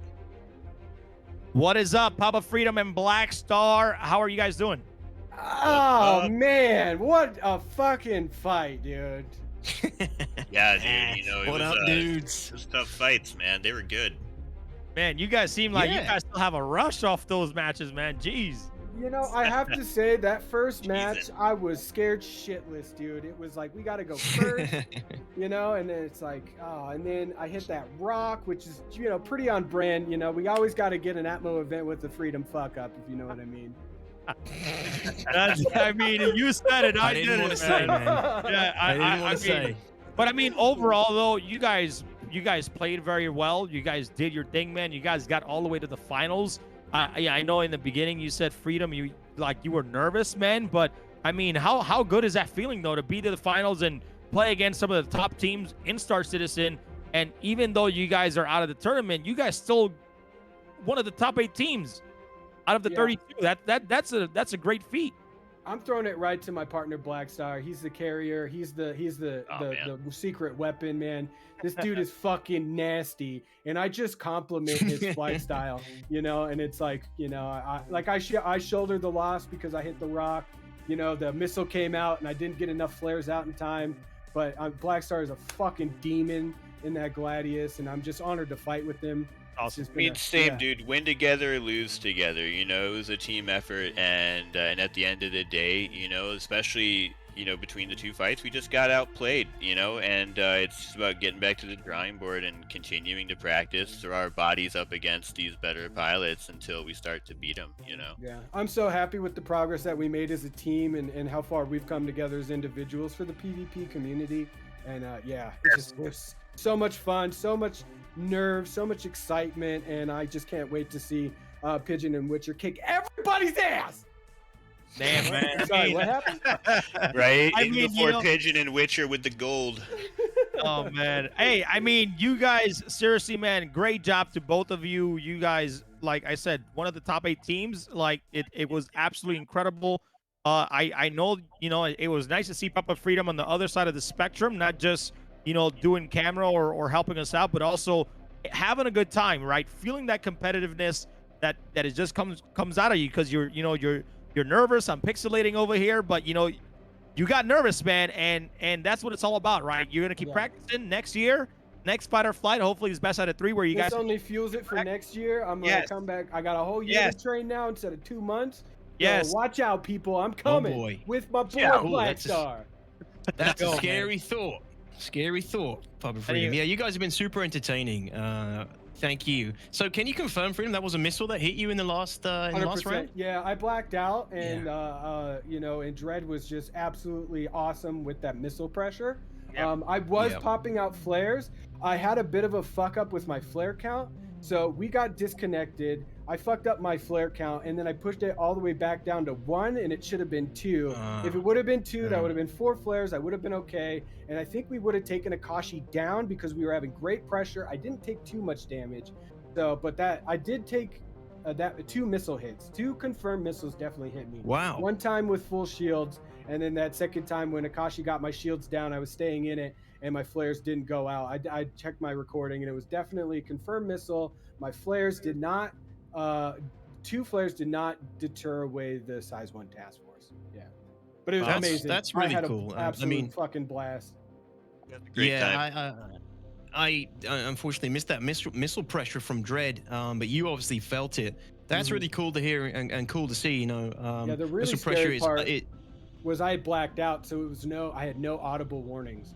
So I was all visual too. So I know for a fact that the visual is delayed compared to the audio alert. So it just, and that one more flare would have come out, and if I would have had that audible time, I think it would have been a different story. But you know, that's the awesomeness of StarCitizen. Like literally anything can happen. But fucking Blackstar, just a demon, dude. Hey man, yeah, well, I mean, it felt like you were taking a lot of you were a bit of a punching bag in both of these matches. Did it feel that way? Like was that your plan? Like you were going to be taking more of the damage from the enemy teams and sort of Freedom? Not ideally. I mean, like, so they did the right thing in focusing down the ship with the ballistics first, you know, and we were concerned that might end up happening because I've only been recently getting better at my breakaways, you know, being more effective and more efficient with those. And you know, at the end of the day, the other teams made the choice that best suited the fight. You know, I feel like the second fight we played it a little bit more tightly, but at the end of the day, I think they just had the better aim. Yeah, no, that's kind of how it felt. Like every trade you got into, Akashi and that arrow was doing work with each trade. You know, he was being really aggressive in that arrow. Right? He wasn't. With my partner. I think we were putting out some really good damage there. I just think that you know, a little misstep on me in that missile, Akashi would have died if I would have survived that missile because we were staying in it. We were pounding him. You know, I felt very confident in staying in that and the damage that I'd taken. So. I don't know, man. That was a very, very close fight. So much mad respect. Dread is a demon. You know, those guys are really good too. mad They're respect excellent to. pilots. Yeah. No, that's awesome, Yeah. man. Well, we got to get on to the next matchup here, guys. Again, thank you guys so much for participating, man. You guys did really, really well. You should be proud of yourselves getting all the way to the finals, but obviously, I'm going to leave it up to you guys, man. Any last words from both of you before, before we head on to the next matchup here? Go ahead, Black. I'll Cargo end. for life. What? What do you say? What do you say? Argo Cargo for life. Oh, okay. Argo for life. There we go. What about you, Bubba Freedom? What's going on, man? I'm gonna go get my get good macro. I'm gonna engage my pip wiggle. I'm gonna J hook delta merge 1%. I mean 420%. I love the Atmo team. You guys are amazing. Thank you so much for these fights, and thank you for letting me live out my dream. Damn, bro, that's strong right there, man. It is. We're just doing what we do, and you know that better than anybody else in the tournament. So, anyways, take care, guys. Thank you guys so much, man. You guys did incredible, and we'll see you on the next one. Cheers, guys. GG's. GG. Man, Papa Freedom and Black Star, guys. Black Fleet #2, first team out of the tournament. But overall, man, great people. They brought in the positivity. They didn't complain about the status of the game or the state of the game. They said, you know what? We know we fucked up. We're back here, man. It's going to be a great tournament. Guys, I'm not fading away. I don't need to hydrate. I'm pixelating. Damn it, this camera's pissing me off. But we're going to continue here, guys. Up next, we got MPeX Flying Smoke versus BSI Eagle. Look, it's Pride Day, Brand. I like it. It's all good. It's not funny, Detox, okay? It's not funny, bro. Sorry. All right, I'll stop talking about it. I mean, I'm glad we can have some, some entertainment here. It's all good. I'm all for it. Yeah, I think so. Are we ready to go for the next round? I'm not 100% sure. Almost It's there. match. We had one team kind of bump into each other because they love each other so much. They kind of gave that love tap and went boom. So we're kind of waiting for that next team to get back in place. But guys, again, if you guys want to follow us, !bracket. You know what? While we wait for these guys, let's go take a look at the merch, man, real quick, because let's go take a look at the Fight or Flight merch here. If you guys haven't yet, man, !merch in the channel, man. Go grab yourself some merch, and a part of the proceeds, if you buy some merch, will go towards relief efforts for Ukraine. We're also supporting that. So in these next few months, whatever we make in merch will also go towards that, a part of our proceeds. So, big shout out to .x, man, for believing in what we do here in the StarCitizen community and really doing it for us, putting up that store, man. So if you guys want to grab your own merch, and also we just announced the Stanton 7 merch as well. So if your colors are not pink and purple, your colors can be red and black. So, and all this stuff, man. We got the StarCitizen logo on there. We got some of the Tumblr logos, RSI, Drake. Big shout outs to StarCitizen for letting us, create this incredible merch for the community out there, man. But that merch is looking sleek. But yeah, man, go grab some stuff, man. Help support not only us, but help support also, the stuff in Ukraine. But Match 6 is ready, Detox. Are you ready for countdown? Yes, absolutely. Let's get it underway, man. Let's get it on. These matches are punchy. It's great to see. Thank you again to all the organizers and everyone behind the scenes, all our camera team doing an amazing job for such a long time. Appreciate you guys keeping up the focus and giving us the beautiful B-roll when we are, prepping for the next match. So thank you again to everyone on the team making this go so smoothly so far. It's been amazing. So take it away, crew. Thank you. 100%. And we'll have some credits giving some love to the entire team at the end of the show. But for right now, guys, we got our 6th matchup. MPeX Flying Smoke versus BSI Eagle. Starting in 5, 4, 3, 2, 1. Let's get it on, man. Let's see if BSI Eagle can come back and bounce back against Liberty Reapers Alpha and come out with a win to move on to losers round 2. Here we go, Detox. Take it away, my man.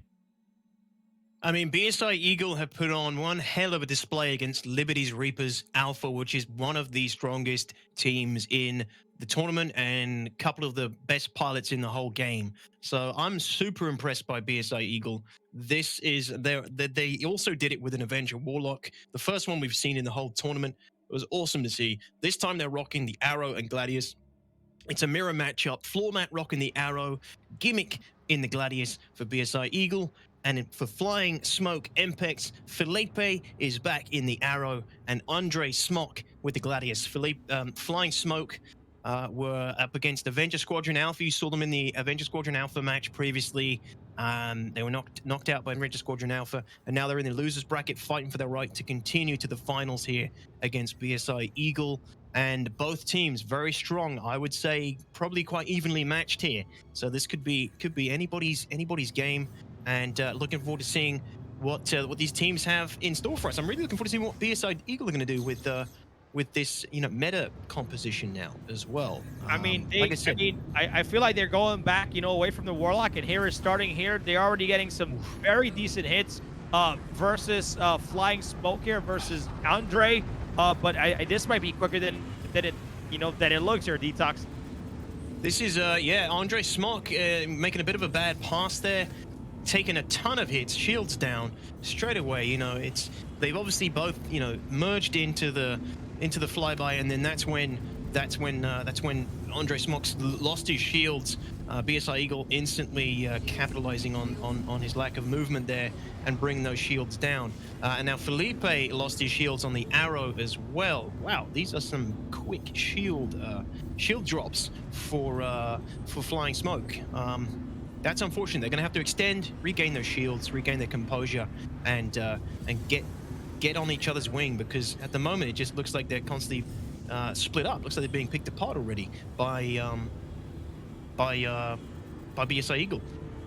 Crucial. Yeah, I mean, right now BSI Eagle is doing a great job. I don't think they want to go, towards that strat again where they play the long game. They're coming out with the Arrow right now. And you see, Floor Mat coming out with the Arrow. You got Gimmick back on the Gladius, and I don't think they want to play this time. I think they want to go for the kill completely and try to take him out, and they're doing a great job, man. As you can see, Felipe taking some heavy damage, and the Arrow shields are down. He needs to peel off. They're going to go, switch it to the Gladius while the Arrow peels off and comes back into the fight to engage. But it seems right now, man, BSI Eagle did not come to, to have another gas fight or make this last long. They really want to take it down. They're being very aggressive, and this is something that I love to see, Detox. Yeah, you are totally right. BSI Eagle both teams are being very aggressive so far. BSI Eagle is not here to draw this one out anymore. This is it's a mirror matchup. It's different circumstances, and they're showing their aggressive side now. BSI Eagle have shown us a more kind of defensive, strategic approach in the previous game, and now we're seeing a more aggressive approach from them, and it feels a little bit like MPeX is on the back foot here. They're breaking away. Felipe, he's out on his own here. Floor Mat trying to get that Delta merge, and look at that beautiful Delta merge, because he's already on top of Felipe, who was trying to extend, and he's 500 meters away from Floor Mat. His shields are down. This is damage right now. This is looking bad for Felipe. Yeah, he took a lot of damage there. Beautiful Delta merge from Floor Mat, countering the movement of Felipe, merging with his flight path, and then staying on top of him at 500 meters, which is just the perfect zone for perfect range to be at for dealing decent damage. And we saw that straight away. I think Felipe's hull is probably going to be red very soon. We're probably going to see a red hull soon from Felipe if he doesn't keep those shields up in the next few engagements. He needs some good trades here. MPeX needs some good trades. So far it seems like it's been in BSI Eagle's favor, Kuru. Yeah. No, I mean, it's been very tough here right now. BSI Eagle doing a great job, putting a lot of damage, not only on Felipe, but also on Andre. Andre's shields are down. He's taking a lot of damage, especially on his hull. He needs to peel off. He needs to get out the way. Still taking some more damage on top of that. This could be the kill, but it seems like he is able to get away. No more damage on him. They're going to probably switch over here and going on to Felipe, which they also brought on his shields. BSI Eagle is really bringing the aggressiveness this round. They don't want this to last too long. They want us to move forward. They want to be able to get that damage in and hopefully start making the losers run right now against MPeX Flying Smoke. Man, Felipe, Flying Smoke need to be very, very careful, man, because this is dangerous on their part, man. BSI Eagle is doing a great job, not only on a few things, Detox. They're getting great hits. They're taking down those shields. And after they take those shields down, they're getting even some more extra hits on top of that. And that is very, very dangerous. I'm very surprised that MPeX Flying Smoke doesn't have the red hull right now, so they're doing a great job of peeling out, but that won't last too long. They'll be able to go down here pretty soon if BSI Eagle keeps on with the pressure. Yeah, you're totally right. It's the pressure from BSI Eagle's been beautiful. I'm so impressed with BSI Eagle. Again, here comes Felipe. It's a negative trade for him. His shields are off, but can Felipe's wingman capitalize on this and deal some damage back to floor mat? Because Felipe goes down, floor mat goes down shortly after with his shields. That's where Smok needs to come in and deal the damage back to floor mat, because these trades, every time there's a trade, it feels like BSI Eagle it's favoring BSI Eagle. And look at that. Like I said, Felipe and the arrow, we're going to start seeing that red hull soon. And of all places, it's the nose. And as soon as that nose goes, it's boom. You know, and if Gimmick can land some of that ballistic damage on that nose, it's a pop even with those shields up. And unfortunately against Felipe, another bad trade. Unfortunately, just BSI Eagle is just getting better trades. Felipe shields it down, red hull crew. It is not looking good for Flying Smoke right now. Yeah, this is very concerning right now. I don't know what's going on, but BSI Eagle, man, a completely 180 from how they were playing in their previous matchup versus Liberty Reapers Alpha. You know, not trying to, you know, use that strategy. Their strategy right now is be aggressive, you know, and bring it on. And right now they're winning every battle. One more pass on here against Flying Smoke, and BSI Eagle is going to be able to take down Felipe right now. So Felipe right now needs to be able to, you know, get that damage in without taking any damage. Because if they trade right now, it's going to be a tough one for Flying Smoke right now. So unfortunately, they're not bringing the smoke versus BSI Eagle, and here it goes, man. They're getting some good shots in, trading very, very good here. You got Felipe, shields are down.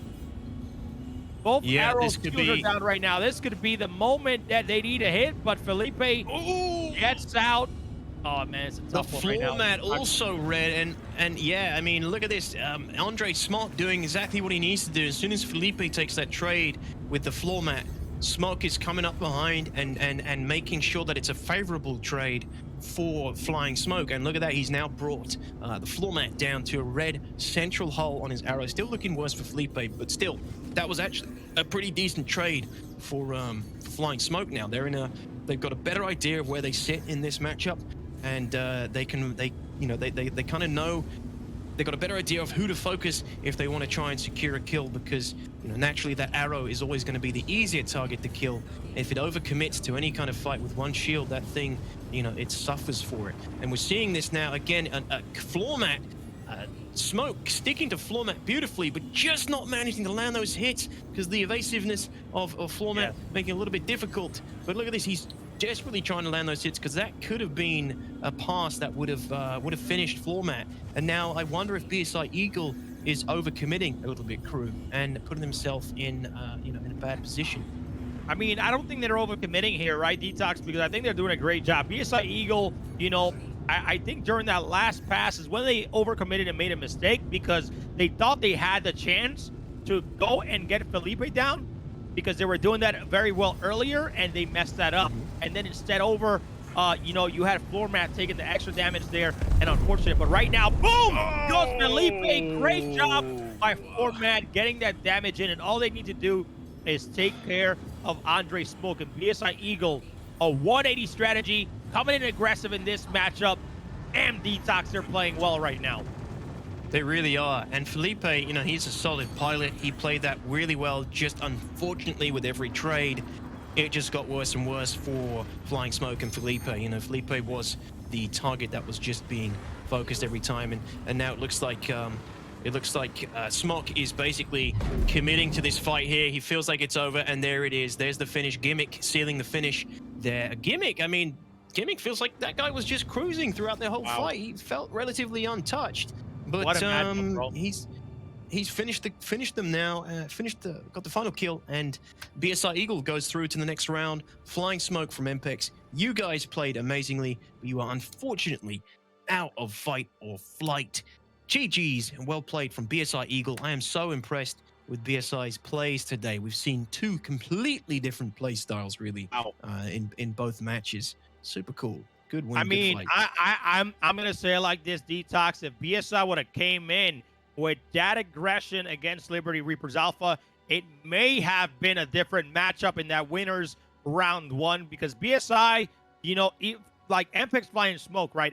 Every team in this top 8 are not to be taken lightly, but BSI Eagle, even though they made a couple mistakes, they did a great job coming back together, man, taking off Felipe, and unfortunately, the MPeX Flying Smoke is going to be out of the tournament, and BSI Eagle moving on to losers round 2.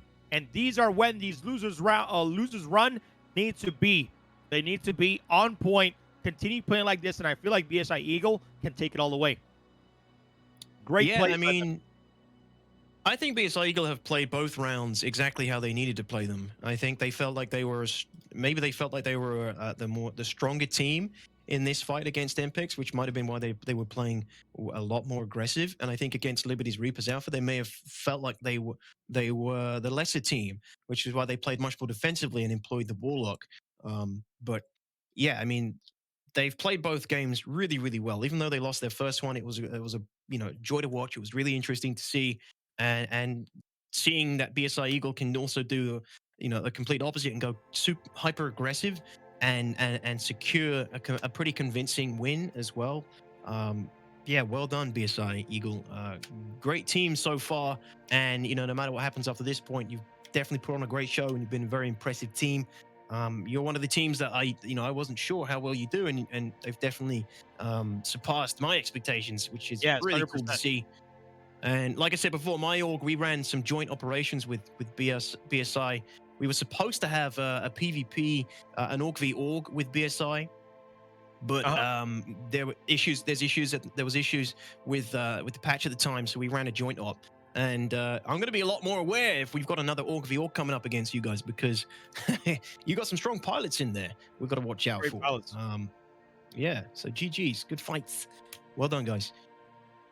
So next match is going to be guys. Match 7 is going to be Aurora Borealis with the Gladius and the Arrow against Black Fleet number 1. Mr. Pigeon and the Witcher returning, and it looks like Pigeon's bringing his Talon back. Witcher with the Gladius against the meta loadout, meta composition from Aurora Borealis with the Gladius and Arrow. And that's match 7 coming up soon. I don't know how we're not ready to go just yet, but that is the next match, ladies and gentlemen. Looking forward to that one as well. It's this is getting up to the point where we're seeing we're whittling down to the top tier. We're already at the top tier in these finals, but now it's getting even more competitive. And we're going to see some really, really cool matches coming up still.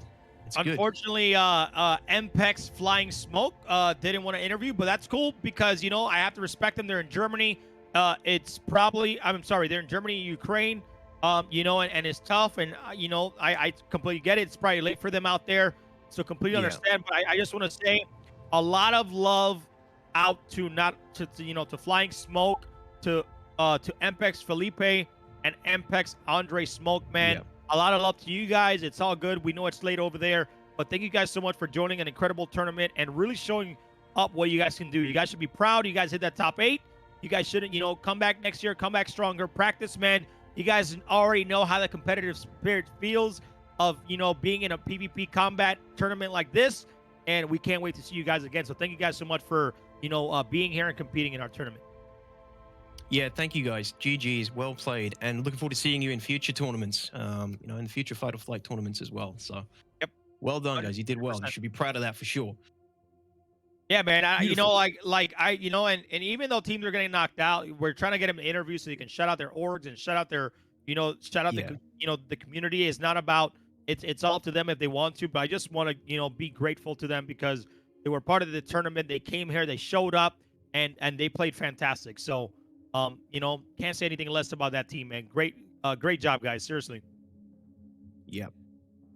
So, like we said, next match coming up. Beautiful B-roll from Sevens again. Thank you to all the organizers and the camera teams for couldn't do this without you. Obviously, thank you guys. But like we said, the next match, match 7, Aurora Borealis, Gladius and Arrow versus Black Fleet number 1.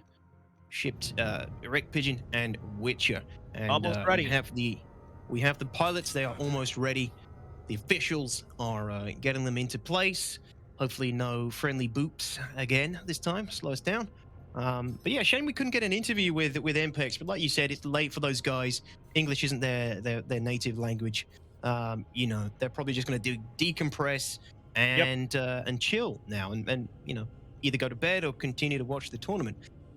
Because you know, we still have one of their teams in, right? We still have we still got MPeX second guard. We still got BSI Eagle. We still got all the teams in the winners round. You know, Aurora, Borealis, Black Fleet. So right now, though, this is winners round 2, ladies and gentlemen. So any of these teams that lose will get knocked down to the losers bracket. Exclamation mark bracket in the chat. If you guys want to follow through, man, make sure you guys follow us in the bracket journey. But guys, we're about to be ready. So we're gonna get the countdown right now and get match 7 of the day ready to go, guys. And we're almost there, man. We're gonna crown our winner today. Let's get it going, guys. Thank you guys for watching at home.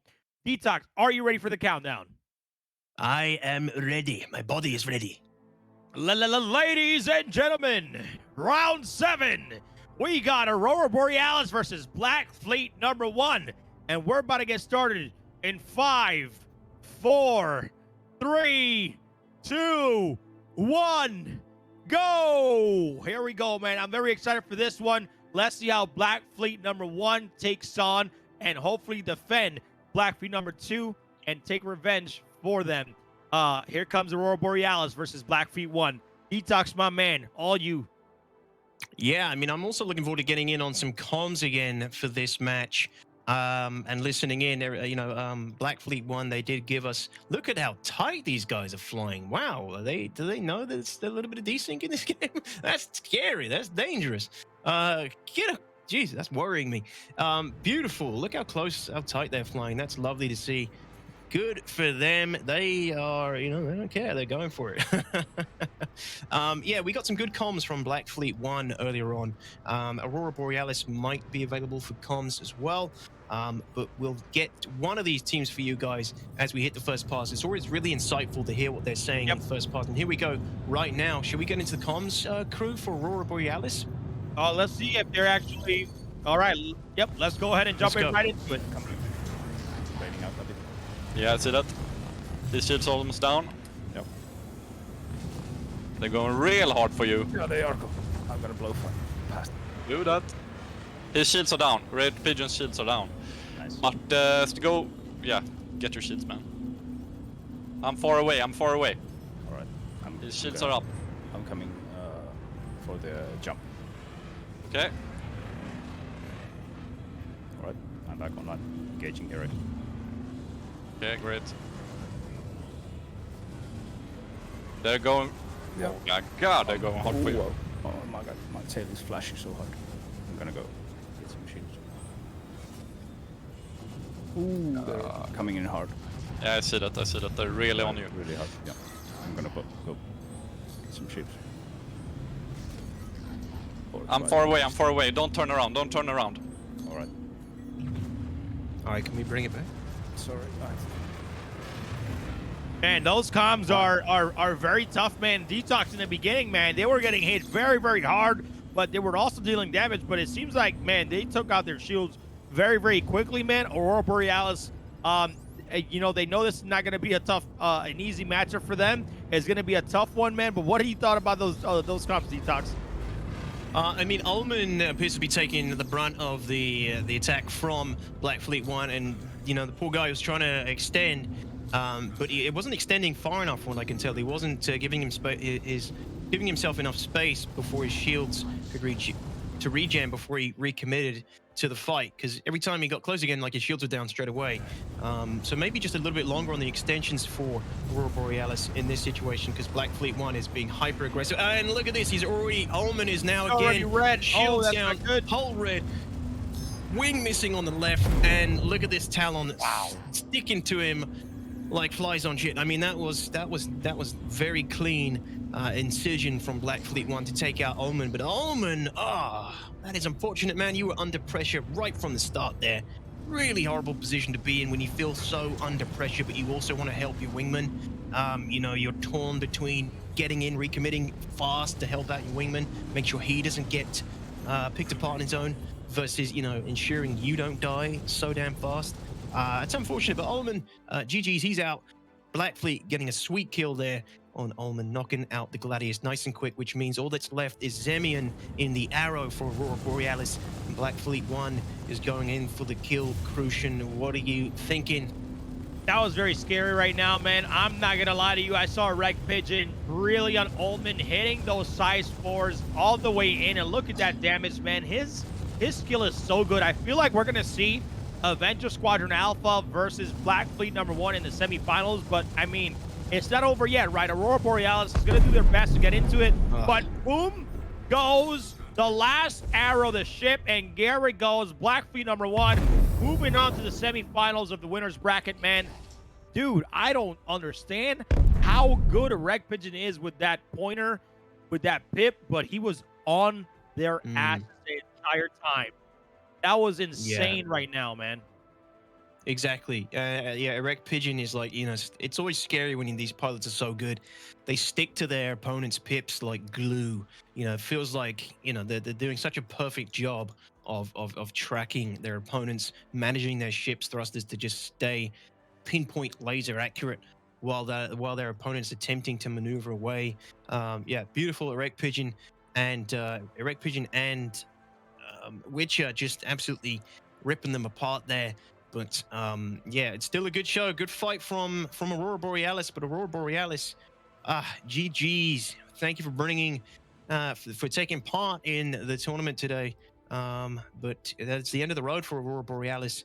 No, it's great not. fights. No, it's not. They're dropping down to lose round 2 against BSI. You're right. Eagle. My bad. Sorry. Yep. Apologies. Apologies. That wasn't the losers round. I was looking at. Yeah, let's go. Ignore that. Let's go to the bracket right now. Yeah, because look, that was winners round 2. So Aurora Borealis still has a chance, right? They just dropped down against BSI Eagle and loses round 2. They still have a chance to make their losers run. But if they don't come out strong versus BSI Eagle, and BSI Eagle plays the exact same way they played MPeX Flying Smoke, it's going to be tough for Aurora Borealis. But man, the way how Blackfleet #1 was so dominant in that one, Detox, that is scary. Again, that felt like a hyper aggressive. I mean, think about the situation with the Warlock against the Talon with Liberty's Reapers. You know, that was like the reverse. That was just super aggressive from the Talon this time, straight in there against that meta composition of Aurora Borealis and Witcher as well. You know, they're both insanely good pilots. They just was hyper aggressive. Every trade didn't go too well for Aurora Borealis. We heard on their comms, you know, when we listened in, that Ullman was you know, under a lot of pressure on the first pass straight away. They did manage to get the shields down of the Talon for Wreck Pigeon, but he disengaged and you know, regrouped, and they were back in again. And before you knew it, Ullman unfortunately had lost his shields again. Then the damage was dealt. It was critical a little bit later on, and yeah, they capitalized on those kills beautifully. What a fight! Apologies for screwing up there, but yeah, I was looking at the wrong end. So GG's, well done. Whew. Next match is going to be another spicy one as well. We have a match 8 coming up with Avenger Squadron Alpha versus Liberty's Reapers Alpha. Now this is gonna be a fight, crew. This is gonna be 2 top teams, some of the top best pilots in the game, fighting it out on the fight or flight stage with 2 different compositions. Again, you know, Liberty's Reapers opting for that Talon on Heba, bringing the Talon with the Gladius against Avenger Squadron's tried and true Gladius and Arrow combination. I'm really looking forward to seeing how this fight goes. Have we seen Avenger Squadron up against a Talon yet? I can't remember. I don't know if we have. No, they haven't actually. If we go back to the group stage, right? In the group stage, Avenger Squadron Alpha would play against zero chance, where they went Arrow and Gladius here, and then Team AP that went also Arrow and Gladius. So they haven't been up against the Talon, but I mean, the way that Avenger Squadron has been playing, any little mistake that Talon makes, that Cacao is going to be cacawed out the way. That's all I'm gonna say right now. So You know, Highlight just needs to be careful because they know that Avenger Squadron has some very good pips. They're always on point. So I don't know, man. This could go either way. This is gonna probably be the toughest challenge for Avenger Squadron to move forward here in the semifinals. I would agree. I would agree so far. And Avenger Squadron is not the kind of team that's going to play the long game and wait for the talent to run out of fuel, you know. But and I think even if Avenger Squadron's on the back foot, they're not the kind of team that would take that approach.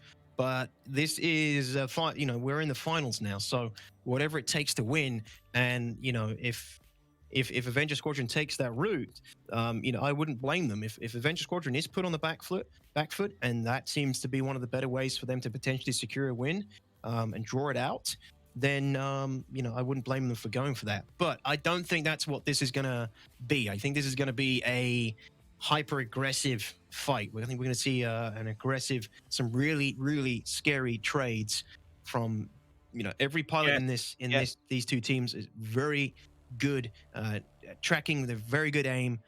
You know, their fundamentals are exceptionally tight. So this will be either a really quick match or, well, you know, whatever way it goes, it'll be an exciting match. Looking forward to it. Yep, I'm looking forward to it as well. But ladies and gentlemen, man, let's go over to the pricing because I want to show you guys exactly one more time what these guys are currently fighting for, man. You see that first place with that beautiful trophy.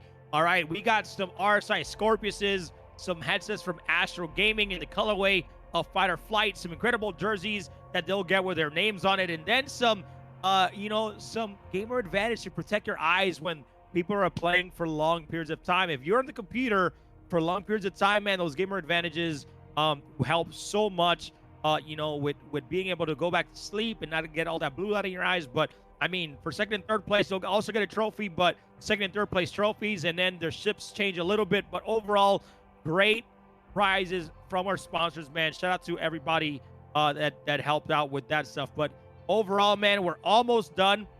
You know, not almost done. We're almost ready for our next matchup here, which is going to be Avenger Squadron Alpha versus Liberty Reapers. But I'm very excited, ladies and gentlemen, because this is going to put, you know, the winner of this will go on to fight Black Fleet #1 in the semifinals, and that's definitely going to be a crazy matchup. And look at me, I'm just like, you know, I feel like a Game Boy that doesn't work. That's what I feel, right? I feel like a Game Boy. You know when you play a Game Boy and it just pixelates? You know, that's why I feel right now. Like, that's right. That's exactly what it is. You are just like, there we go. You're back. Like I'm just a meme right now, bro. That's funny. I don't know. Like, I mean, it's better than the mustache thing that keeps going on. I mean, the pixelation, you know, it's better of the two evils. But it's very entertaining for everyone at home, no doubt. Yeah, and man. I know you're being the screw. Yeah. So, and also before we move on to the next matchup, I gotta say it one more time, man. We got a massive giveaway happening on our social medias, guys. If you guys have a Twitter, man, go shoot over there. Incredible prizes. This entire StarCitizen dogfighting kit. I'm not gonna go through it all over again, but man, shout out to all the sponsors here: Monster Tech, StarCitizen, Game Glass, Toby. You know, Ammo Esports Storing in New Jersey, and then Thrustmaster, man. Shout out to everybody there. You know, incredible sponsors. So, guys, if you guys want to win a StarCitizen dogfighting kit, go to our social media pages on Twitter. You'll see the pin. All you got to do is just tag your friends, follow the sponsors, and that's it. You don't got to do anything else. You don't got to go to you don't got to go click a Gleam. You don't got to go anywhere else. We'll announce the winner after the tournament ends, or tomorrow morning we'll announce the winner. I would say tomorrow morning. But after the tournament ends, I'll go in there. I'll make sure everybody has all the entries validated, and I'll make sure I pick a winner, and we'll announce it tomorrow morning. So, yeah, guys, thank you guys so much for being here today. This is us giving back to the StarCitizen community. This is a massive StarCitizen package for somebody to come out. Maybe whoever wins, we might see him, you know, next year, the next Butterfly. Who knows? Yeah, absolutely. A huge giveaway. There, and like I said, I use most of this stuff, and it's all solid. You know, shout out to Monster Tech again. Love these guys. You know, the best in the business when it comes to, you know, getting your cockpit set up, rolling. Like that? Cockpit, you know. Cockpit. They've just released their rail mount, which is Crew, Still here, Okay. bro. I'm still here. I'm still here. We're working. Okay, all right, copy. We still got him. There he goes. Poosh. Yeah, they've just released a rail mount. Monster Tech have just released a rail mount, which I've actually had the pleasure and honor to have a prototype for the last 18 months or so. They've finally released a version to the public. It's a rail mount that goes under your desk. You can connect you can mount your joysticks on the rail and slide them up and down your desk freely. It's just, in my opinion, it's the best thing you can get if you use if you're using like table mounts. They're great because you can kind of unplug them and just pull the lever, unplug them, move them along your table. But with this rail mount, they literally just stay in the same position. You pull the lever and then you can slide the mounts up and down the desk. It's super cool. I'm using one, and it's the best thing. I've gone through the chair mounts, I've gone through the table mounts. So far, the rail mount is the best thing. All right, Detox, we got our next matchup ready to go. And I'll definitely I want to hear more about that later. But let's get back into the matchup. I'll ask you here after this matchup more about that Monster Tech slider. Maybe you can show it to us on the screen. I don't know, but it definitely looks awesome. But we're gonna get a countdown going. Do that. It's classified. Okay, my bad. It's classified. Sorry. Let's get match 8 underway, ladies and gentlemen. We have Avenger Squadron Alpha versus Liberty Reapers Alpha in 5, 4, 3, 2, 1. Let's go. Let it rip. Here we go. Get this match started. Detox, take it away. Man, it's going to be a spicy one again. Like I said earlier, it's Avenger Squadron Alpha. Avenger 1 taking the Gladius, and Schwang taking the Arrow. Lycasar rocking the Gladius, and Heba rocking the Talon for Liberty's Reapers Alpha team. It's the Alphas. It's Battle of the Alphas. It's Avenger Squadron Alpha versus Liberty's Reapers Alpha. And I'm telling you guys, it's going to be one hell of a fight coming up. These are some of the best pilots in the game. They are they're all exceptional at their fundamentals, and it's really going to come down to the best teams here, guys. Really going to come down to the best teams, and I'm interested to see how Liberty's Reapers uses the Talon here and how Avenger Squadron Alpha responds to the Talon this time round. Because Avenger Squadron, we talked to Avenger 1 last time he came on stream from the previous group, and he talked about they don't have they don't go into the fight with a major strategy. They just basically go in almost with maybe a light strategy, but they adapt as the fight goes on, which all pilots should be doing, right? All teams should be doing. But yeah, they will go into this fight and adapt quickly and do it very effectively, no matter what happens, no matter how Liberty's Reapers chooses to use this Talon. And then from that point, it's just going to come down to the two better teams. Do we have comms ready? It'd be good to get comms on one of these teams. I'd love to get in on Liberty's Reapers as well when we can go to that. What do you think, crew? Yeah. Let's get into Liberty Reapers Alpha comms here now that they're engaged. Let's hear what they got to say.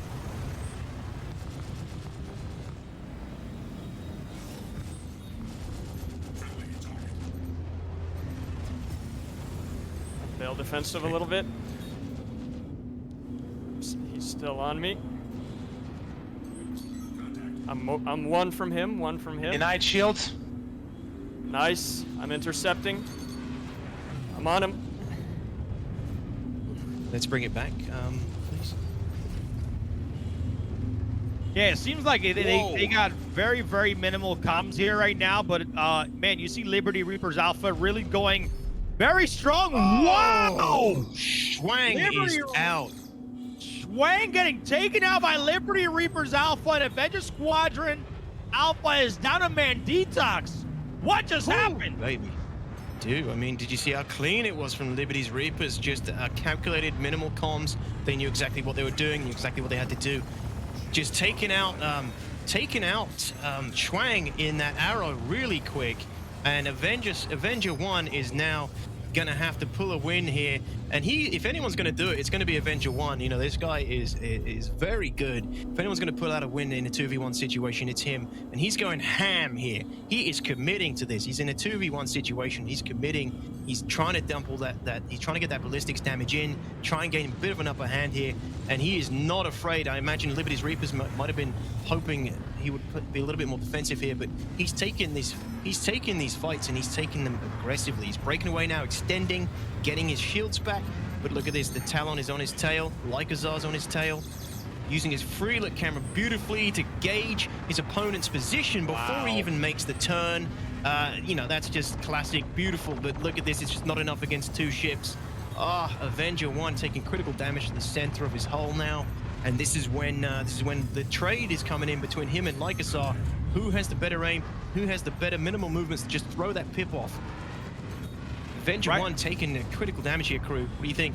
Yeah, right in the body, man. He's about to go down. Damage is still happening. His body, the front of his hull. There he goes. Avenger 1, man. I feel like they I don't know. Maybe they came in too confident, man. All of a sudden, Liberty Reapers Alpha are on top, taking them out. I had high hopes for Avenger Squadron Alpha. We don't know what happened there, but man, Liberty Reapers Alpha brought the aggressiveness, taking out Schwang. The effect is thrown out the window.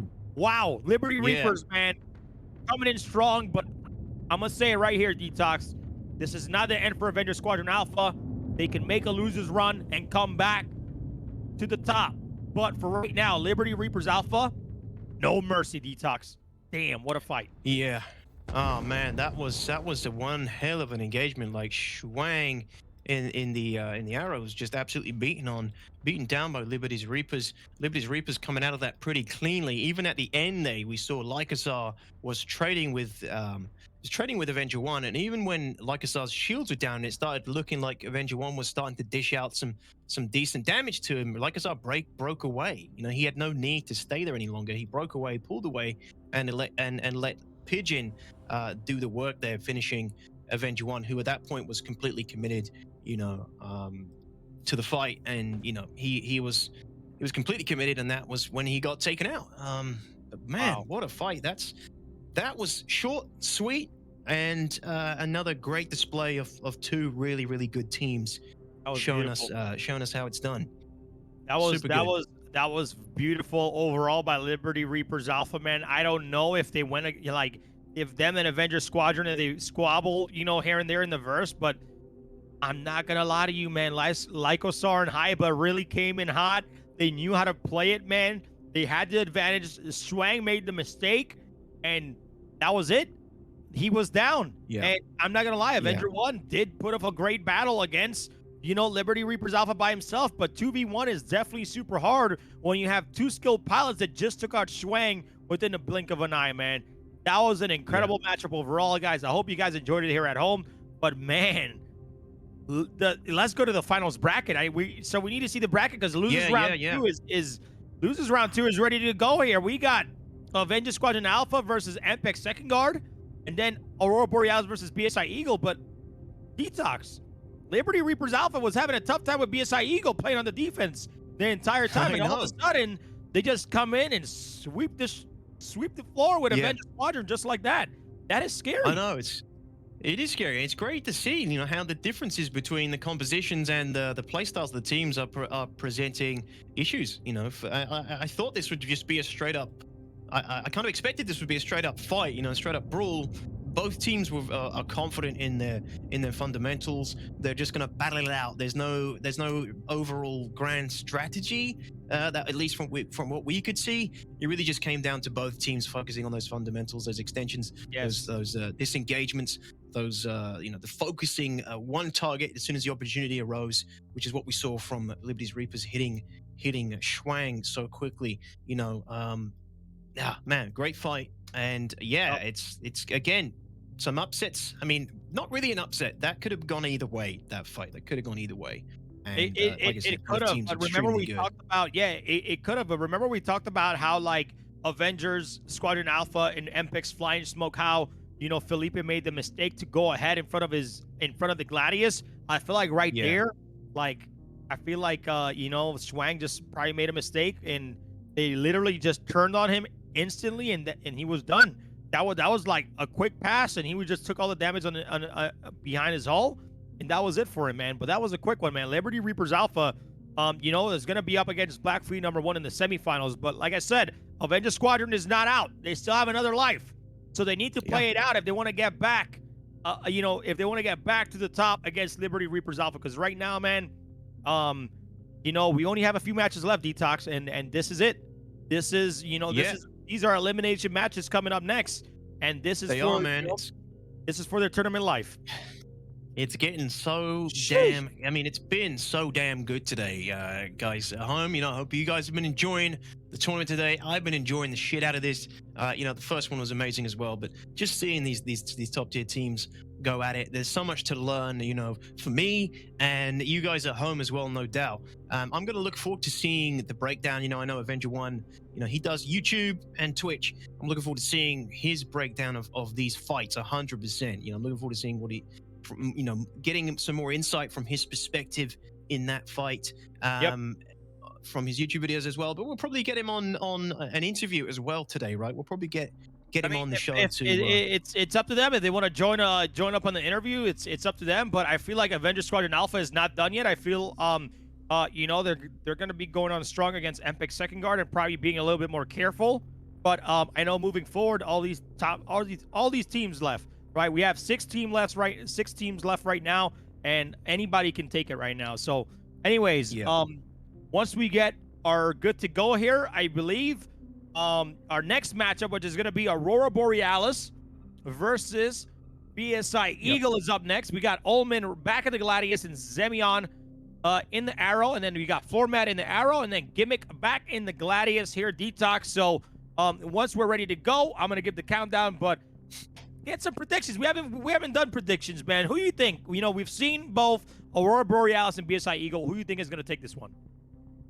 I think BSI Eagle, based on what I'm seeing today, I'm really impressed by their, you know, their skill from what they've been showing here.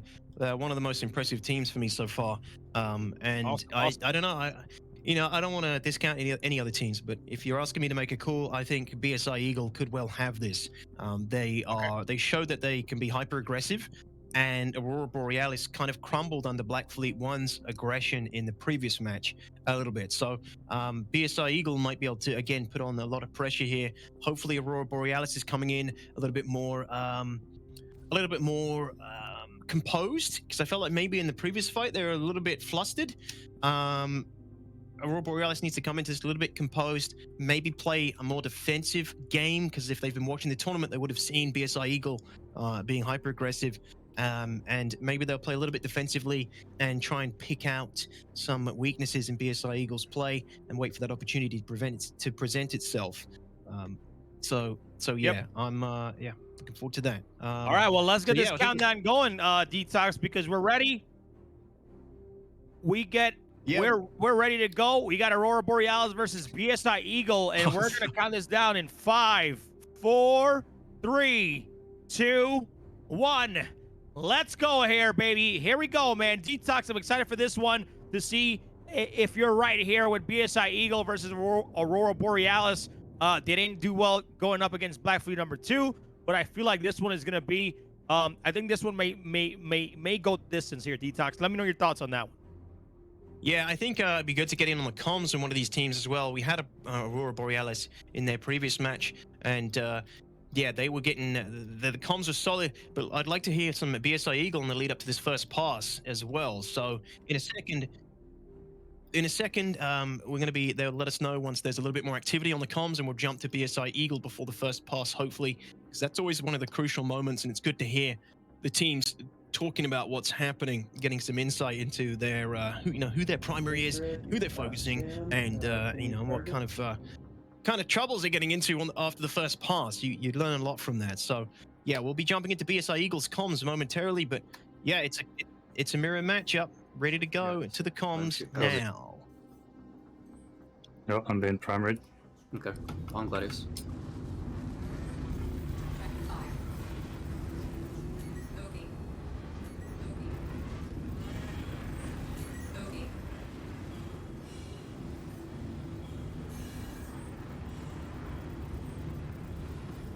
Super chill. Oh, you nearly collided with me. Yeah, me too. Just sticking on him. You got him. All right, let's go back. I'm comfortable. Wow, right now, BSI Eagle is just bringing on the damage right now to Aurora Borealis. Again, they're being super aggressive. Shields are down right now. It looks like Ullman is about to go down. His shields are not back up just yet. They're coming back up, but they're still taking a lot of damage. He needs to get out of the way. Detox, what is going on right now? BSI Eagle is bringing the fangs. I'm telling you, BSI Eagle hyper aggressive, and Aurora Borealis again seems to be a little bit flustered. They're getting themselves into these bad trades, these bad positions, and Ullman again is suffering. He's the one that's being picked on. He's in the Gladius. BSI Eagles, getting him and then kicking him while he's down. He is unfortunately out of this fight, I would say already. He's red right down the middle, and he's lost his right wing. Sorry, man, that is a quick surgical strike from BSI Eagle to remove Ullman from this fight, and now it's down to Zemian in the Arrow, who's going to have to try and pull this back for his team, Aurora Borealis, against BSI Eagle. BSI Eagle at this point can kind of relax. They can relax here. They've just got a little arrow to pick off, and no matter how good the pilot is, and 1 arrow defeating a Gladius and an arrow at this kind of caliber is a tall order. Ullman's not completely out of the fight, but he's slinging some missiles here, which is nice to see. That's exactly what he needs to do. Just apply pressure from afar. He can't do much more to apply pressure. Throw in missiles, try and force a bit of a reaction from BSI Eagle. Try and throw them off ever so slightly. But if I was BSI Eagle, I'd just be laughing at that and shrugging it off, and just, it's a good try. It's definitely something that Aurora Borealis, it's a tool they can use, but it's probably not going to change the outcome of this fight at this point. But you never know. Those asteroids, they're there, they're lurking, they're watching on.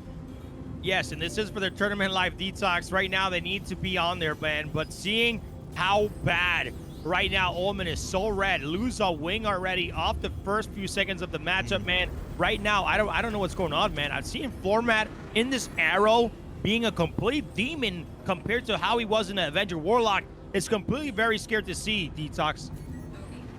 Yeah, look at this beautiful tracking. I mean, Ullman doesn't have a lot in maneuverability. There he goes. There he goes. Erased, deleted, and removed from the fight. Ullman, GG's, good fights. You put up a good fight, my friend.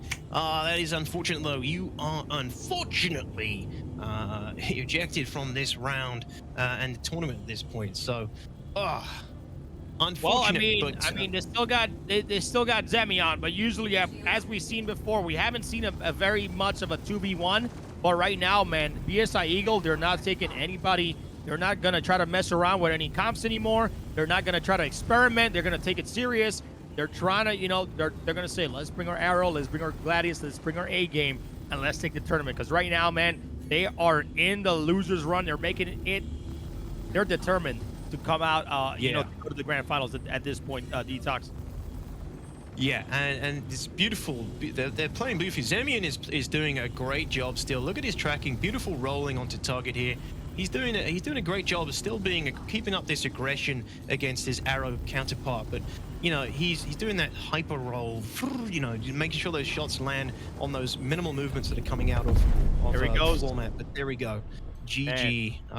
What a fight. And he went down swinging as well. Just Zemian, good fight. Well done. Good show. Well played.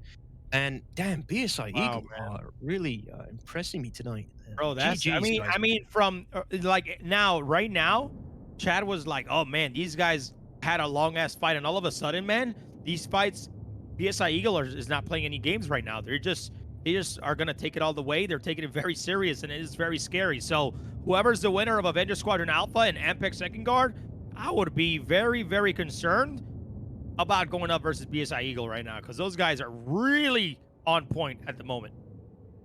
Totally. Yeah, I agree. Yeah, they're definitely a contender here for a win. Yeah, I mean, I don't know what else to say. BSI Eagle securing their spot in the next round again, taking out Aurora Borealis. I don't know if we're going to get a Aurora Borealis interview. I think we are preparing that. We're going to get those guys in and hear what they have to say about that matchup. Crucially, if you want to Yeah, we'll get him up here in a second. But overall, man, I mean, I don't know what's going on, man. I'm very impressed here with BSI Eagle right now. And then we have our next matchup coming up here. Excuse me, very, very soon. We have Avenger Squadron Alpha again. This is gonna be, I feel like the rest of the matches, Detox, are all gonna be Gladius and Arrows for the rest of the matchup, because nobody wants to lose right now. Everybody, they see the top three in their eyes, and they really want to come out with the win, being the first champion in Fight or Flight presented by Game Glass. So, I mean, what are your thoughts for these rest of these teams that are in the tournament, Detox? Yeah, I mean, like you said, it's coming down to the wire again, and are people going to be experimental? Like BSI Eagle has been probably the most experimental composition so far. Are we going to see more of that leading up to, as we get closer to the finals here? I don't know. Like you said, maybe we're going to start seeing everybody kind of hammering down the meta compositions here to try and give themselves the best chance and the most confidence, try and kind of rely on their pure skills, their fundamentals. Or are we going to see some weird compositions pulled out the hat later on that are going to potentially throw their opponents? I don't know. You never know. I mean, I was already surprised to see that Warlock, Yep. Very, very surprised. And like I said, BSI Eagle, probably when they lost that first round, they were like, you know what, man? Let's go to meta. Let's just take everybody out. But we got Aurora Borealis, guys. We're going to interview Aurora Borealis and show him some love, man, in the chat. If, again, Aurora Borealis, the biggest Nordic org in StarCitizen. Make sure you guys show them some love, man. They came out and they showed what they can do, man, and I'm super proud of them. So let's bring them up for an interview right now. Bring them in. Hey, Ullman, Zemion, how are you guys doing, man? How's everything today so far? We're doing great. It was really fun. There were really tough matches, and it was really fun. Good. How was that? How did that last match go for you? What were your thoughts on that last match, guys? Yeah, they were clearly better than us. But when it comes to stuff, the arrow was really good at hunting. So Ullman got really beaten bad in the beginning. Yeah, he really chased me there. I get so. Yeah. Oh my god. But it's what's really interesting to fight against. Absolutely. It felt like you had the same kind of situation in the previous fight where Ullman was, getting picked on a little bit more. He's in that Gladius, right? It's a little bit easier to pick on a Gladius versus an arrow. Do you think that's true, Ullman? Do you feel like you were getting, singled out in both fights, in the previous fights? Yeah, definitely. The Gladius has the DPS, so I think it's a good target. Yeah. It's a good man. target. How was that? Yeah, sure. Go ahead.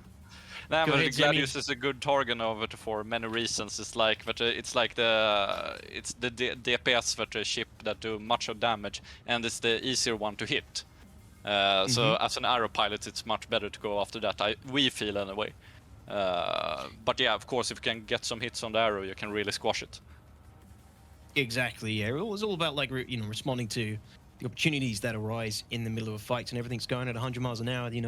Different opportunities present themselves. You've got to capitalize on that. But yeah, unfortunately, Ullman was the first opportunity for BSI Eagle, and you got tore apart. But you guys put up a great fight. Still, you got this far. You did really good. You've represented your org beautifully, Aurora Borealis. And I mean, how's the whole experience been for you guys so far overall? Been great. It's shown us that there's still much to learn. But it's great that we can compete and go against some of the best players in the world, and that's amazing. Yeah, I mean that's honestly the truth, and a great a great feat to kind of be proud of yourselves. And again, hopefully as the game kind of develops more and we're back in hopefully Arena Commander, you guys might we might open it up to more ships and people can have different loadouts. But I think overall, man, you guys did fantastic. You guys beat Black Fleet number 2. Unfortunately, you came up a little bit short of Black Fleet number 1, but I think overall you guys did really, really well throughout the entire tournament. We get them next time. Yeah. Thank you, man. It's been a really awesome experience. Yeah. I mean, any last words you want to say out to the community or to your Nordic, to your Nordic family out there? Any last words for you guys before we move on to the next matchup? I would just say that I hope the best for MPeX, who are still in the game, and I hope they go far. Yeah. How about you, Olman? Anything you want to say to the community out there? He's like thinking about it. Yeah. Screw those guys. No, definitely. As I said, this has been one of my best experiences in StarCitizen. I really been enjoying fighting amazing pilots. This is the best for me. I really love it. Thank Awesome, you man. for all Awesome. the opponents. Awesome. Well, thank you guys Thank so you, man. much, That's man. awesome. And again, guys, ladies and gentlemen, Aurora Borealis, man, show him some love in the chat. Thank you guys so much again. And we'll hopefully see you again soon in the next fighter flight. Yeah. Probably will. Okay. All right. Thanks, guys. Well Bye. done, guys. Man, I mean, Hi. like you know, like they're not, you know, like they're like it's tough for them to. I get it, right? Like they're probably high on energy right now, and they're like they just lost, and you know it's unfortunate, it's a bit down, but I mean, you know, you got to show them some love, man. Like those guys did great overall, Detox, and you know they came up short, but I mean to be in the top 6, pretty much because they got pretty much tied for 6, is what they got is incredible. Yeah, totally. I'm hoping, you know, these guys, everyone who's taken part in the tournament from the previous stage to this one, to the finals, you know, they're going to have a renewed sense of confidence. They've gone into a tournament setting. They've got this far. They've played against some of the best pilots in the game. They're going to have more confidence going forward, and they're going to, you know, they're most likely going to try and enter the next one as well. It's all just good practice, you know. 100%. That's how it works in all sports, isn't it? Like, people enter tournaments all the time, and that's how they build up their confidence. They learn the tournament settings, they learn how to strategize in tournaments, and then they just keep coming back until, you know, I can't eventually I can't win. Yeah, 100%. I can't wait to go to Europe and just drink with you guys, because you guys are just some great people to drink with. So everybody in the U.S. they don't like drinking much, but I'm just kidding. Anyways, guys, we are ready. Up next for match number 10, we have Avenger Squadron Alpha versus MPeX Second Guard. Detox, I'm gonna make the countdown, but I'm gonna say this real quick. Let's see if Avenger Squadron Alpha can get their stuff together and hopefully bring it back. So it's definitely going to be a tough one. Let's get match 10 going in 5, 4, 3, 2, 1. Let it rip. Here we go, ladies and gentlemen. It's going to be Avenger Squadron Alpha versus MPeX Second Guard. Let's see who is going to win this matchup and move on to the semifinals. Detox, take it away. Yeah, I mean, we're at that point now where we're just getting these matches just pumping out, and we're seeing such a high caliber. You know, we only just saw Avenger Squadron Alpha in a previous match against Liberty's Reapers, right? And we're already seeing them fighting again. And this is for the continuation. They're playing against MPeX Second Guard, who have displayed, put on a great display. Akashi and Dread from MPeX in the Arrow and Gladius have been doing work today. And Avenger Squadron Alpha's coming off a bit of a loss in that last match against Liberty's Reapers. So we might see a little bit of their confidence knocked potentially.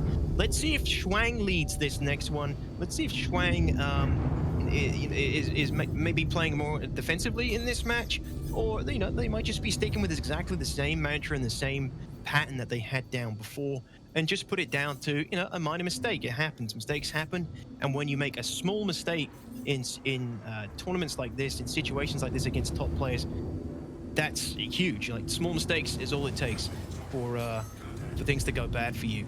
And here we go. Avenger 1 is already singling out MPeX Dread in the Gladius on Gladius Violence.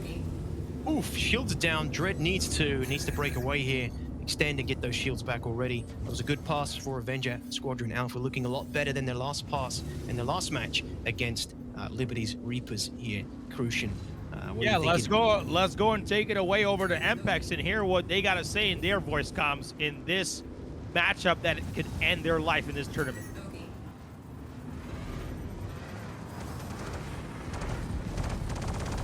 Pause.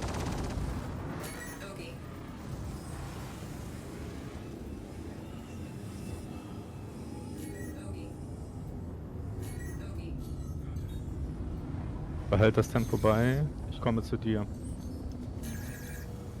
Wir treffen uns mal bei der Jeremy, ne? and Jeremy. Yeah, let's bring him back. What's that? Man, yeah, it's all good. We probably couldn't understand that Do you much. speak because German, crew? I mean, I don't. Do you? I don't. Don't you live over there in that area? Come on, Oh, Detox. come on, man. Europe's a big place. I know you Americans, you know. Come on, Europe's a big place.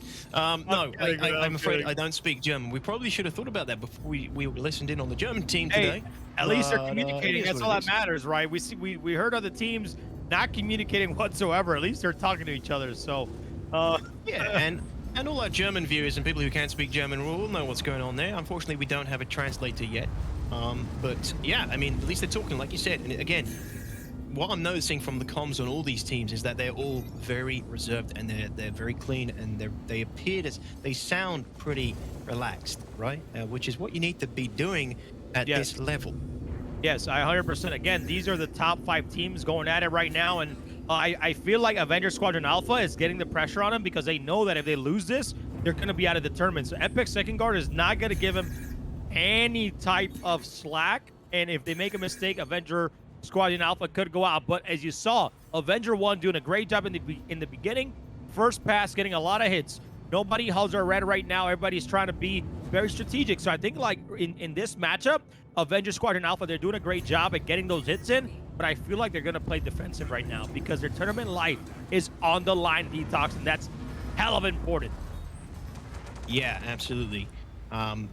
We're already seeing shields dropped for Dread. There's a bit of a commitment here, but Dread's trying to extend and break away and get those shields back. But like you said, these trades so far have been relatively even. Avenger Squadron also doing a really nice job of keeping their teammates pinned so they can quickly regroup and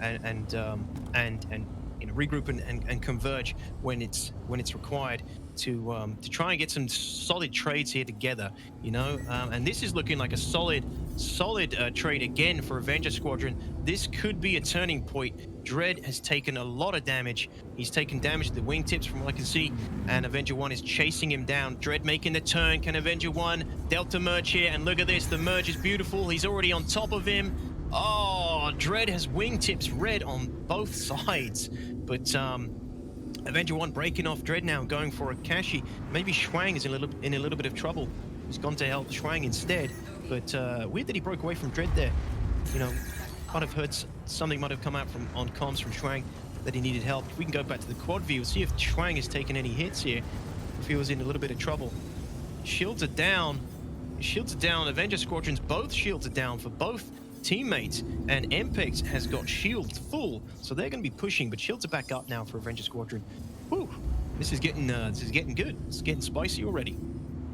Yep, I mean, right now, man, it's very, very scary. Like I said, both of these teams really want to move on to the semifinals of the tournament, of this Fight or Flight tournament presented by Game Glass. Man, it's so difficult. I know the nerves are getting to these teams. I mean, Detox, if you were to battle like this and that this is your tournament life, how nervous would you be right now going up against, top teams like this right now? I would be nerves of steel, Cushion. I don't get nervous. This would... Oh! Get out of here! Did we just see a collision? What? Was that a collision from Avenger Squadron Alpha? Oh, there's no way that could have been a double kill at the exact same moment. I think that might have been a collision from Avenger Squadron. No, that was a collision. I don't know. Can anybody confirm? Can we get a confirmation? They just both dead at the exact same time, which leads me to believe that was a collision right there. Their shields weren't down either. Their shields weren't down either. Dude. That's a collision, man. That is just... It's brutal. That's painful. It is what it is. Like I said, didn't I say earlier that this happens to the best players? This can happen to the best players in the game, right? It's these little mistakes, these collisions, hitting asteroids, etc. You gotta, they have to communicate, man. They have to communicate, because if even simple things like that happens, now if you, if you hit your pilot, I mean, is that miscommunication, or like? No, it's just like, oh man, it's just both teams. These guys, they're much better pilots than me, but it really just comes down to your your positional awareness, right? Being aware of your surroundings and being aware of where your teammate is. And when you're in these high-stake matches against opponents that are this freaking good, those kind of things are gonna slip. And that could have been what happened here. You know, those kind of things can slip. Mistakes happen, and that was a mistake, unfortunately. It could have also been, you know, desync, which we all know, everyone taking part in this tournament is well aware of, that the desync is an issue. You know, StarCitizen's trying to address that a little bit more in 3.17. But everyone who signs up for this tournament and takes part in this competitive level tournament are all experiencing the same level of desync, and sometimes it can strike at really crappy times. It could have been a desync collision as well, but at the time it looked like they were in a fight. They were engaged, and it's just what happens sometimes in these kind of fights. I would love to see. I'd love to hear what they have to say.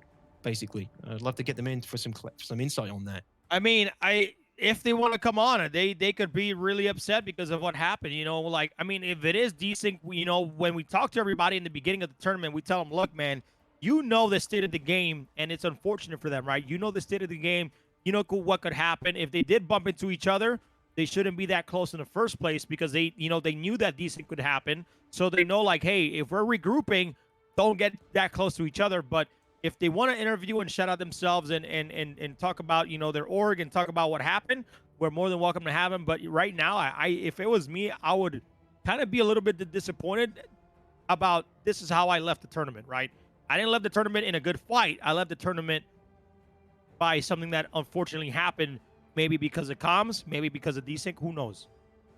Yeah, I'm looking at a clip. I'm looking at a clip here because, you know, when you're watching one of the screens, you don't see the other one, and it's. I think they were just like orbiting. It looks like they were orbiting their target and in opposite directions, possibly. The clip is a little bit short. No, they weren't. Avenger 1 blows past. I mean, sorry guys, I'm just kind of. We don't have it up on the stream, but yeah, there's a clip in. We can put this in chat here. Yeah, we can't put it on stream, so it's fine. No, we can't put it on stream. It's the closest thing we have to you know, an instant replay at this point. But man, that is unfortunate. I'd love to talk to the guys and see what they have to say. If we yeah, can they're not going to be on because it's really unfortunate right now. So okay, they don't want to interview. No worries, no problem. GG's, it happens. I mean, nope, it's a crash. Yeah. It's not desync. It's a crash. If you look at that, look at what do you call it? Look at Akashi's screen.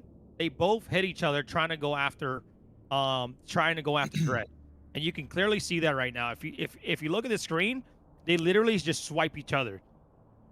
Like right off that rip. I'm not sure if you're seeing the same clip that I'm seeing, but it looks like they just like hit each other as soon as they're trying to go after one of the other guys. Yeah. Yeah, it yeah, is. I can see it clearly. I can see it clearly. Boom, look, boom. He hits him right there. Like, look, man, that's collision right there. Yeah, absolutely. Yeah, it is what it is. GG's, good fight. It's an unfortunate way to go out, but that's it, man. That's just what happens. Everybody who plays the dogfights in this game has collided with someone or something at some point. And like I said, in these kind of situations where it's high stakes and there's so much going on, people reacting as quickly as they can to the situation as it unfolds, losing sight of your wingman, and losing a bit of situational awareness is gonna happen. I like how everybody's saying they were 200 meters apart. None of you guys are in the server. So, you know, like I'm looking at this clip right now. Like it's a head-on hit from what I'm seeing. If you go from 0, I think this to 2 seconds.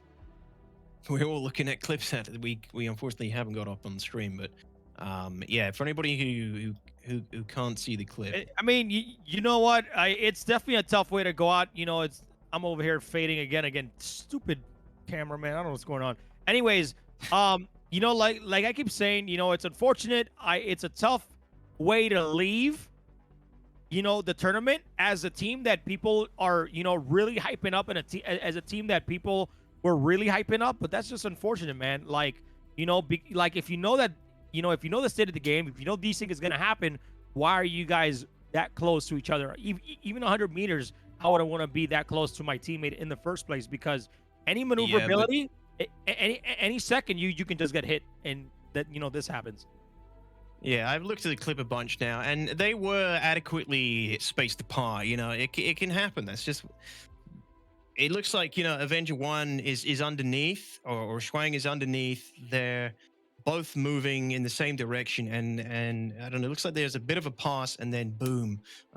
So that's unfortunate. It's hard to, like I said, in these fights, in these situations, you can't be thinking about, oh, I need to be X amount of meters away from my wingman at all times to absolutely ensure that I'm not going to potentially desync collide with him. You just can't. Otherwise. And I'll say something, right? If any of you guys watch our last podcast for for Ammo Esports, we did a podcast explaining, the behind the scenes stuff, Detox.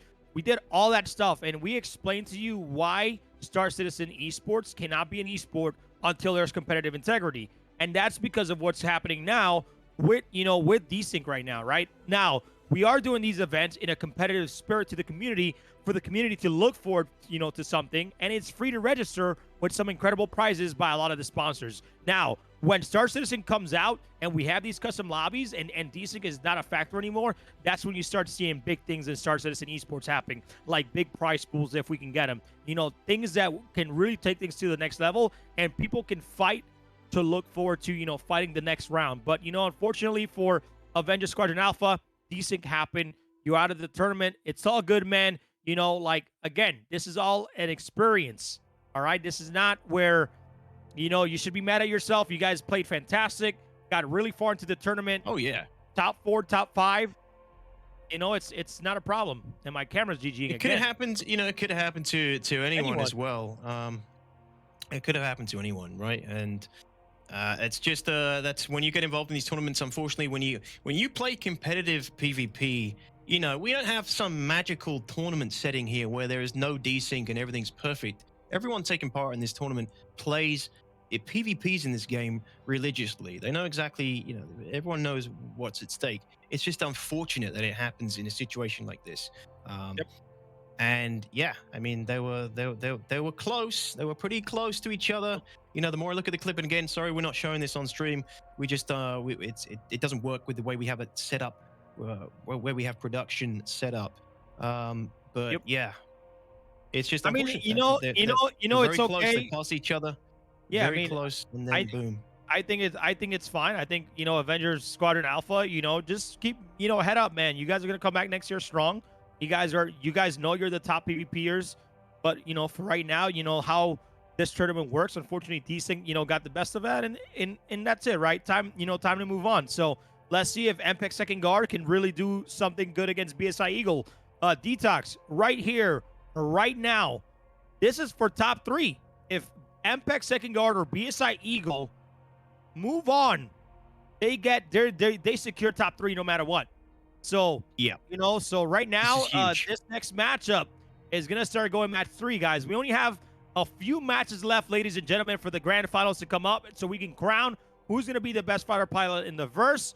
But it's been a great day so far. Great matches. It's unfortunate for Avenger Squadron Alpha to go out so quickly like that.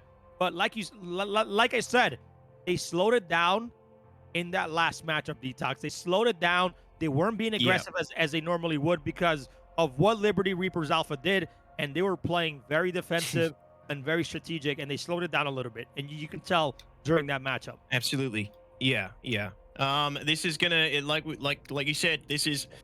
These next fights. This is gonna be for placements. It's getting spicy. Again, it's stepping up another level. And we got some great teams in here. Some really great teams making it to the finals. It's a big upset with Avenger Squadron going out with a collision, but it is what it is, guys. It is what it is. Let's continue moving forward. Let's focus on the teams that are still in, the guys who still have everything to win or lose. Well, I mean, Not really, right? You're going to be in a placement regardless after this, crew. So yeah, it's whoever Yeah, so- however it goes from this point, it's you're in a good position. If you made it this far, plus potential for prizes, GG's. I mean, well done. That's best you could hope for. But obviously, everyone here wants to win. Everybody wants to win. Wants to be the number 100%. one. 100%. Yeah. Anyways, we got our match 11 coming up here. We're gonna get a countdown going. We got MPeX Second Guard versus BSI Eagle, and right here, this is for third place. All right, whoever wins is guaranteed at least third place and get some of the prizes. So let's get this countdown going, and then I'll have Detox take it away, man.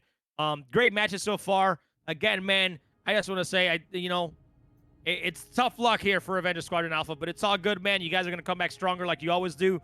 But let's get match 11 ready to go. Starting in 5, 4, 3, 2, 1. Go! Here we go, ladies and gentlemen. If you're still watching at home, this is MPeX Second Guard versus BSI Eagle. Detox, all yours.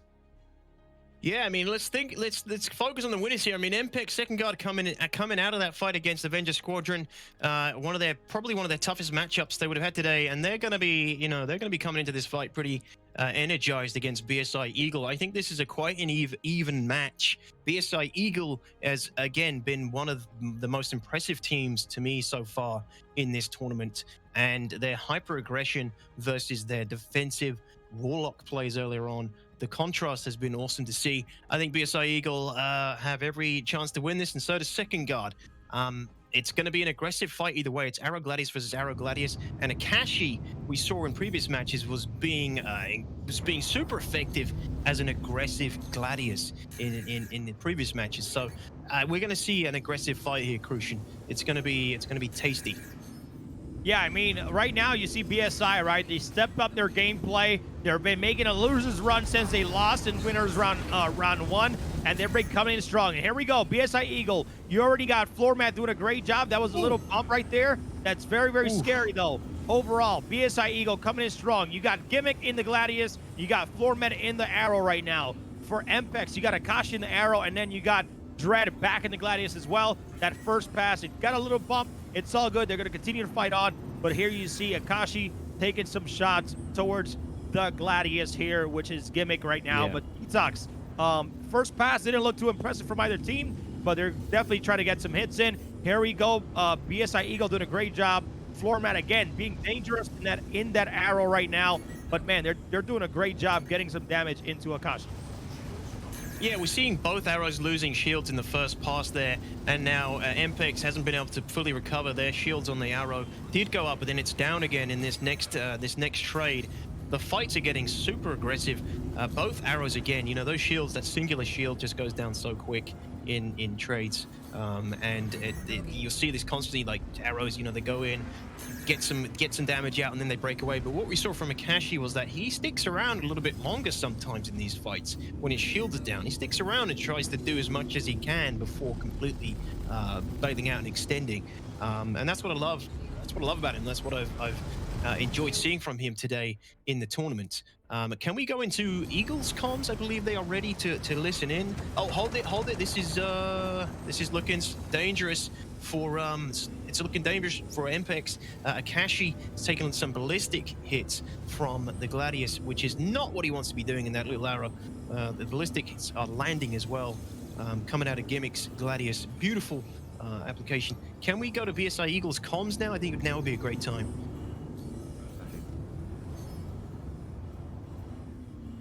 He's looking for you, Gimmick. Probably gonna get a volley on here. It's on me.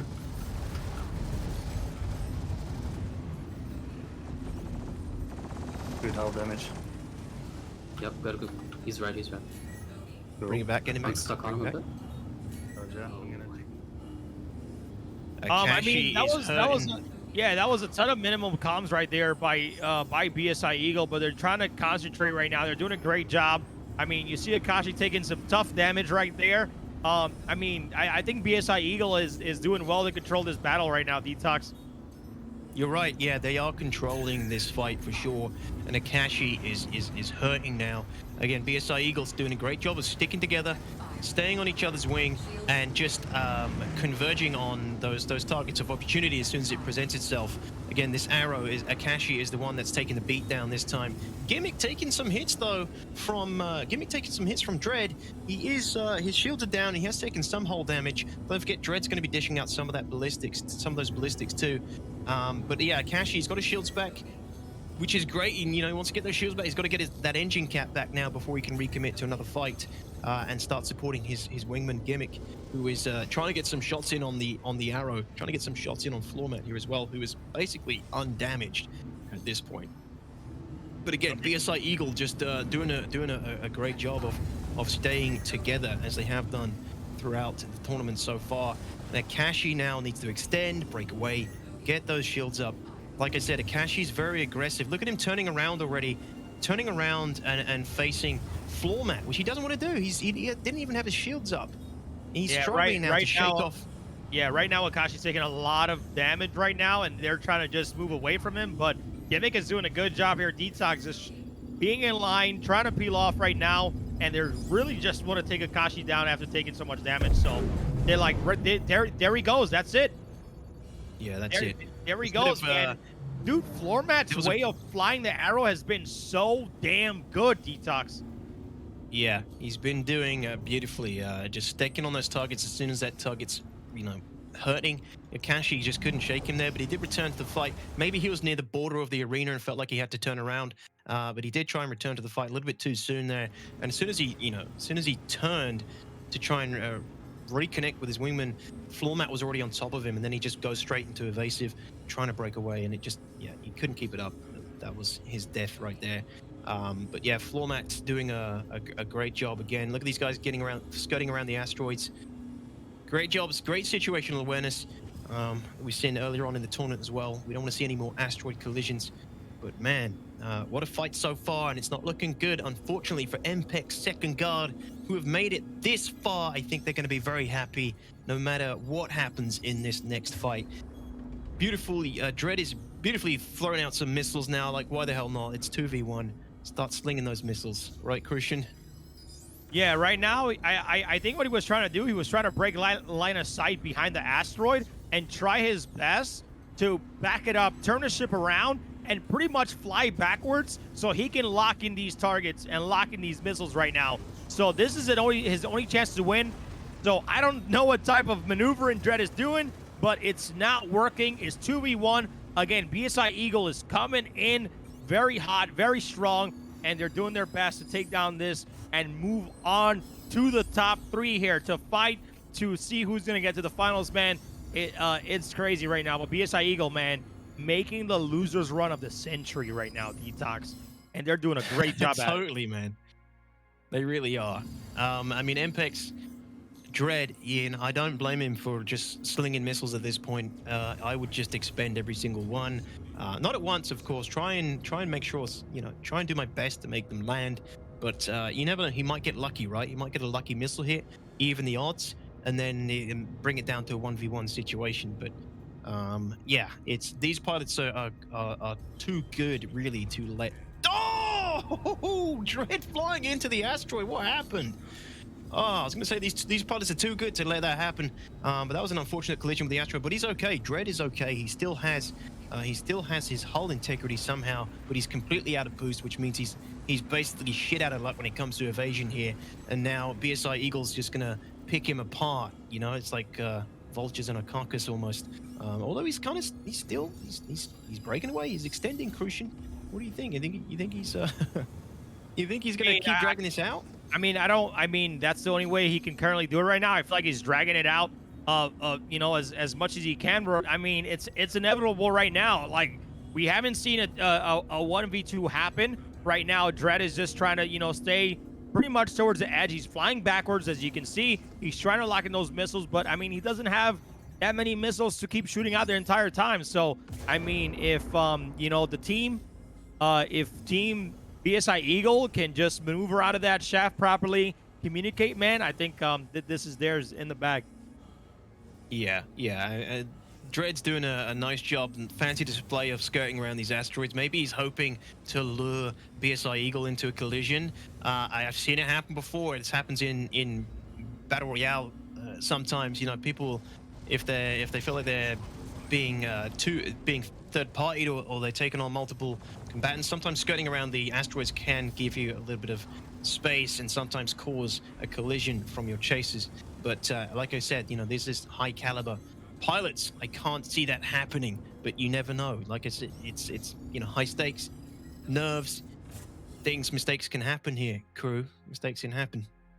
Man, it's definitely tough right now, but I mean, hey, he's trying his best to maneuver. I don't think that BSI Eagle is going to make a mistake, because if they would have made a mistake, they would have made it earlier on already. So it's just about, you know, up to them to kind of just end the matchup whatever they can. And it's funny because I haven't seen too many teams use like you know, that many missiles or lock on at the same time. They're just going for the kill, because remember, whenever they get some missiles out, they can't really shoot their weapons. Exactly, yeah. When they're in that missile operator mode, that's all they can do is launch missiles and go away. And if you keep that missile operator mode up, if the missile you can reacquire lock with keeping the missile operator mode open. But you know, most of the time they don't want to do that. So it's basically fire and forget. They want to have those guns at the ready in a situation like this, you know, as quickly as possible. So it's less, you know, it does make the missiles less effective. But I mean, Dread, keep it up. I don't blame him for dragging this out. You just never know. And look at this. There's some beautiful engagement from the floor mat now. This is it. He's sticking to Dread, and that's the finish. Yeah, beautiful. Lovely finish. Job by BSI Eagle, man. Wow. BSI, you guys are doing a phenomenal job. What a great fight that was. GG's both teams. Good fight. GF's in the chat. Well played, guys. Well played. And BSI Eagle, wow. This is looking it's looking exciting. It's looking very exciting. The next match we have coming up as well is going to be huge, Crucian. Yeah, these finals are getting amazing. These are some awesome finals. I mean, some with big upsets too. Yep, with that win right now, BSI Eagle lands into the top 3 of the tournament, all the way down from losers run 1. Detox, they've won 3 matches back-to-back, and that has been an incredible performance by BSI Eagle. After that Avenger Warlock, they said, you know what? We're going back in here. Let's take a look at the bracket, because we need to look at the bracket to see how this is going to evolve right now. The bracket should be ready here soon, but we got Black Fleet number 1 versus Liberty Reapers Alpha in the winner semifinals, and whoever loses will go down to fight you know, BSI Eagle for the top 3. So you know, this has been an incredible tournament so far, Detox, but I mean, seriously, it's down to the wire. We only have 1, 2, 3 matches left, and we're gonna crown our winner today. That's it. I mean, this, like you said earlier, this losers bracket run from BSI Eagle is legendary. What a run. When you look at that bracket, it's awesome to see BSI Eagle coming out this far into the finals. Yeah, let's put the bracket up if we can. Can we get the bracket? Yeah, can we get the bracket up on? We're having a little bit of... there we go. Here we go. There we go. Ah, Crucian. I know, I'm gone again. But anyways, as you can see right now, BSI Eagle, look at the losers run for BSI Eagle, man. Detox, like, their performance, that's incredible. Yeah, it is. And, you know, like I said earlier on in the first match, this has been the most impressive team that for me, they've impressed me the most so far. BSI Eagle, just this beautiful losers bracket run up to the finals, man. Yeah. It's gonna be a great next fight as well, ladies and gentlemen. And then we're gonna be seeing who is playing for the ultimate, for the win. Between the next matchup is gonna be Erect Pigeon, he's back, and Witcher versus Liberty's Reapers Alpha team, Lycosar and Hyber. So it's Black Fleet 1 versus Liberty's Reapers Alpha. This is going to be one hell of a fight again. Again, these are some of the top players in the game, not just in this tournament, but, you know, in the game. And it's going to be a battle of fundamentals again. You know, who are the most skilled, who are the best pilots out of these these two teams. They are bringing a Talon again. So, you know, Erect Pigeon feeling really confident in the Talon's capabilities in this tournament. He's bringing it back in to a match this deep into the final run. So, yeah, it's great to see that confidence. Great to see he has that confidence. And Black Fleet has shown a ton of confidence in the Talon throughout the tournament. Man, yeah, this is going to be a great next fight, Crucian. Are you looking forward to this one? Yeah, I'm looking forward to this one. I mean, the way I saw Liberty Reapers Alpha just went into Avenger Squadron Alpha. I don't know, man. I mean, Erect Pigeon, Witcher, Liberty Reapers, Lygosar, Hyba. I don't know. I don't know. I don't have a prediction. I want to say Liberty Reapers Alpha, but the way Erect Pigeon flies that Talon, I mean, this can go anywhere. So this is going to be probably the most interesting fight of the tournament, even though we saw BSI Eagle versus Liberty Reapers Alpha really give them a run for their money in that Warlock. Now, if Liberty Reapers Alpha loses, they go back down to fighting BSI Eagle, and BSI Eagle has turned that shit up because they went from playing slow to playing with momentum, playing with charge. They want to take it out. It looks like they want to win. So, I wouldn't want to go up against BSI Eagle in the loser semis right now.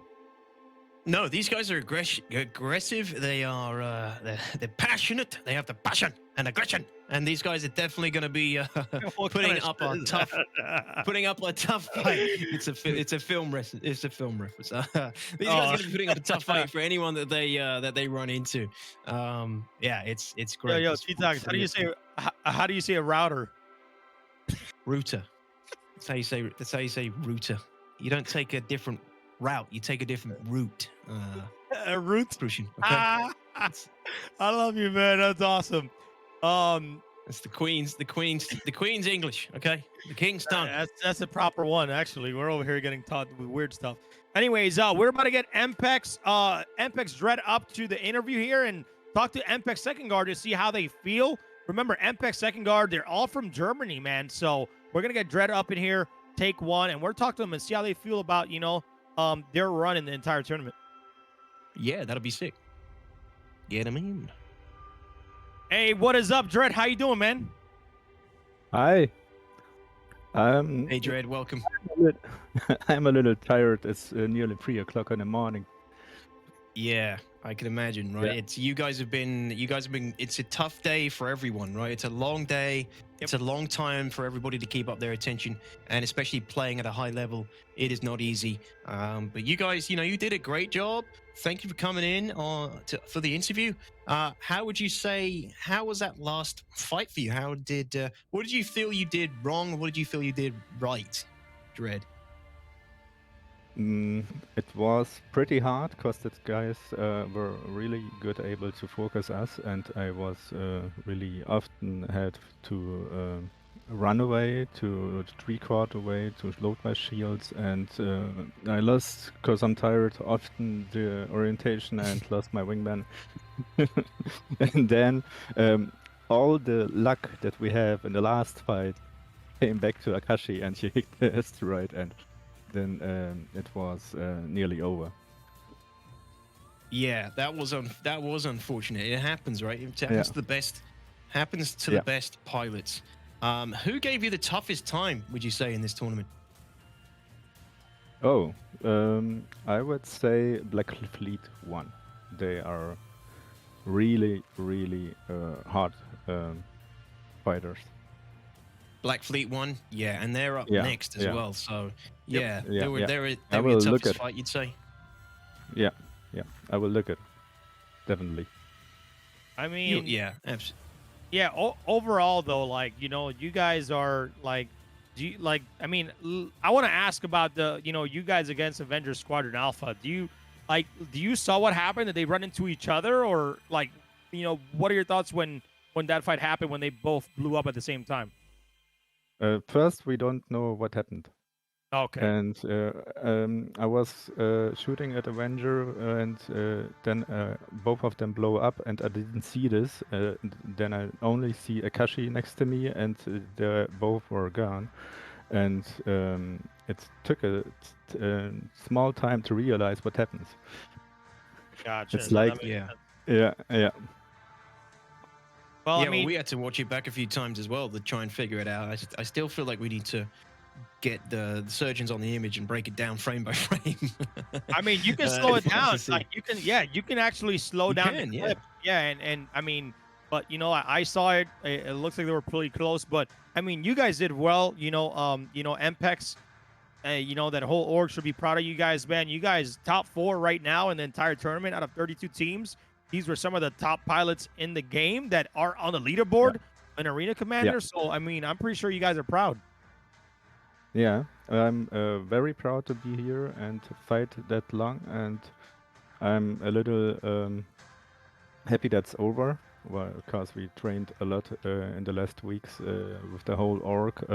We did many training sessions where all of our org dudes started some build-ups here near crew L4, and we trained against different teams. Totally understand.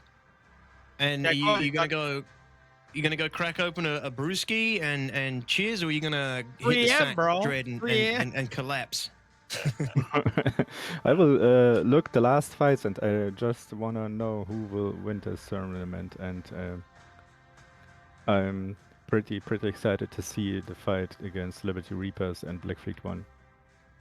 Yeah. Awesome, man. Look, the dedication. He still wants to be up. He still wants to watch the rest of the fights. But Yes. hey, Dread, man, it's a pleasure. Again, shout out to all the MPeX teams that came out to really represent their org overall. Much respect to you, man. But any last Thanks words a for lot. the org or the community before we head out? I'm really looking forward to play the same tournament in 317 or in a state where this game is a little less buggy. Yeah, that's true. That's true. Yeah. So, Don't we all? Yeah. Maybe 317 PTU launching today to wave 3 wasn't the best idea for us. Yeah. But, I mean, we have to roll with the punches. We explain the state of the game. And man, thank you so much for you and the rest of the teams. Great sportsmanship, came out, man. Showed love, showed what you can do, man. And we'll see you on the next one, Dread. Thank you. Yo, thank you a lot. I'm very proud to be here. Thank you, man. Have a good one. Yep. Cheers, Dread. And Akashi, well played, you guys. Yeah. Send our love to him, man, and tell him, great for flying, and he did fantastic as well. Yep. I will tell him. All right, thank you. Have a good time. Thanks. All right. Letox match 12 is ready to roll here. We got the green flag. Blackfeet number 1 versus Liberty Reapers Alpha.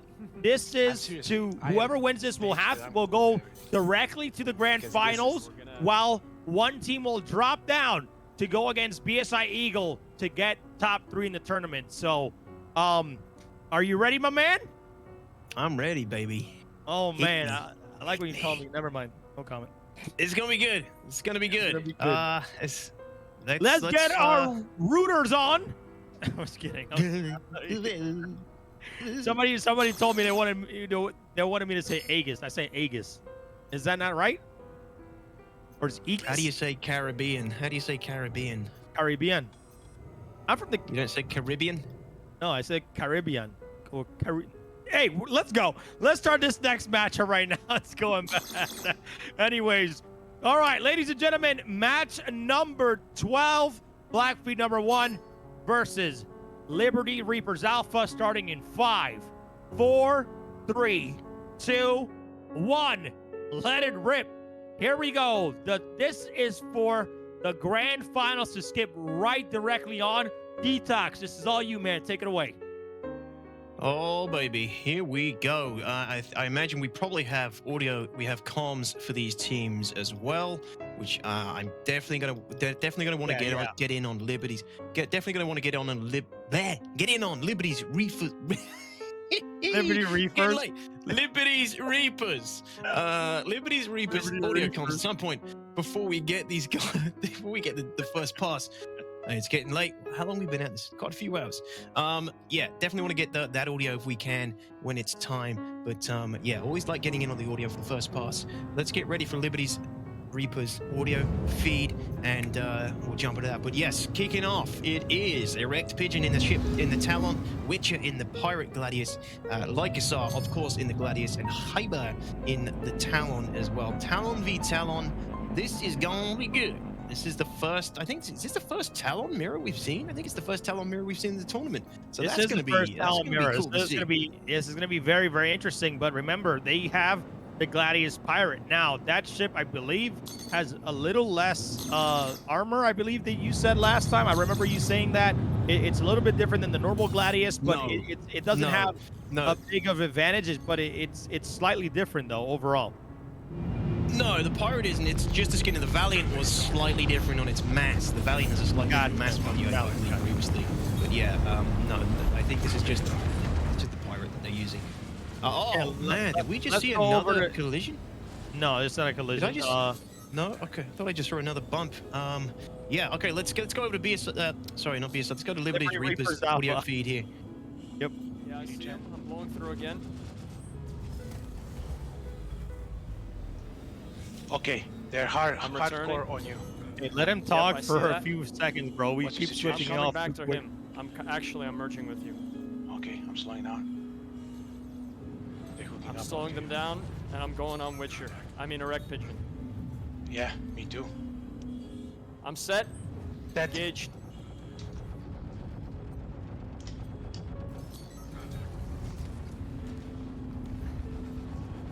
Fail defensive. I'm good. I I'm hooked up on returning. his ass. He's receiving damage, I think. I'm returning to him. I'm intercepting. 4 from He's him. there. I'm opening with him. 4. He's heading straight for a fucking rock. 5. Let's switch to Witcher. Let's do it. Correct is. Or What's your how HP? Did they do any flash? I'm green. I'm green. He was shooting the ballistics. All right. I mean, Detox, man, these comms, like, you know, it seems like, you know, there's no advantage. The first pass was everybody just trading shots. There was really no shields going down, maybe down to a 20% here, Detox. But, I mean, overall, though, they have the comms in. One's getting away too far. The Talons, I mean, Liberty Reaper's Alpha, though, you know, in that Talon, they're doing very, very well to maneuver away. So I think this is going to be a very strong matchup overall. Judging by what Lycosar was saying, it sounds like they're having trouble sticking on Erect Pigeon. They told him to. And again, look at that, another slight collision. You know, we're getting to the finals here. The guys have been playing all day. I think we're seeing just a bit of some mistakes coming in, a little bit of recklessness, or it's just that the stakes are so high and the levels are so high that everything's much, you know, it's tighter and closer that we're seeing some collisions. But I'm pretty sure we just saw a slight collision there again. It looked like someone scraped the front of one of those Talons for Liberty's Reapers. It looked like the Reapers, they scraped the front of Heber's Talon. But yeah, it sounded like Lycosar was basically, you know, they wanted to focus on Witcher because the Erect Pigeon was giving them a little bit too much trouble. They're having a tough time sticking on him. But yeah, this is a great trade coming in now. Look at that. Already losing the shields on Lycosar's Gladius. He's breaking away, extending, gonna get that boost and that energy, that shield regen in, and then hopefully get straight back into that fight to support Hyber as quickly as possible. Witch has already got Hyber on his tail, also losing a lot of his shields. Man, it's this is some aggression. This is some aggressive trades already. We're seeing no major hull damage being done just yet, but that's the ballistics coming in.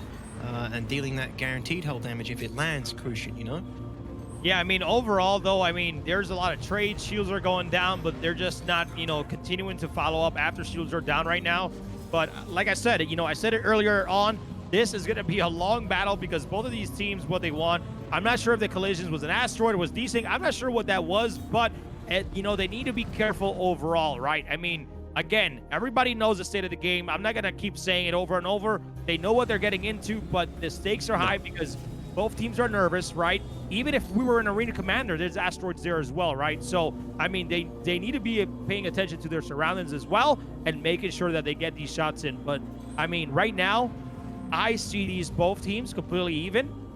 All right, and then whoever comes out of this has to go fight BSI Eagle, who's been super dangerous throughout the entire tournament. But I mean, a lot of great shots right there. You know, you just saw Erect Pigeon bump in to the enemy, and right now you saw Witcher's wing is actually gone. Yeah, and he's been taking damage. So I mean, right now Liberty, Black Fleet #1 is in a bad spot currently. And there he goes. And there goes Witcher. Wow, Witcher. So it looks like it paid off. Liberty's Reapers switched target from Talon. They decided to focus Witcher, and I guess Witcher just presented enough opportunities. And here we have oh wow, wow. Did you see that? I mean, this is what you get with the Talon right mirror. now. This is what you get with the Talon mirror. Like, the Talon can't escape indefinitely now. The Talon can chase the Talon quite reliably. This is gonna be hype, man. I'm sorry, I'm losing my damn mind. It's the first 1v1 in the tournament, Detox. What? I know, this is beautiful. Again, that's the Talon, like, you know, being able to chase down that Talon as he tried to escape and just punish him. That's the first, like, solid punishment we've seen on a Talon this entire tournament, I think. So, yeah, it's been, wow. Liberty's Reapers were just in a convincing lead right there, and suddenly it's been evened out. Never discount the Pigeon. The Pigeon has you know, we're down to a 1v1 now. That's crazy. Yes, right now is Erect Pigeon versus Lyco Star. Currently, it's a 1v1, ladies and gentlemen.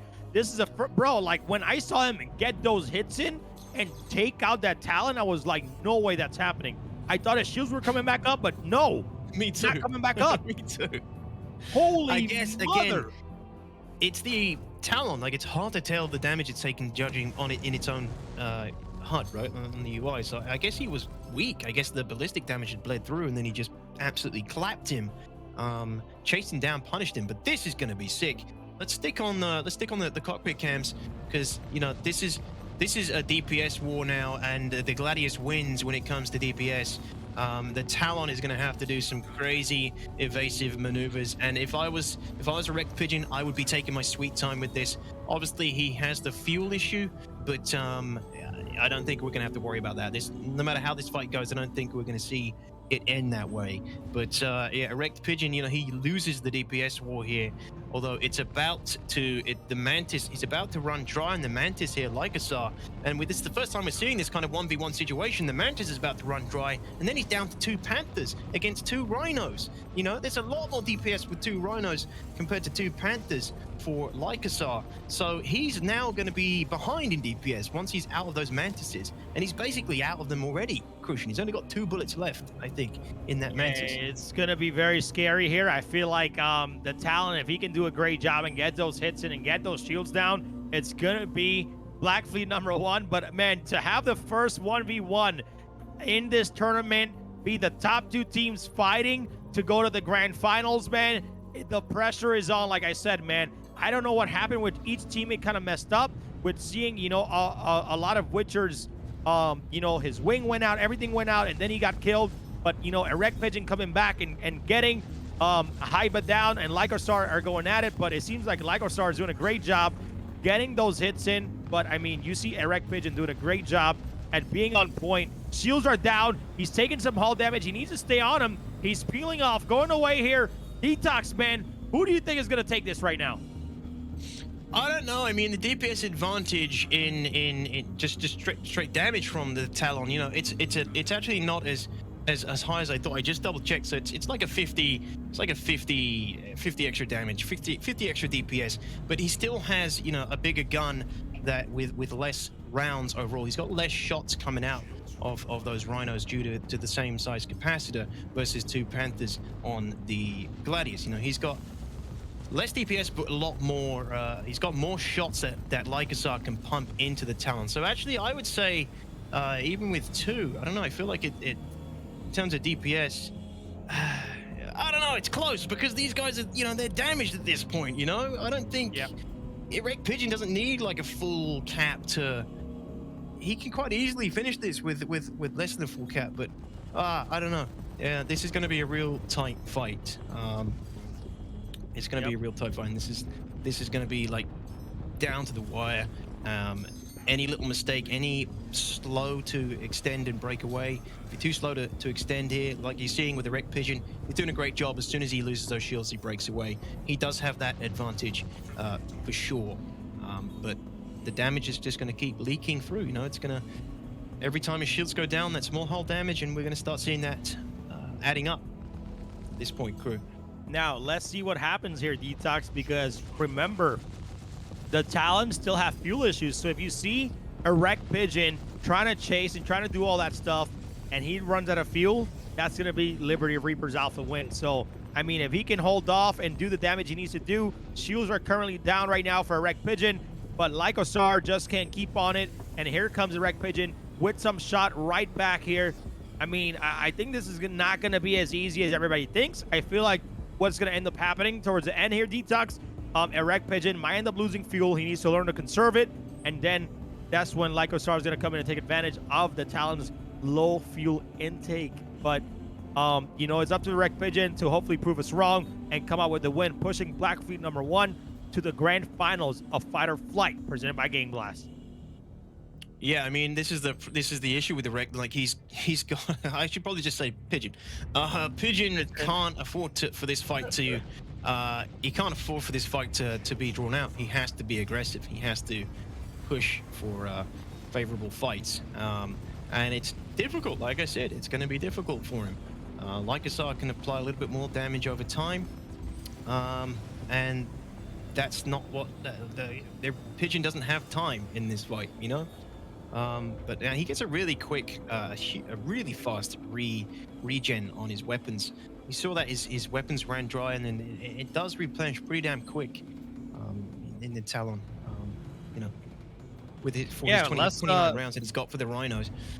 Yeah, we're gonna figure out if any of the teams are currently communicating or maybe talking out strategy right now in this 1v1, and we're gonna shoot over to their comms to see if any of the teams have anything to say, because I feel like this 1v1 may last a long time. And like I said, man, it's probably going to come down to fuel and who comes out of fuel. But you see right now, Wreck Pigeon getting some great shots. Shields are down, but he has to peel off because his shields are down as well. So here you go, Lycosar getting some decent hits into the wing. But man, this is a tough situation right now for not only Black Fleet #1, but also Liberty Reaper's Alpha, man. This is a tough one right now. Just like we said, this matchup was going to be tough, and man, it's proven to be one of the great battles of this tournament so far, Detox. Definitely, yeah. It's what a great way to, what a great final match. One of the final matches that has come down to this 1v1 situation. It's awesome, and like I said, it's going to come down to who can land their shots, who's going to make a fatal mistake first as well. But both of these pilots are exceptional, and I doubt we're going to see too many mistakes coming out of either one of them. So it's really just going to come down to some really nail-biting trades as they start converging again. And here they come for the next trade. Up it comes. Who's going to land those shots? Who's going to spend that cap the best? Oh man, I thought we were going to see a collision there with that asteroid. Whew, they're getting close to those. That is always a possibility. There's always a possibility. Talon's shields are down. That HP is it's low in these situations, as we already saw with the other Talon being popped so quickly. I'm surprised they're not locking on while they're heading out, man. Like, switch to those missiles. You have missiles you can still shoot out. Like, use those to your advantage right now, Detox, right? Like, how are these people not using missiles? It's a 1v1. Get, like, if he's running away, switch to missiles, get those out, right? Go head to head, and then once those missile hits, you got some shots ready, and that goes down, man. But I think a lot of these guys don't want to shoot missiles because of whatever missile bug is going on currently right now. But to me, Lycosar is doing a great job to keep up with Pigeon right now, and hopefully putting that damage in. It seems like, I mean, obviously from his HUD, you can't tell if he's damaged, but he's been taking some damage on his left wing right now, so that could possibly be damaged. But I don't know, man. This could still go any way. Use those missiles, though. Yeah, I hear you. I agree. But also, yeah, you make a good point that they could just be scared that they might accidentally hit themselves. I mean, at this point, it's pretty safe. You know, lock a missile, pull up, launch. I think you're pretty safe a lot of the time in those situations, but don't be too sure. This is StarCitizen after all. Stuff can happen. True. But I mean, Lycosar and Pigeon and a lot of these guys, they play Arena Commander all day. That's where they probably spend most of the time when it comes to PvP. And missiles are just never used in Arena Commander, really, unless you're a certain player. You don't use missiles very often in Arena Commander. And maybe they're just, it's just not crossing their minds to just start slinging them in a situation like this. But I wouldn't blame them. I agree with you. I would be trying to throw them at them just for the hell of it. But is it worth the risk of potentially somehow hitting yourself? I don't know. You could be right. That could be the worry. But I mean, they're both incredibly good at landing those shots. Look at Lycosar, like a laser again on Pigeon. Look at that, just sticking to him beautifully. But Lycosar also, and Pigeon likewise. Lycosar's shields are down. He can afford to run a little bit more in a trade like this though, because the HP of the Talon, it's a fragile ship underneath those shields as well. Yeah, I mean, effective HP. Yeah, right now they're just going at it head to head, right? As soon as shields go down, I see other people peel off, and I'm afraid to say I think both teams are scared to shoot a missile and probably get it themselves killed right now. But I mean, if Lycosar is doing a great job, I think Lycosar, if he can keep this up, he could be the one to kind of bring this home for Liberty Reapers Alpha right now, because these two guys, they're incredible pilots, and I think this is very even so far. But for me, Lycosar has been having that slight advantage, getting those hits, staying on a wrecked Pigeon, and he's doing a great job right now. Where's the fuel? It looks like he's getting low on fuel, maybe like at that 30% mark, and that is very scary there for a wrecked Pigeon, because I'm pretty sure Lycosar knows what's going to happen if they keep battling it out, and a wrecked Pigeon just needs to find a way to take him down before fuel runs out. Yeah, Pigeon's got to be looking. He has to be the aggressor here, really, in this match, and he has to push for a favorable trade. And he's quite a methodical player from what we've seen so far in the tournament. He plays very methodically. I think he knows what he's doing. He's brought Lycosar down to red and his central hull, and his trades are insane. I mean, look at the hits that he's landing against Lycosar so reliably in these trades. The tracking from both of these pilots is top tier, and they know that every time they get into a trade, someone is losing shields and someone is going to be taking a little bit more hull damage. But like you said, I mean, Lycosar, he should really be trying to drag this out, but he's going in for the trade still. He's trying to finish it, and every trade so far, he's losing. He's losing on these trades. Look at this again. Lycosar shields are dropping. Pigeon has the upper hand, and yeah, it's not looking good on these trades for Lycosar. Yeah, you're right. This could be it right now if he can stay on there.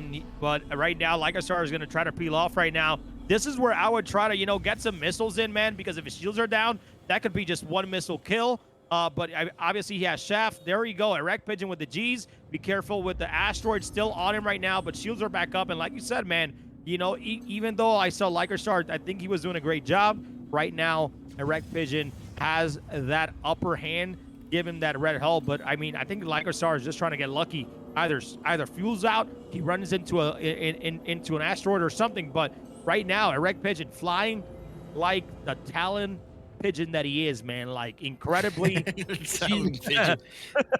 The Talon Can you imagine? Pigeon, the Talon Pigeon that he is, man, he's playing very, very good. And again, man, if you're watching at home, these are some of the top teams in StarCitizen PvP here, going at it head to head in this incredible tournament so far. Detox. Yeah, absolutely.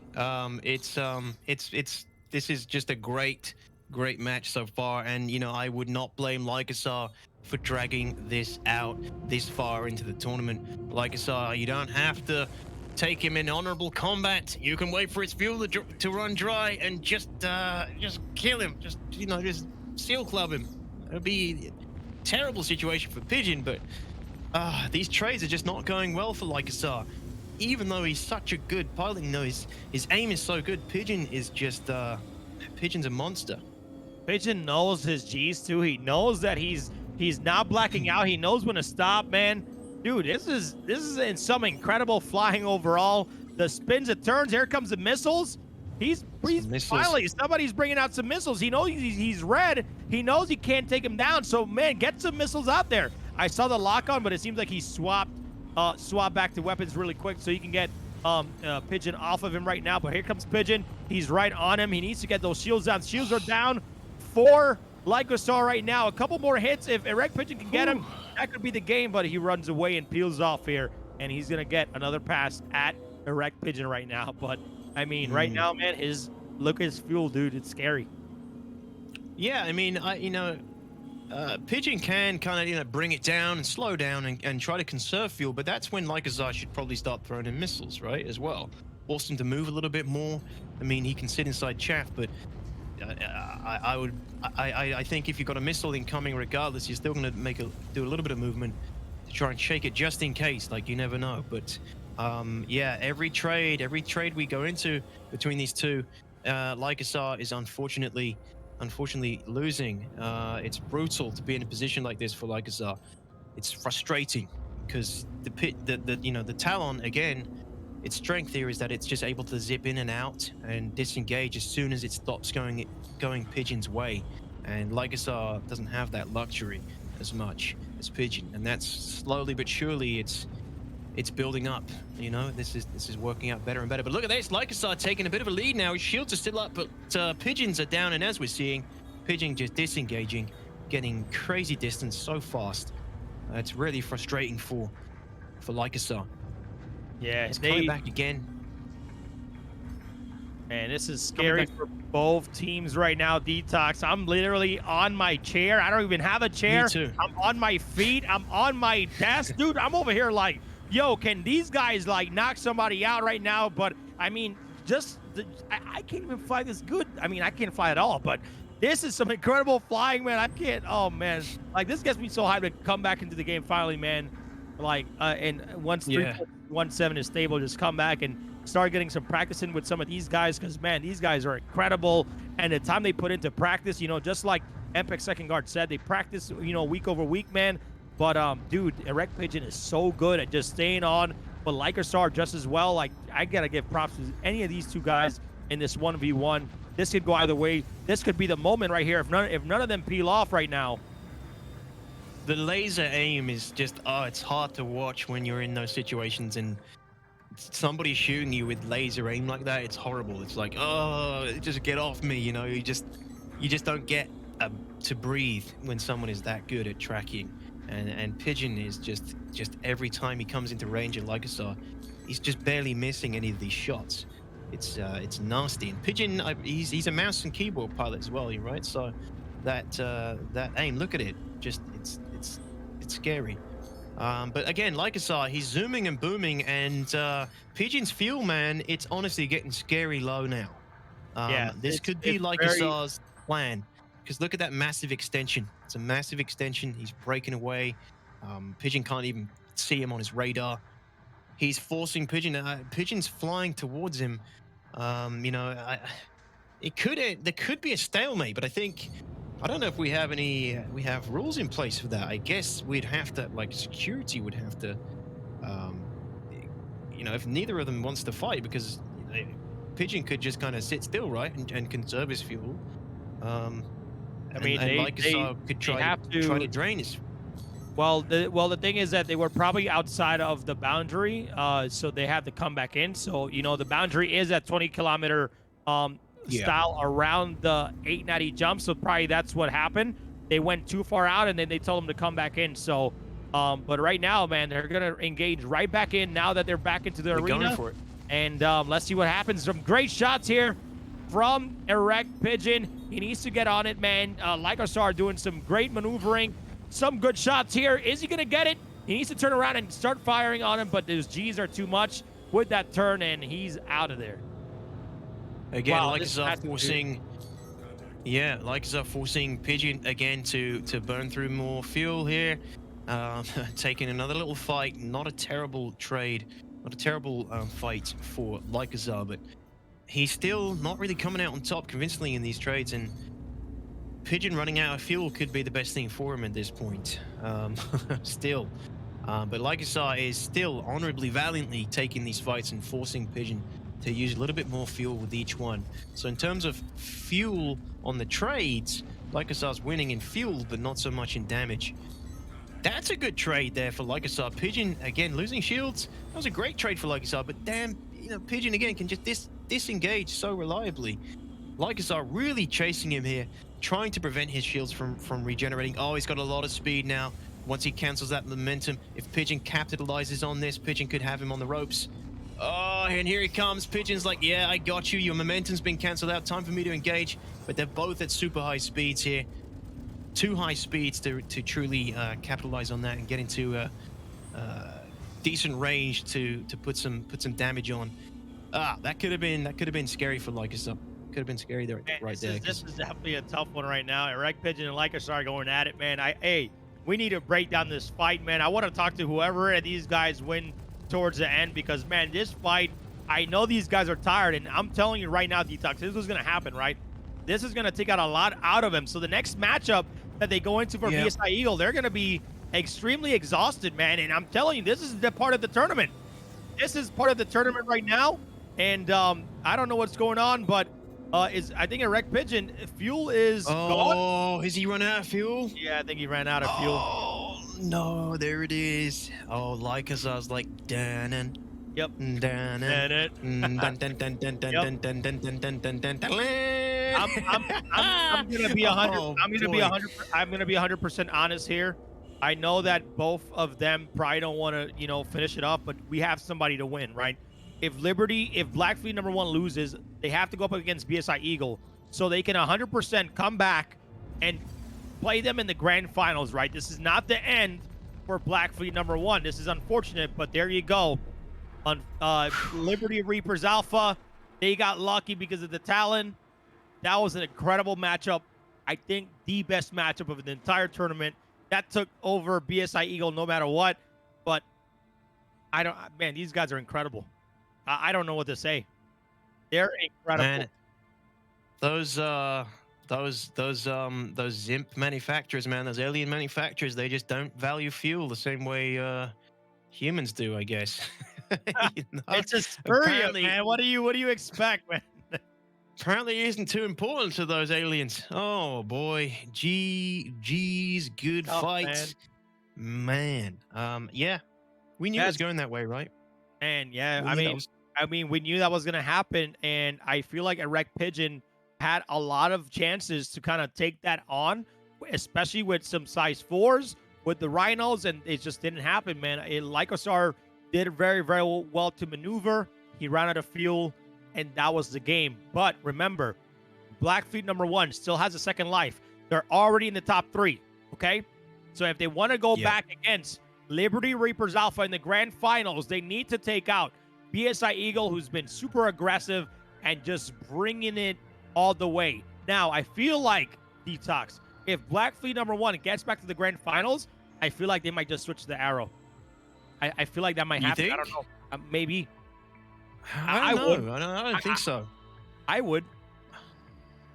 Yeah, I feel like saying, I would. You don't want to run that risk of running out of fuel again, right? And we've seen it. We've seen it. Yeah, I see what you're saying. We've seen it work now multiple times throughout the tournament. Fuel depletion has been the killer for some of these Talon pilots. We've seen some awesome plays from the Talon compositions from the people who've been fielding the Talons. They've been using them very, very well. But when it comes down to these long, drawn-out fights, the fuel is a big issue here. And yeah, I mean, Starfarer pilots would be making a lot of money at Fight or Flight if we had a few of them off just on the edge, just on the edge of the arena. Even then, they're not going to be able to, to stop and refuel anyways. But yeah. Let's take a look at the bracket here, and while we get our next match ready, because it's Black Fleet #1 versus BSI Eagle. Look at the bracket. We only have 2 matches left, ladies and gentlemen. 2 matches left. It's either going to be BSI Eagle versus Black Fleet #1, go up to the grand finals to fight Liberty Reapers Alpha, who's waiting there. Liberty Reapers Alpha is guaranteed top 2 right now and loses round 4. They are going to be fighting over who's going to come in 3rd place, man. Incredible overall. What do you think about this next matchup, Detox? You got BSI Eagle versus Black #1. With BSI Eagle's Again. strategy changing, do you think that they can? Do you think are they going to be matching up against Black Fleet? Yeah, I do. I mean, look at the losers run that BSI Eagle has been on. It's just been win, win, win, win, clawing their way back up to this point. What a run. BSI Eagle are definitely champion material. And so Black Fleet won, obviously. These guys are insanely good. They're both insanely good. And from what I'm seeing from BSI Eagle, you know, before the tournament started, I wouldn't have put them on par with teams like Black Fleet, 100%. Liberty's Reapers, and Avenger Squadron, but they definitely are. And yeah, this is an even matchup at this point, I'd say. And like you said, we might see Pigeon switch out the Talon because BSI Eagle have the skill, they have the strategy, they have the patience to drag a fight out against the Talon. And we've seen it with the Warlock. BSI Eagle, you know, did it with the Warlock. They had the patience. They proved they're a strategic team, and if they've just seen that fight, they would happily draw this fight out against a Talon composition. So Pigeon might switch to an Arrow at this point, but at the same time, he's been flying so much the Talon in this tournament, he might not feel as confident switching up to an Arrow. Well, we got match 13 results, and match 13 right now, they're sticking with their team. There's Witcher is sticking with the ship Pirate Gladius, and then Wreck Pigeon is sticking with the Talon no matter what. BSI Eagle going Arrow and Gladius. But Detox, before we jump into this next matchup, we're going to take a quick break, ladies and gentlemen. Don't go away, because we have 2 matches left, and we're going to crown a winner of Fight or Flight Finals presented by Game Glass. We'll be right back, guys. Thank you guys so much for hanging out at home.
Your eyes are the gateway to your brain. It's time to start getting serious about protecting them. Reinforcements have arrived. Introducing Gamer Advantage, a gaming wellness company rooted in science. Patented, clinically proven, and trusted by thousands of people. Our glasses are designed to fit comfortably under a headset, look amazing, and offer protection indoors and out. Our lens will help you sleep better, which means feel better and perform better. There's no color distortion, and they are available in prescription. Internal protection starts with eye candy, an eye health, immune boost, and antioxidant formula. Fog Away, the #1 selling anti-fog spray for eyewear. Gamer Advantage. Gaming wellness reimagined. All right, ladies and gentlemen, we are back, man, with the fight or flight. This is it, man. This is the losers finals. Whoever wins this is gonna go to grand finals. So we got Black Fleet #1 coming out versus BSI Eagle. BSI Eagle has been on the tier, as we've been saying, but Black Fleet #1 is nothing to be like it. Trust me, don't let your guard down against them because they will take you down. So very excited for this next matchup, man. Detox. We got 2 more matches left. Who do you think is gonna win it all? Tell me. Tell me about it. Oh man, who do I think is going to win all of this, all of that, everything? I don't know. It's tough to call. It could be between, I don't know. I don't want to. I hate this. When you make a call here because all these teams are really good. It could really be anyone's. If I was gonna, if you're gonna push me though to decide, I'm gonna say Liberty's Reaper. I keep saying Reefers. Liberty's Reapers Alpha team could well pull a win out of the bag here for the finals here. But whoever wins at this point, they're all winners. They're all going home with something, right? We're all going home with something at this point. Yep. So right now, the top 3, you have Liberty Reapers Alpha, Black Fleet #1, BSI Eagle, and right now they're going for who's going to come out in third place, pretty much. This next, losers finals is who's going to come out in third place. So let's see what happens. Yeah, and I think we're just getting set up. Everything's getting set up now for the next match. I know we just ran the commercial. Awesome commercial again there for our sponsors. Commercial for our sponsors. And yeah, it's just the finals. We're just getting a few things set up before we transition to those. But did you want to talk about the prizes, crew? Yeah, let's talk about the prizes here that that top 3 is going to win. So I mean, these top 3 teams are already set in stone for a trophy. It's just a matter of the fact that is their trophy going to say first, second, or third at that point. But I mean, first place, right? Everybody's going to get almost the same thing, except different ships, right? They're fighting for RSI Scorpius, which is coming out in 317. They got the Admiral Esports jerseys where we can put their gamer tags on them. The incredible first place trophy that JRDF showed earlier today. Some incredible headsets from Astro Gaming, and then some Gamer Advantage glasses that I'm currently wearing to help protect my eyes from all the screens. I have 4 screens around me, plus lighting everywhere that are protecting me from all this blue light. So when I go to sleep tonight, I don't have a headache or any of that stuff, and I can sleep very, very well. But another thing, you guys at home are like, oh, they get their, the competitors are getting some great prizes. But I mean, for you guys at home, let's go over to the giveaways. If you guys are on Twitter, you guys ! Twitter or ! social media, you guys can go ahead and sign up to win your own StarCitizen dogfighting kit. We got mounts from Monster Tech, game packages from StarCitizen, the Tobii eye tracker, so you can have that head tracking, eye tracking, and even eye targeting that's in the game. An incredible tablet and glass pass from our presenting sponsor, Game Glass. Thrustmaster coming in with the Space Sim Duos and your own fighter flight jersey, so you can represent as well while you're flying in the verse. So man, incredible, absolutely incredible stuff overall, Detox. And but hey, we're almost getting ready here. They're trying to get the competitors lined up. Let's go to our screens in the verse to see where the teams are at. But man, I ain't gonna lie, man. I'm a bit exhausted, but I'm ready to roll. I'm ready to roll for this losers finals, man. Holy crap! I'm not gonna lie, man. I can't wait to see who's gonna win this because I don't know exactly who's gonna win this. Anything could happen at this point, Docs. Yeah, I agree. You know, and you forced me to tell you who I thought was going to win. So who do you think is going to win here ultimately? I Not just honestly, in this man, fight. you know, even though I'm phasing out here, I think Black Fleet #1 has something to prove. They're gonna come out with, you know, against BSI Eagle and shut down their losers run. Unfortunately, that's what I'm thinking is gonna happen. Even though BSI Eagle has been coming out very aggressive. So, anyways, Detox match 13 is ready to go. Here goes losers finals. Are you ready, my man? I am ready. My body is ready, sire. Let's do go, this. ladies and gentlemen. Here we have Black Fleet #1 versus BSI Eagle, starting in 5, 4, 3, 2, 1. Let it rip. Let's get it. Take it away, Detox. Let's go. Are we meant to be on camera here? Hey, everybody. Well, it's the first time, I guess, because Take us off. Take us off. Oh, oh. Take there we us go. off. There we I go. don't- You know, I'm over here pixelating and ixelating and There drixelating. we go. That's better for everybody.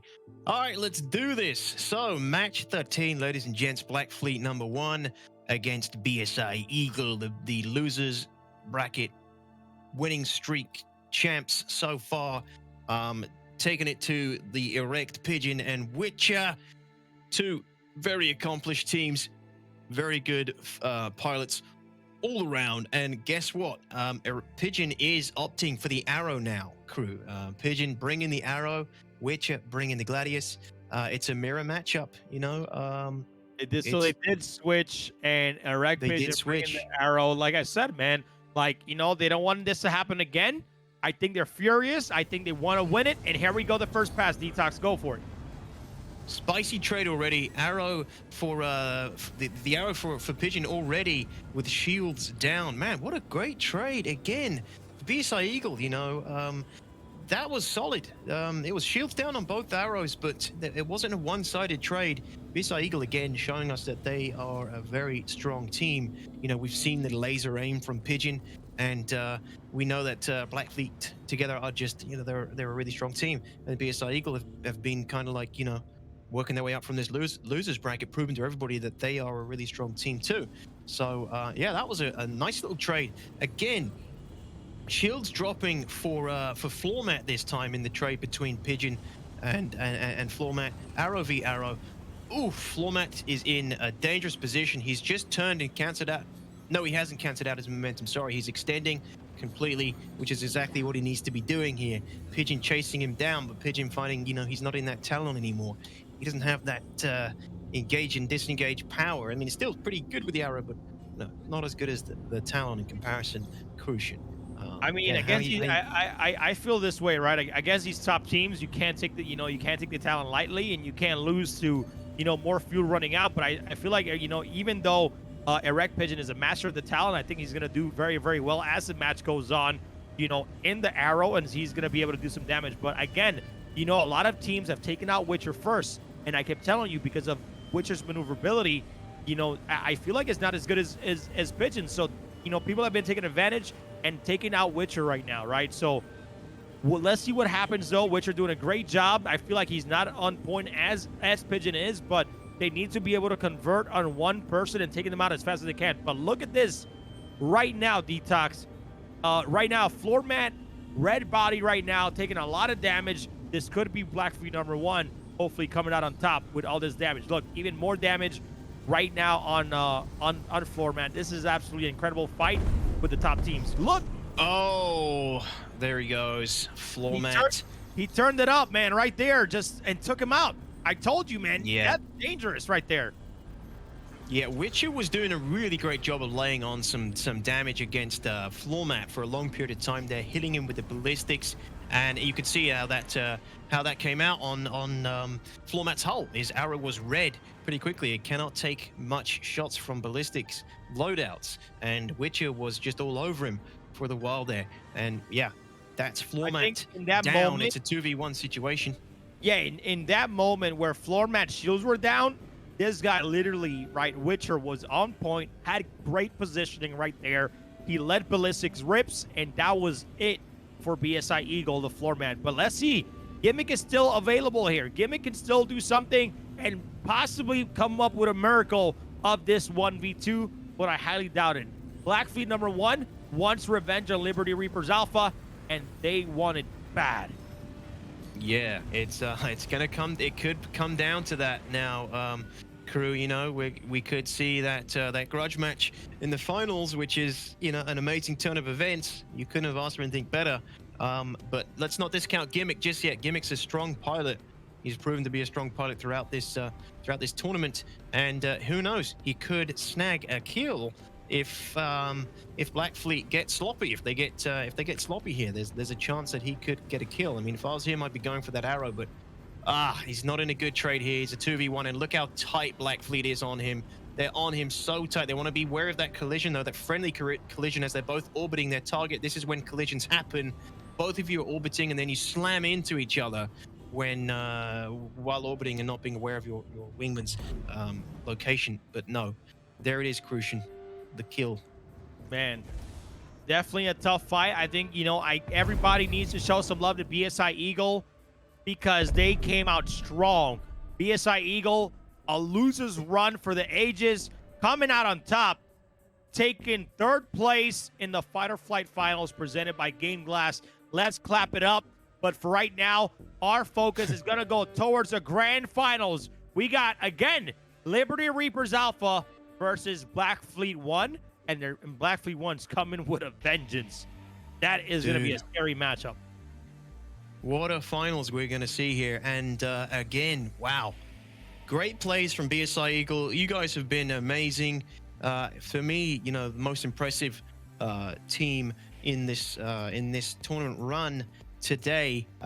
You guys did great. So Black Star Initiative, Eagle team, well done, guys. Great fights. You put up a good fight against the, you know, the absolute, some of the top players in this game. And yeah, GG's. I'd love to get an interview with BSI in a little bit. I think we might be getting that for you guys, for the viewers. We might be getting the BSI Eagle in for an interview. But yeah, another great display from Black Fleet 1, though. That was clean, just precise, and Pigeon, you know, just as strong in that arrow as he is in the Talon. And Witcher, again, Witcher is scary. Just chewed up that arrow real quickly with his mantises and Panther loadout on the Gladius. And then once that arrow's red, you know, it's very hard for the arrow to get involved in any kind of meaningful fights or trades because it's so easy to pop it. It's like a little zit. So yeah, great fights. Great fight overall, man. Ladies and gentlemen, let's get a BSI Eagle a warm welcome and a standing ovation for a great losers run throughout the bracket, man.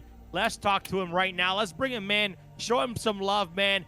Detox, we need to find out were their thoughts in the Avenger Warlock and what happened that they just turned up so hard. So let's go ahead and bring him in. Yeah. Hey, what's up, Floormat and Gimmick? How are you guys doing, man? Hey. Doing all right. Doing all right? I mean, you guys an incredible losers run overall. You guys got 3rd place in the entire tournament. You guys got to feel good, man, because there's a lot of tough competition out there. Oh, yeah. Yeah. We had a tough bracket to start off with, and then, yeah, we had a good little run there. And I think, yeah, the quality of Fiber and Lycostar and Pigeon, we did our best. Yeah, you absolutely did. I mean, you guys have had like a really impressive run in the losers bracket. Did you think you would come this far after going to the losers bracket? Well, once we saw the bracket, I think we decided this was as far as we could go. We lost to the 2 teams we expected to lose to. Everyone else, we thought we had a chance, and we just executed, right? We got them. I mean, you guys... Yeah, you guys started off with the Avenger Warlock, but after you guys lost to Liberty Reapers Alpha, was that a strategy to go up against them? Or you guys... Yeah, so tell me a little bit about that and why you switched after into the losers round. Yeah, sure. We always planned on doing it that way. Yeah, so the main reason for the Warlock is we just are of the opinion that Liberty's Reapers are better pilots than us. So, you know, maybe we can try to use a ship that they've got a little less practice against, that can kind of decide things on its own if it's not being played against carefully, and we just, you know, we had a one loss fallback on there, right? Like, so even if we lost with the Warlock, it was okay. Try to run it through losers. Yeah, we thought we might be able to catch them by surprise a little bit with the Warlock. We were really hoping that in that opening merge, that would decide the fight, and they had a lot of discipline. They pulled out at the right time and turned the fight into the fight that we didn't want to have, the long fight. And yeah, they got the chip on us. We got some good chips on them too, which felt good. Like that was the big fight for us today. That was that one, and it was really good. Yeah, I really enjoyed that fight. I think everybody enjoyed that fight. It was great to see a Warlock making an appearance in the whole tournament, first one we've seen, and making an appearance in the finals as well, and doing it so well. It was unfortunate though, there was a bit of a friendly fire, right? You Gimmick, you were caught in an EMP. From what I saw, it seemed like that EMP gave you some big problems, because that's when Liberties tried to really capitalize on that and chase you down and Yeah, deal it started to feel like damage. they were forcing that error. Like they were attacking me right before they could expect the floor mat to do the EMP. They saw that we were grouping up doing the EMP and trying to get a lot of burst on them with our ballistic, and they turned it against us. Okay, I don't think it was an unforced error. I think it was a forced error, and hats off to them for doing it. Yeah, absolutely awesome. It's great to get that insight from you guys in that fight as well. And that last fight, like how did that one go for you? What did you what was the good, what was the bad in that fight, do you feel? I think it dominated. Two better pilots flying the two same ships. Honestly, that's just I think that's just how it goes. Yeah, I think you're right. Like when it comes down to these mirror matchups, not a huge amount of room for any kind of crazy strategies, right? It really comes down to who has the tighter fundamentals and who can take advantage of those opportunities as they present themselves. So, but you know, not to discount what you guys did. You were amazing, Yes. and my favorites this tournament so far. I think so. Well played to you guys. Crucian, you got anything you want to ask? No, man, I'm sorry. I was making a prediction for chat right now. We had to make a prediction for the grand finals, but you know, Gimmick, floor mat, man, you guys are definitely super talented here in PvP, and you know, we know the state of the game, and we you know, we know there could be a lot of issues, but you guys really prevailed through all of them. You guys came out on top, taking third place in fight or flight, man. And I just want to say on behalf of myself and the entire, you know, everybody behind the scenes at Ammo Esports, man, congratulations, because I know that was a tough road for you guys, and I'm telling you, you guys should be honestly incredibly proud of everything. Thank you very much. Thank you. We're satisfied. Yeah, I think. Before you guys go, I do have a question. Who's gonna get the trophy? The floor mat, I think. Oh yeah, floor Yeah? mat's taking a trophy. Yeah. Okay, you're not gonna like 6 months on one guy gets it 6 months, the next guy gets it 6 months. Well, I mean, if he starts to feel upset about it, we can talk about it. But No, I was You gonna very send much him, like, floor mat's updates? wingman in this. As floor mat's where our quality is, and I'm just backing him up, so he gets the prize. All right. Okay, you're gonna send him like weekly updates. You know, she's okay, she's doing okay, cleaned it today. You know. Hey, anyways, yeah, awesome. Before we head out, guys, any last words you guys want to say to the community out there that has been supporting you? Thank you, guys. Thank you, Atmo. Awesome event. It come together really nicely at every step of the way. I know there's a lot that goes into it. Thank you, guys, who cheered us on. We're just happy that we could put on a good show for you. Great show, shit, not a good show, a fucking great show. So yeah. No, but hey, thank you guys again, man. Appreciate you guys. And by the way, is it floor mat from Australia? Gimmick. So Gimmick, wait, before I go, you're from Australia. Like, did you have any desync, any problem in EU servers? Like, that's something I would like to know.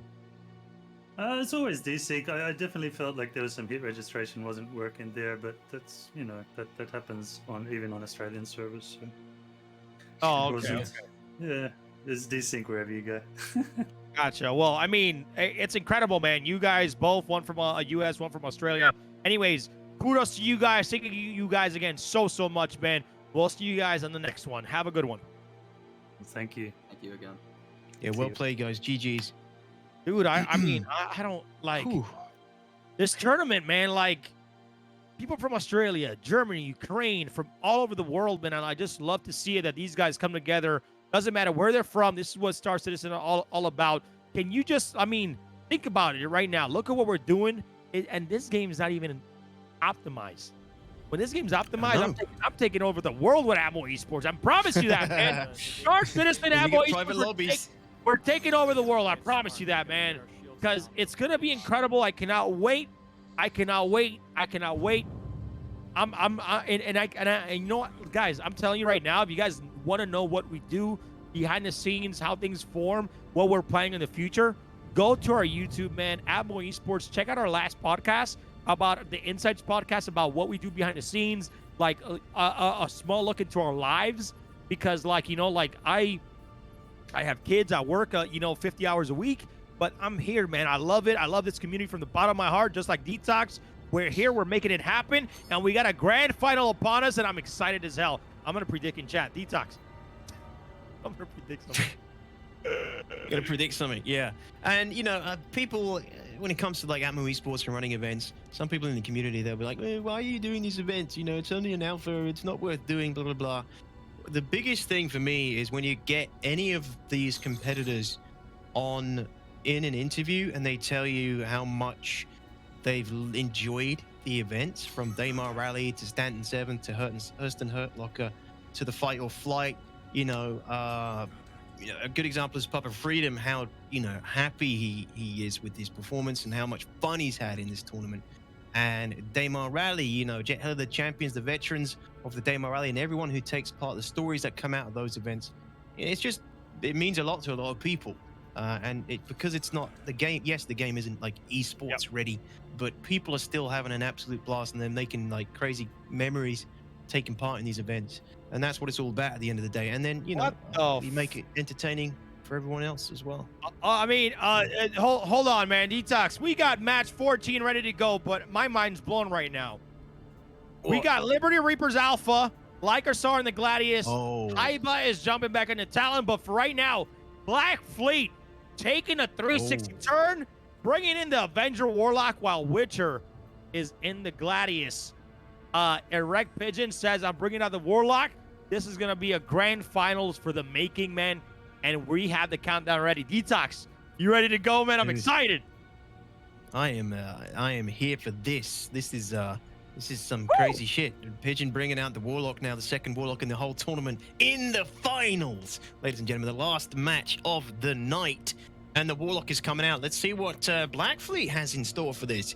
I wonder if they have this. I wonder if they got... Yeah, go for it, crew. Take it away, man. All I'm going to say real quick, chat, hype it up, man. Let's get 100,000 subs in the channel. I'm just kidding. But let's hype up the channel, man. Let's get this countdown going. Let's get this grand finals underway. Here we go, ladies and gentlemen. Liberty Reapers Alpha versus Black Fleet number 1. Starting in 5, 4, 3, 2, 1. Grand finals time. Go! Detox. Take it away, my man. One last time. It's all on you. One last time, once more into the fray. Ladies and gentlemen, the finals. Black Fleet, number 1 versus Liberty's Reapers Alpha Team. Gladius and Talon for Liberty's Reapers versus Black Fleet number 1's Avenger, Warlock, and Pirate. Gladius for Witcher. Oh man, this is going to be an interesting one. Lycarsar taking the Gladius and Heba taking the Talon again. This is, I'm wondering if we're going to see Black Fleet applying the same strategy that BSI Eagle was going with. Exactly. With taking a leaf out of BSI Eagle's book and drawing this fight out with a Warlock, and potentially if they can do a better job of it, we've seen that it can definitely work. Liberty's Reapers might not be having any of it though. They might be going for a quick kill on this Warlock and saying, none of that shit here, please. And it looks like they are. They are going hard on that Warlock. Woof. Yeah, it's very scary right now, man. Warlock shields are down already, but I'm telling you, man, I feel like the Warlock is tankier than any of the other ships in the 6. What are your thoughts on that, Detox? The Warlock is tankier. It feels like it can take a lot more hits, because remember when BSI Eagle had it on, it took them a long time for that hull to even be red. That's just what I thought, and I feel like when Black Fleet #1 saw how uncomfortable BSI Liberty Reapers Alpha was with against BSI Eagle, that's why I think that they came, this is why they came out with this strategy during the grand finals.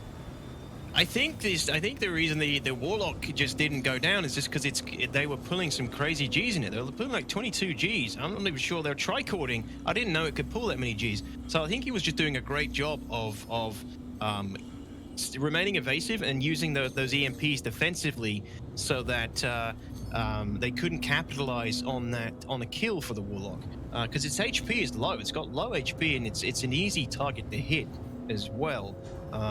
I just think it was doing a good job of. I think it was doing a good job of, staying alive using its other tools that it has to take. I mean, it's got a little bit more HP than a Gladius, but it's just easier to hit. I mean, it's an easier target. Yeah. So. I feel like this way, right? Like if you come too close, especially when the Warlock has the EMP charge and he lets that rip and they time it, well on time. I feel like this matchup overall is gonna take probably a lengthy amount of time, just like when BSI Eagle was fighting Liberty Reapers Alpha. But if a Wreck Pigeon can time it well, hit the EMP, get some good shots with the ballistics, this could really change their game. But again, guys, this is for first place. Whoever loses here will get second place. This is the grand finals on the way. I'm excited to be here. Damn, Detox, bro. This is, so good right now. Yeah, this is super cool to see. Super cool to see this Warlock being used in the final, and it's funny that they're using it again against Liberty's Reapers here. And look at that, there's an effective hit. It's a little bit of distortion damage has been dealt to Lycasar, but he's okay. I mean, it's just a bit of distortion damage. His shields are regenning still. He's back in the fight, but Heber taking a beatdown from Witcher in the Gladius, applying some of that ballistic damage as well. And yeah, that Talon, the Talon of Heber, I feel like, I don't know if he's really been pressured hard, pressured enough in these fights today. I mean, if again, this is the point of the Warlock, you need, I feel like they're peeling off, waiting for EMP to charge back up. EMP is going to come back, and they need to figure out a way to engage. But at the same time, the Warlock cannot hit his teammate. They need to time it properly, get that EMP out, and get the damage in. Because if they can do that perfectly right now, Detox, Witcher's going to get a lot of damage, whether it's hull damage to the Gladius or to the Talon right now. And it's going to be the same thing, right? If they play this all the way out to where Haiba ends up, losing a lot of fuel, then this, it's going to go towards the end, because we saw these two fight in the winners finals, and this is going to be scary because it can go either way. These are two great teams. Yeah, absolutely. And again, I don't think Liberty's Reapers do not want it to go that way. There you go. Look at the Avenger. As soon as it shields it down, it's already got a red wing.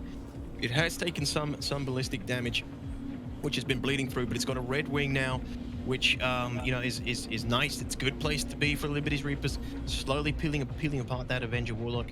But also, like I said, it's got a red left wing as well. So both teams have got some critical damage being dealt to their ships, and like you said, yeah, Black Fleet could be looking to try and draw this out. I don't think Liberty's Reapers is gonna allow it. I know it's the finals, but they've already seen how effective it can be with BSI Eagle, right? It's they know what they're up against. Can we get into? Do you want to go into Black Fleet's comms, Crucian, with the Warlock?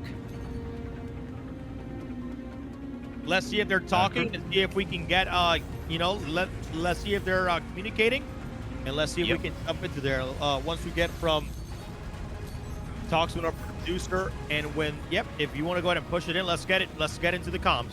We on. I broke out. Yeah. I'm coming to you. Don't worry. I broke Haiba's ankles. Okay. Lyco's way far out. He's 5 clicks out. Haiba's 12 clicks.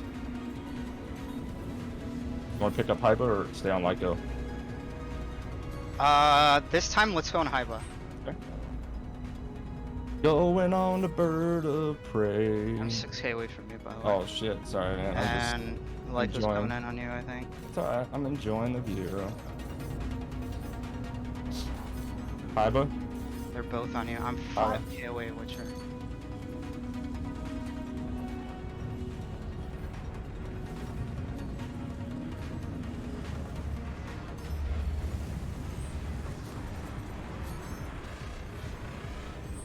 Oh, Lyco's on me. Those comms, man, it seems like they're very chill, man, Detox. What do you think there? Yeah, chill. A little bit of singing going on. That is definitely a sign of, it's either a sign of nerves or a sign of being relaxed. It could be either. But that was, yeah, that was interesting. These guys are, they're keeping it tight. The calls are great. They're calling distances or the opposing team. They know they know that's really useful. They know they got time. They know they can, they know they've got space and they know they've got time. Now they can prepare that EMP for the next engagement. And we just used it. He has just used the EMP, and yeah, he's going. This is again still. It's quite an even fight. We haven't seen a critical EMP land just yet. Lycosar was hit a little bit with one, but it just did a little bit of distortion damage to his cockpit. Affected his HUD. You could see it like fragmenting and pixelating, but no critical damage to components. He stayed in the fight, and his shields were not hampered from regenning. Yeah, it's charging up again. Here he goes, a wrecked pigeon charging up that EMP, and they can dictate the fight with that thing. It feels like they can dictate it, and Liberty's Reapers feeling like they're a little bit on the back foot here. Yeah, I think even though a wreck pigeon has a little bit of damage, this can really go any way. It can go to any team right now. Again, ladies and gentlemen, you're watching the grand finals of Fight or Flight presented by Game Glass, and right now, here's the engagement. You see Hyba getting some really good shots into the Warlock. Shields are coming down slowly. EMP goes out, and the Talon's out of sync right now. Here comes Witcher. He can take out Hyba right now until those shields come back up. He needs to get those damage and ballistics out, but Hyba is gone out of the way. Talon just zooming out and trying to get out of the way, because that was a very dangerous situation for Hyba right there. That could have been the game right now, Detox, but totally he definitely got away. Very that was a very close death for him right there, because he was very open. Shields were down. They had him primed for death. Yeah, totally. That was scary, and I think maybe if the Warlock had some ballistics ammunition still, that could have gone differently. But he's already burnt through all those revenants. He's definitely not been holding on to that as long as the PSI Eagle were when they were using the Warlock. He's all the way through now, so he's just on Panthers. And that could have gone differently for Hyper there if he was out of ballistics. But I wonder where all that ballistics has gone. Has any of that damage been dealt? Because obviously Liberty's Reapers, they're looking okay-ish. I say that, and I just saw some critical damage coming in on Black Fleet's Warlock, and now this is seriously bad. Seriously bad for Pigeon, Crucian. What do you think they can do here? I don't know, man, but I mean, if his wing is out, that means he probably only has, one gun right now. I don't know what's happening, but for right now, Black Fleet #1 at Wreck Pigeon is not looking too great. He still has both his guns, completely get it there, but he just lost a complete right wing. Very heavy damage in the hull, and it seems like Liberty Reapers Alpha doing a great job to be on top right now, man. This has been a fight, but if you can see right now, look at Lycosar. The body on his Gladiator is down. So, I mean, are we going to see a mirror matchup 1v1? That could happen as well, where, you got Witcher versus Hyba, where he's in the Talon, where Hyba's in the Talon, and then Witcher's in the Gladiator. So if we see that, that could be very dangerous, because that would be. If I was Black Fleet #1, I would heavily try to go after Lycosar and take him out.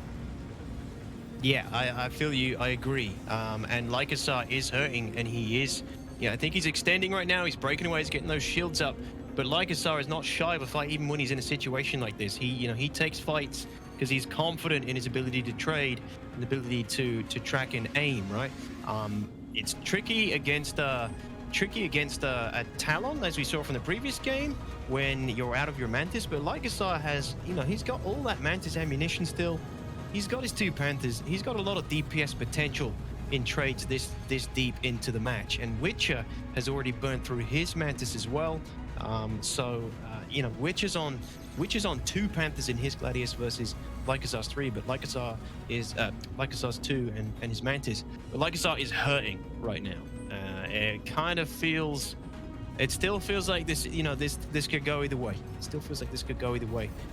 It's not over yet. It's another EMP that just went off, but no successful hits, and that's gonna be Liberty's Reapers Alpha's chance to get in and commit to a fight right now. And here they are. They're jumping in and committing to this fight now, Crucian. What do you think, man? It is tough to say right now because both teams, you know, I don't know how Black Fleet #1 really ran out of their ammo so quickly, but they're getting some great damage right now on Lycosar. And if Lycosar keeps taking damage, man, he is going to go down. But if I was, you know, Liberty Reapers, I would be going after that Warlock and taking him down. He has full shields still. EMP's about to come back up, so it's going to be another disengage to engage again. That's what's going to happen right now. EMPs are up. They're going to let him back out. They're going to regroup, communicate again, and try to go after another kill. But, I mean, without the Revenants, without their main weapons and having no ammo right now, Detox, it's going to be tough for them to get proper hits and kill. But that doesn't mean that they can't take Lycosar down once that EMP is fully charged. So, definitely a dangerous situation for both teams currently. Yeah, absolutely. And every time that EMP goes off, then there's another one.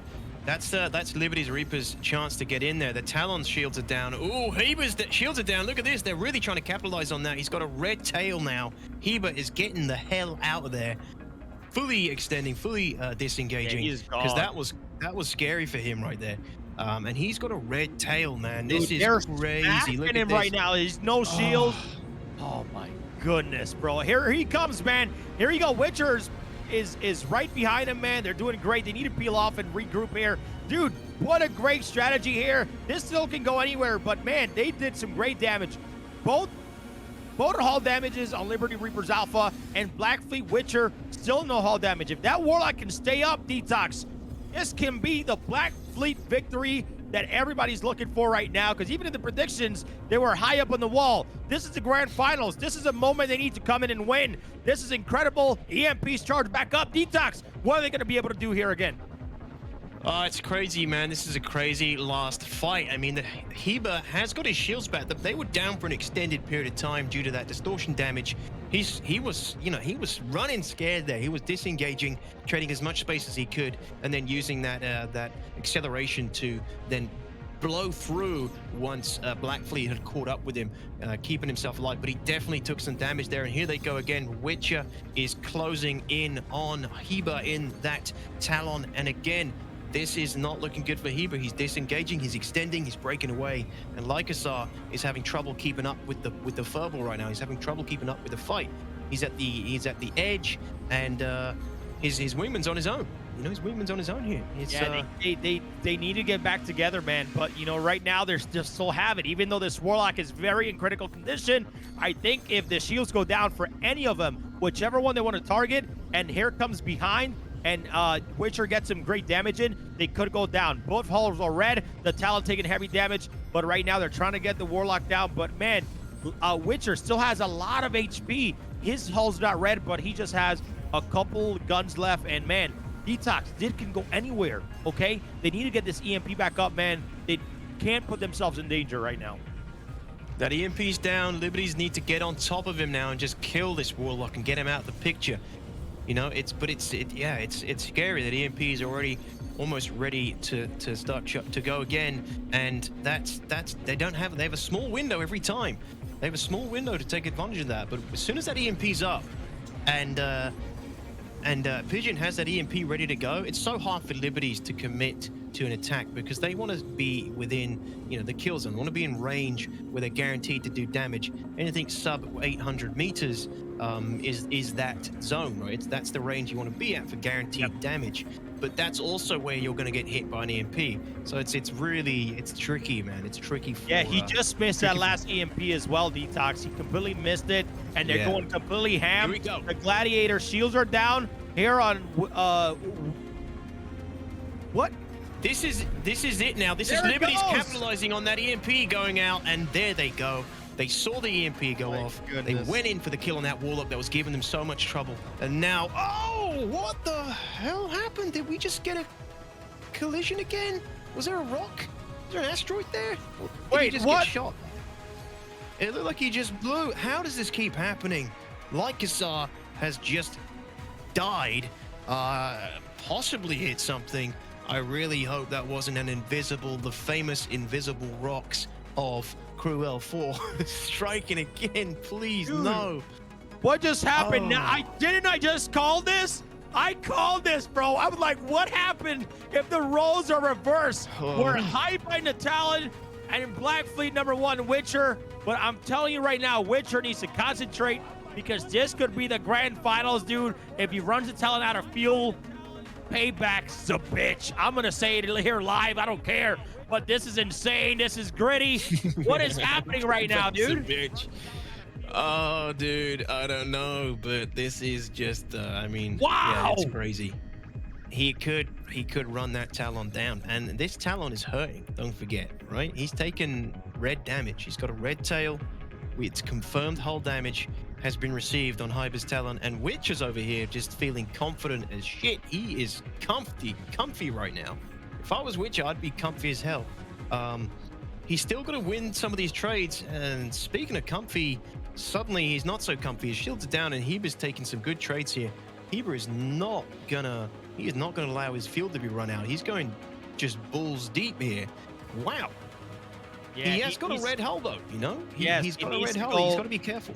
Yes, I mean, right now, the firepower, the Talon has the advantage here. Obviously, for Haiba, he needs to use that advantage and try to get him out and play smart here because, you know, the Gladius only has a couple size 3s right now. So it's definitely going to be a tough matchup.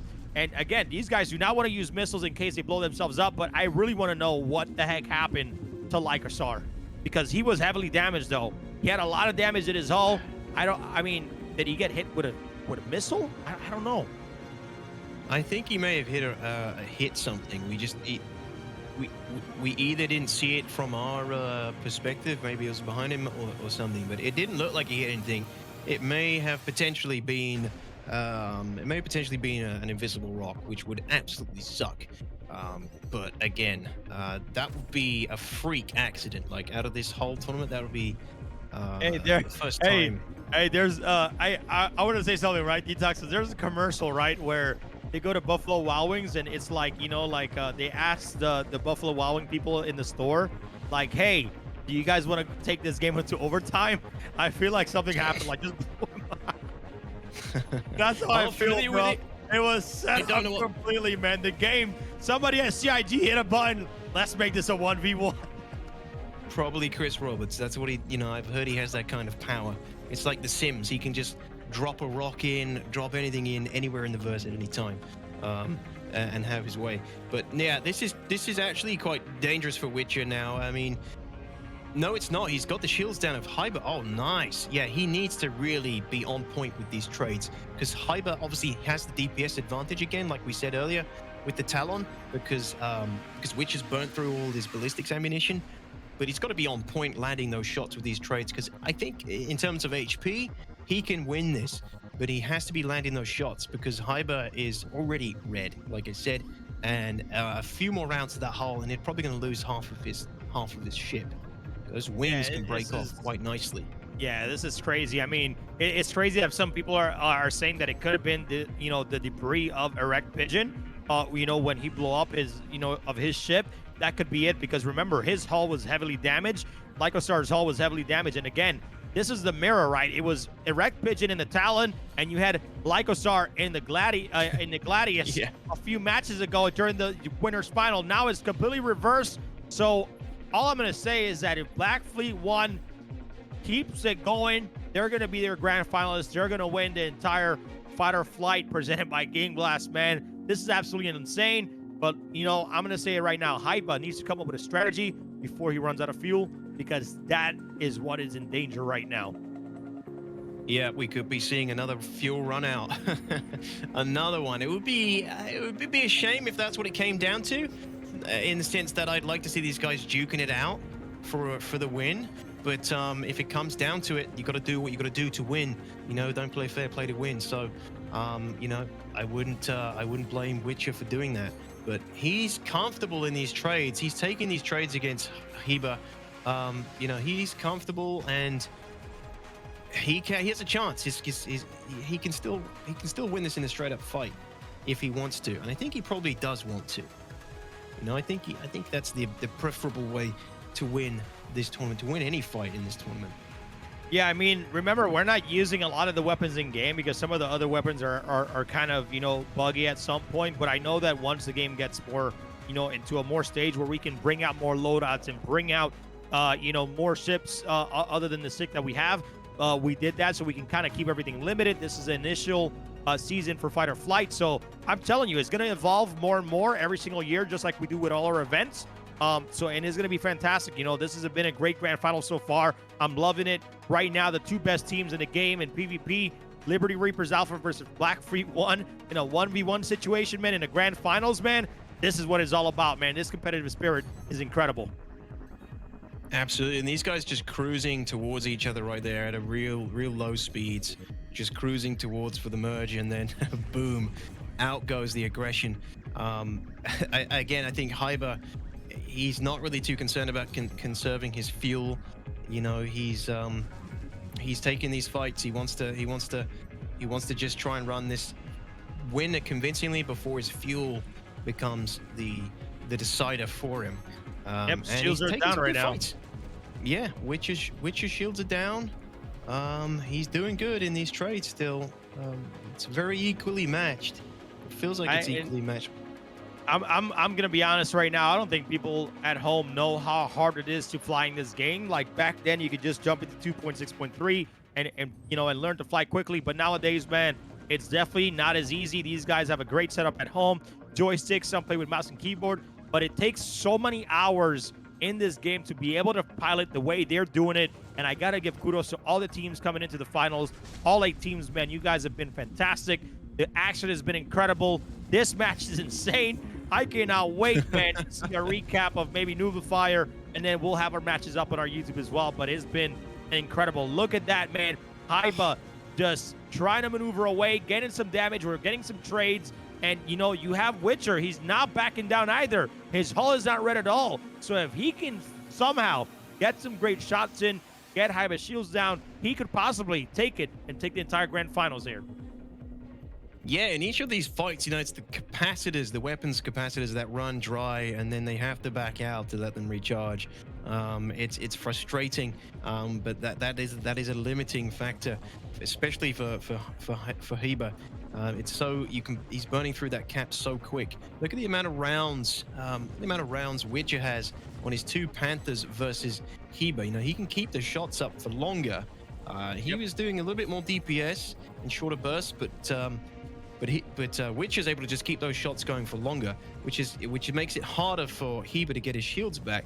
But I just don't know if Witch is as accurate. We're seeing Witcher's shields go down in every one of these trades, and almost before Hyber's shields fully drop, he's already disengaged and extending and getting his shields back. It's frustrating to be in a position like that. But man, the aiming, the precision, either way, is still top tier. I mean, look at the rolls that Witch is pulling off and the upstrafes to stay on target.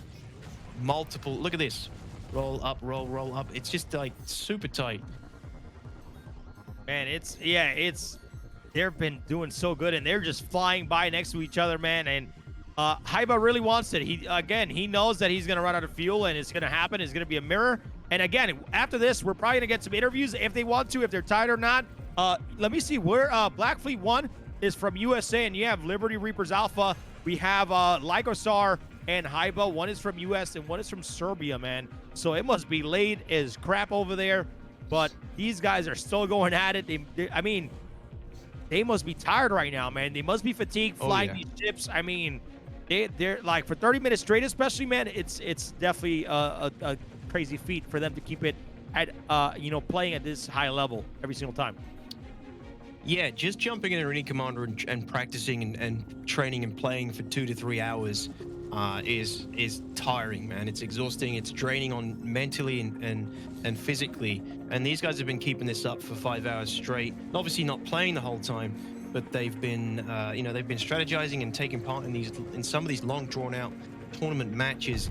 It's stressful. Oh, wow! And there it goes. Witcher with the shots. Black Fleet #1 is our grand finals champion for Fight or Flight. Incredible, ladies and gentlemen. Detox. Black Fleet baby. Came back with the win. How do you feel? Like, wow, what a matchup, dude. Absolutely awesome. And again, we just saw how quickly that Talon just popped. Once the shields are down, you barely got time to see his hull turn red. Obviously, he had a red tail, but then just, I wasn't even ready for that thing to just pop so quickly.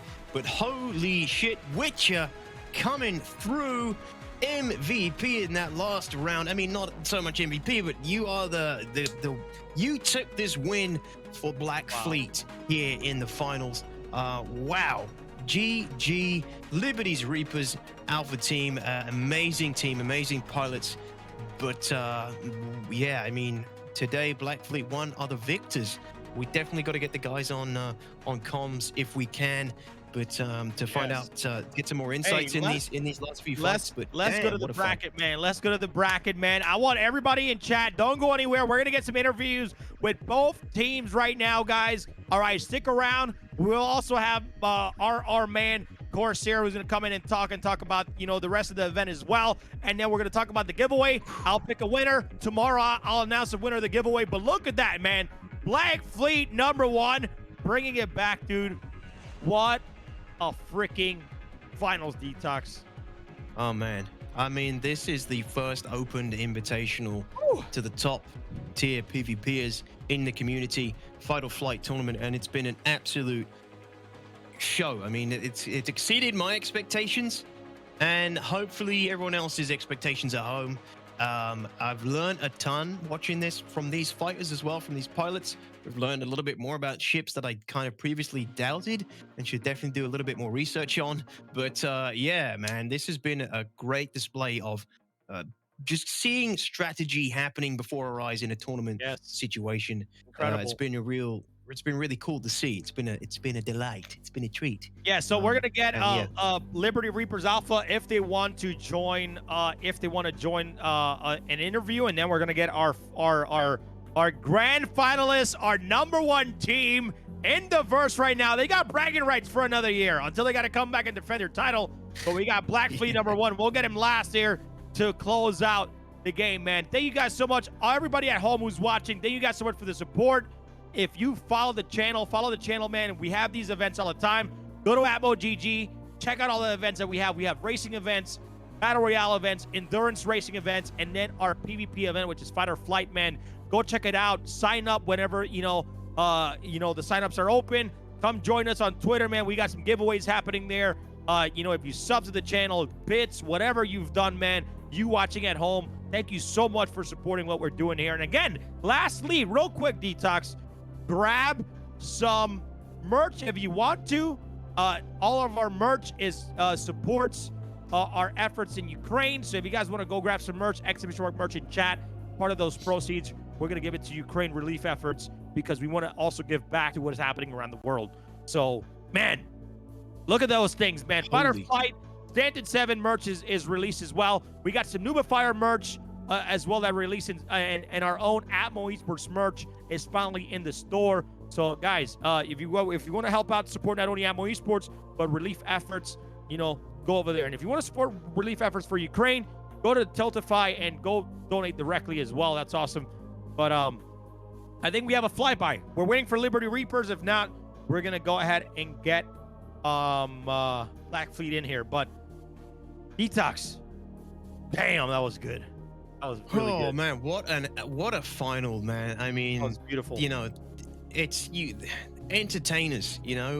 Pigeon bringing out the Warlock in the final was awesome to see. It's entertainment. We're here for entertainment, right? It's the same. I watch a lot of UFC, and some fighters sometimes, they may not be the best fighters, and I'm not saying this is the case with Pigeon, but they're entertainers. and bringing out the Warlock Pigeon in the last fight there was cool and entertaining to see for sure. And same with BSI Eagle, earlier on. Really cool to bring out these unique ships that we haven't seen much of in the tournament and put it into work and showing how well they can work in a situation like this. Really cool to see. But Witcher pulling out the win there against Hyber in the end. An unfortunate destruction of Lycosar's ship. We don't know what happened there. We're going to have to look back at the VOD. It's either... It could, potentially be just an unfortunate game thing, potentially an invisible rock or something, or he collided with a rock that we just couldn't see on his view. I don't know. Yeah, it's just a shame that Lycosar went out that way right after they removed the Warlock from the equation, and then it went down to 1v1, but it was still super intense catching that 1v1 between the Pirate Gladius and the Talon. The roles reversed from the teams earlier. Really funny. Detox, we're going to go into a quick break. When we come back, guys, we're going to have an incredible get the teams interviewed, but we have to take a quick break really quick, and we will be right back, chat, to kind of take this off for you guys. But thank you guys all for hanging out. We'll be right back.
Your eyes are the gateway to your brain. It's time to start getting serious about protecting them. Reinforcements have arrived. Introducing Gamer Advantage, a gaming wellness company rooted in science. Patented, clinically proven, and trusted by thousands of people. Our glasses are designed to fit comfortably under a headset, look amazing, and offer protection indoors and out. Our lens will help you sleep better, which means feel better and perform better. There's no color distortion, and they are available in prescription. Internal protection starts with eye candy, an eye health, immune boost, and antioxidant formula. Fog Away, the #1 selling anti-fog spray for eyewear. Gamer Advantage. Gaming wellness reimagined.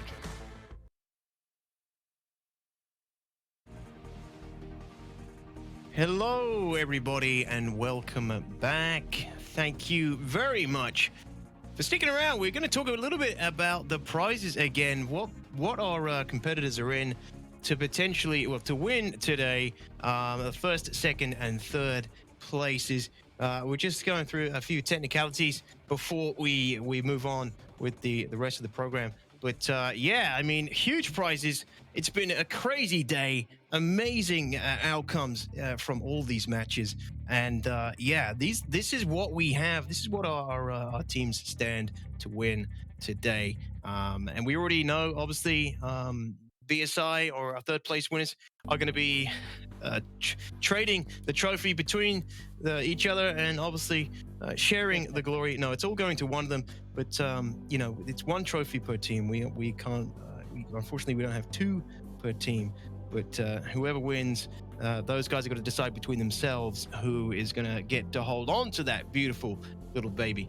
Obviously, the jerseys, the Astro A40 headsets, the awesome ships that, courtesy of CIG, the Gion Scouts, the Ares Infernos, and the new RSI Scorpius for first place winners, and the Gamers Advantage glasses. Awesome swag, awesome winnings, and just well done to all of our teams and everyone who took part today. You know, regardless of where you placed, everyone should be proud of how they played today and how well they did. Yep. Crucian, do we have you? Are we back? We're back, man. Let's go ahead and get our champions up. Erect, Pigeon, and Witcher. Let's get them up here, man. Let's talk to them. Let's see how they feel right now after coming back after that defeat. Because, you know, let's talk to them after their first defeat. So, all right. Hey, what's going on? Pigeon and Witcher, how you guys feeling, man? Every emotion. Yeah. Yeah. Hello. Yeah. How you guys feeling, man? You guys okay? Oh, there we go. Yeah. Hello.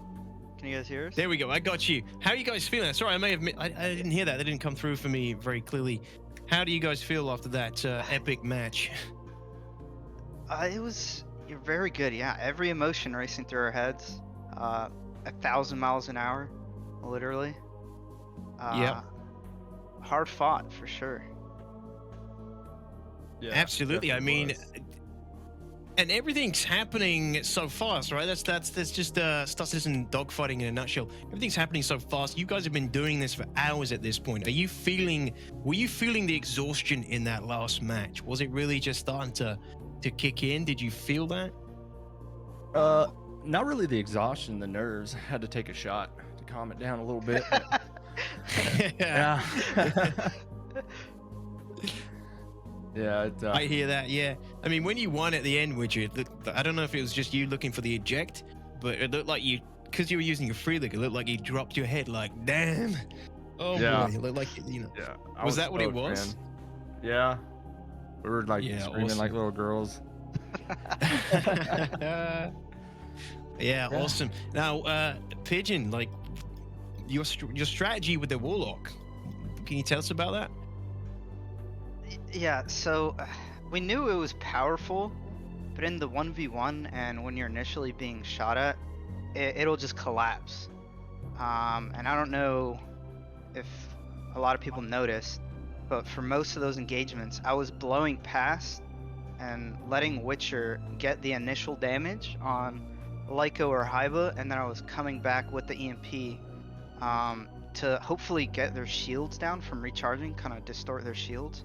Only a few times did it work, But Lyco's disengage is just so good, we Yeah, couldn't it's even pretty keep nasty. on him. So then we just swapped to Haiba to kind of push him off me, because I can't disengage from a Talon. So that was our main kind of strategy there. Oh, that's awesome to hear.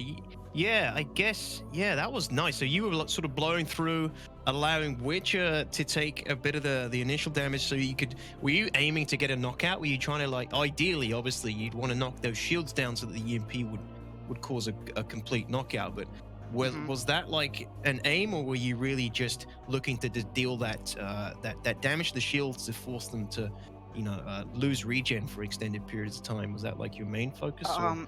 The main focus was to distort their shields, because with all the testing we did, with the power plant and the glaciers, it was very difficult. You'd have to almost EMP them twice back to back to completely shut them off. So with the components, the idea was to get their shields distorted so they wouldn't come back for the next engagement. Right, and just whittle them down a little bit. Yes. So we just knock one guy out of the fight and then make it a 2v1 essentially, because the other guy's not going to come back without his shields. And if you did, well, that wouldn't have gone well. I mean, I'll tell you right now, man, all you guys played well. I mean, Liberty Reapers Alpha played well, right? They're very passionate about PvP, and they really wanted to win. But unfortunately, like, just how the bracket works out, it doesn't allow for a bracket reset. That would have been a different story. But I'm telling you right now, man, like, I cannot wait so we can have a proper best of 3. So a lot of the teams that, like Zero State and Captain Burks got knocked out, they have a chance to kind of see how people fight to then come out second round and probably have another chance to go best of 3. So I can't wait for that to happen. But once again, man, congratulations to you guys, because you guys really changed it up. I think it was very scary how all of a sudden Lycor Star died. Maybe it was debris, maybe it was invisible rock, but again, this is a state of the game that we have to deal with. So until we can get those private lobbies and for sure know that we're not getting desync, man, the stakes are going to be a lot higher and the fights are going to be a lot better. So I can't wait for that moment. But, to you guys, again, congratulations one more time. You guys did fantastic and really brought it back all the way from when you guys lost to them the first time. Thanks, man. We appreciate it. So, Detox, you got any other questions, man? Do you know what? I don't think so. I think there was some solid answers in there, and getting some more insight in that last match was great. Good to hit the strategy with the Warlock, and you obviously did your homework with the EMP. I know it's a little bit, it is finicky. It's not like dead straight on how it works. The distortion damage and the way that works is a little bit finicky, but you guys did a great job, and you definitely hit those. You hit a few good EMPs. I know his shield regen was knocked out at least once for an extended period of time, and that really worked to your favor. So great to see, and thanks for bringing out a Warlock in the last fight. It's super cool to see it in the finals. GG's, guys. I mean, any last words, Pigeon or Witcher, you guys want to show, tell to the community out there, a lot of people supporting you guys, so any last words for you guys? Shout out to all the teams. It was hard-fought victory. BSI especially. Yes. That the true underdogs, that blew my mind. I'm really impressed with them. Shout out to all my friends watching. You know who you are, and don't let your dreams be memes. That's right. Y'all are savages, man. Well, hey, thank you guys so much. Again, congratulations on the win. Guys, seriously, enjoy it. Everybody's just about getting all the same prizing except for the trophy. But, congratulations to you two. We'll see you hopefully on the next one. We got to ask, who's going to get the trophy? Oh my gosh. Ooh. Oh, I don't know. I guess we can fight over it, Pigeon. Yeah. Rock, paper, scissors when you guys see each other in real life. That's exactly what I was thinking. Yeah. All right, y'all. Take care and thank you guys. All right, thank you. All right, man. Well, we got one more interview. We're gonna get in Liberty Reapers Alpha, man. I'm gonna say something real quick, and this is not to sour everybody. If we can get the casters back on really quickly before we bring in Liberty Reapers Alpha, right? So, if we can get back, casters back on, or let's go to the casters page, because I want to talk about this real quick, right? everybody, you know, like the bracket itself, right? The bracket towards the end, like, you know, in a traditional esports, it's supposed to be reset, right? So that way, at that point, Liberty Reapers Alpha has another chance to come back at Blackfleet because they came from the losers bracket. But because of time, because of all the volunteer staff, because of everything that's going on, because of the state of the game, we can do best of threes. We can do that. So we have to run it a one game all the way through, just like we did with Toby, with the Toby class. So I want people to understand that, you know, like, these are the two best teams by far, hands down. Nobody could touch them. Would it be different if there was a bracket reset? Yes. But we have to respect, you know, how the bracket was built and everybody's time behind the scenes and the staff that are literally putting all their free time in. Again, I'm going to tell you guys this. This is competitive gaming. This is not esports yet. Once we have, you know, Detox, when we have those 50 grand, 10 grand on the line for first place, then we reset the bracket, then we push that out. So I want to say that real quick because I'm telling you that I've experienced this so many times, but for right now, man, because this game is still in alpha, is not optimized, we can't push it to the limit. Unfortunately, we're going to respect everybody's time and dedication to Apple Esports, and we're going to just keep it at one game. So we're going to bring in right now Liberty Reapers Alpha.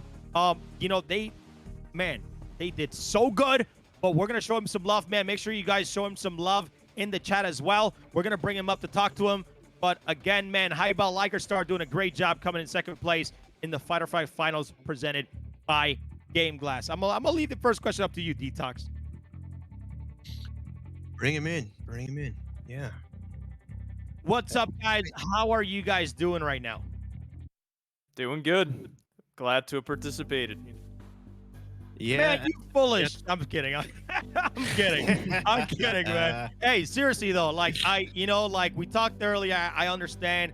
Like, we don't want to talk about it live because I already did. But at the same time, man, you guys brought fire the entire tournament. And you guys did so well. You guys, like, you and Blackfleet #1, obviously the top two teams in the entire thing. No brainer right there. Would it have been different going into a best of 3? 100%. But for right now, man, you guys have cemented yourself as some of the best pilots in StarCitizen, period. How do you guys feel about that? Feels good, man. You know, Liberty's Reapers, since we were founded back in 2020, our objective, first and foremost, was always to fly as one and always concentrate on performing highly at an esports level as a team above all. And I hope that we flew to that standard and we served as an example to the other Reapers who, quite frankly, you know, whatever we managed to pull off in every victory we had, we owe to them because they were trained with us nonstop every night for the last month or so. So whatever performance we managed to achieve, whatever skills we had, we really owe it to the other Reapers who forced us to improve and forced us into that high standard. So, I mean, that's all I have to say. and how can people find your org and possibly getting to this PvP mentality? Because it seems like you guys hold yourself accountable to a high level, and that's beautiful. Because, like, you know, I'm gonna say 2-3 years from now, if this game goes into a beta phase where we're optimized, I'm keeping my hopes up, right? You guys are gonna have a chance to continue pushing those boundaries of PvP to the limit. But where are you guys recruiting, or where can people find you to, you know, to do some PvP with you guys? Do you guys have a website, or is it just the RSI pages right now? Absolutely. So we actually have quite a large Discord server where we offer some public trainings to the general community from some of our flight instructors. That's at discord.gg/StarCitizenPvP. And anyone can go over there. You know, last time I checked, we were the largest PvP-focused Discord. Our pilots offer trainings, and we'd love to see people there. It's a great source of information. And if you're interested in checking out Liberty's Reapers and applying, that's the place to go to as well.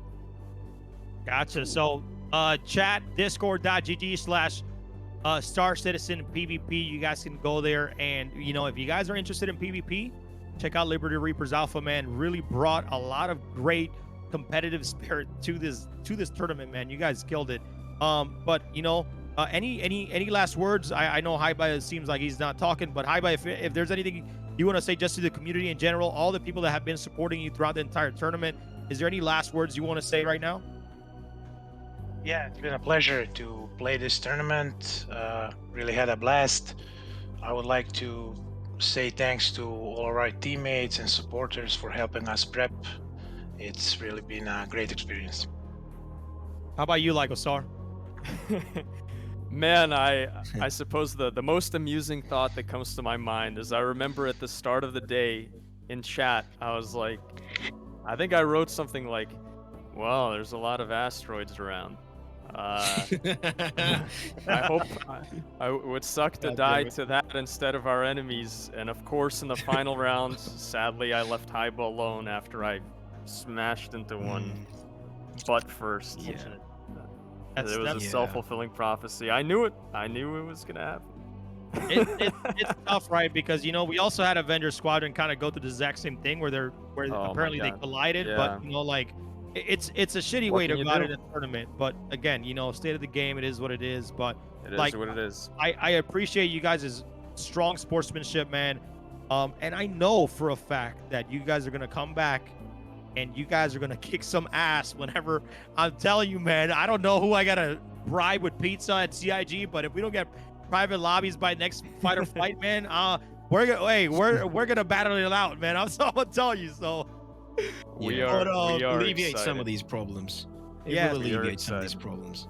Yeah. Actually, I do have some final words I would like to say, and that's simply to say I'm extremely grateful to everyone at the Atmo team and you guys, because you have shined the spotlight on PvP in this game, and you're driving the competitive component of it. I mean, you want this, like all of us, I think, dream of, is for this game to have flight at an esports level where we can really compete, and where we can have these tournaments where you have a bunch of people watching. I mean, it's incredible what you guys are doing, and it was extremely professional. The setup was fantastic. Your commentary was incredible. Crucian, I just wish you said Liberty's Reapers, but that's okay. I still love you. What am I saying? Did I say it wrong? I'm sorry, man. No, it's all good. It was really a blast watching. I mean, I watched the entire VOD of the first one, and it was incredible to see the community coming together, the entire PvP community, and supporting this organized event. And it was a beautiful sight to see, and I really can't wait for this to grow and participate in the excellent future events. No, man, thank you, man. You kind of almost made me tear up because, I know how much you guys wanted that first, and trust me, I know.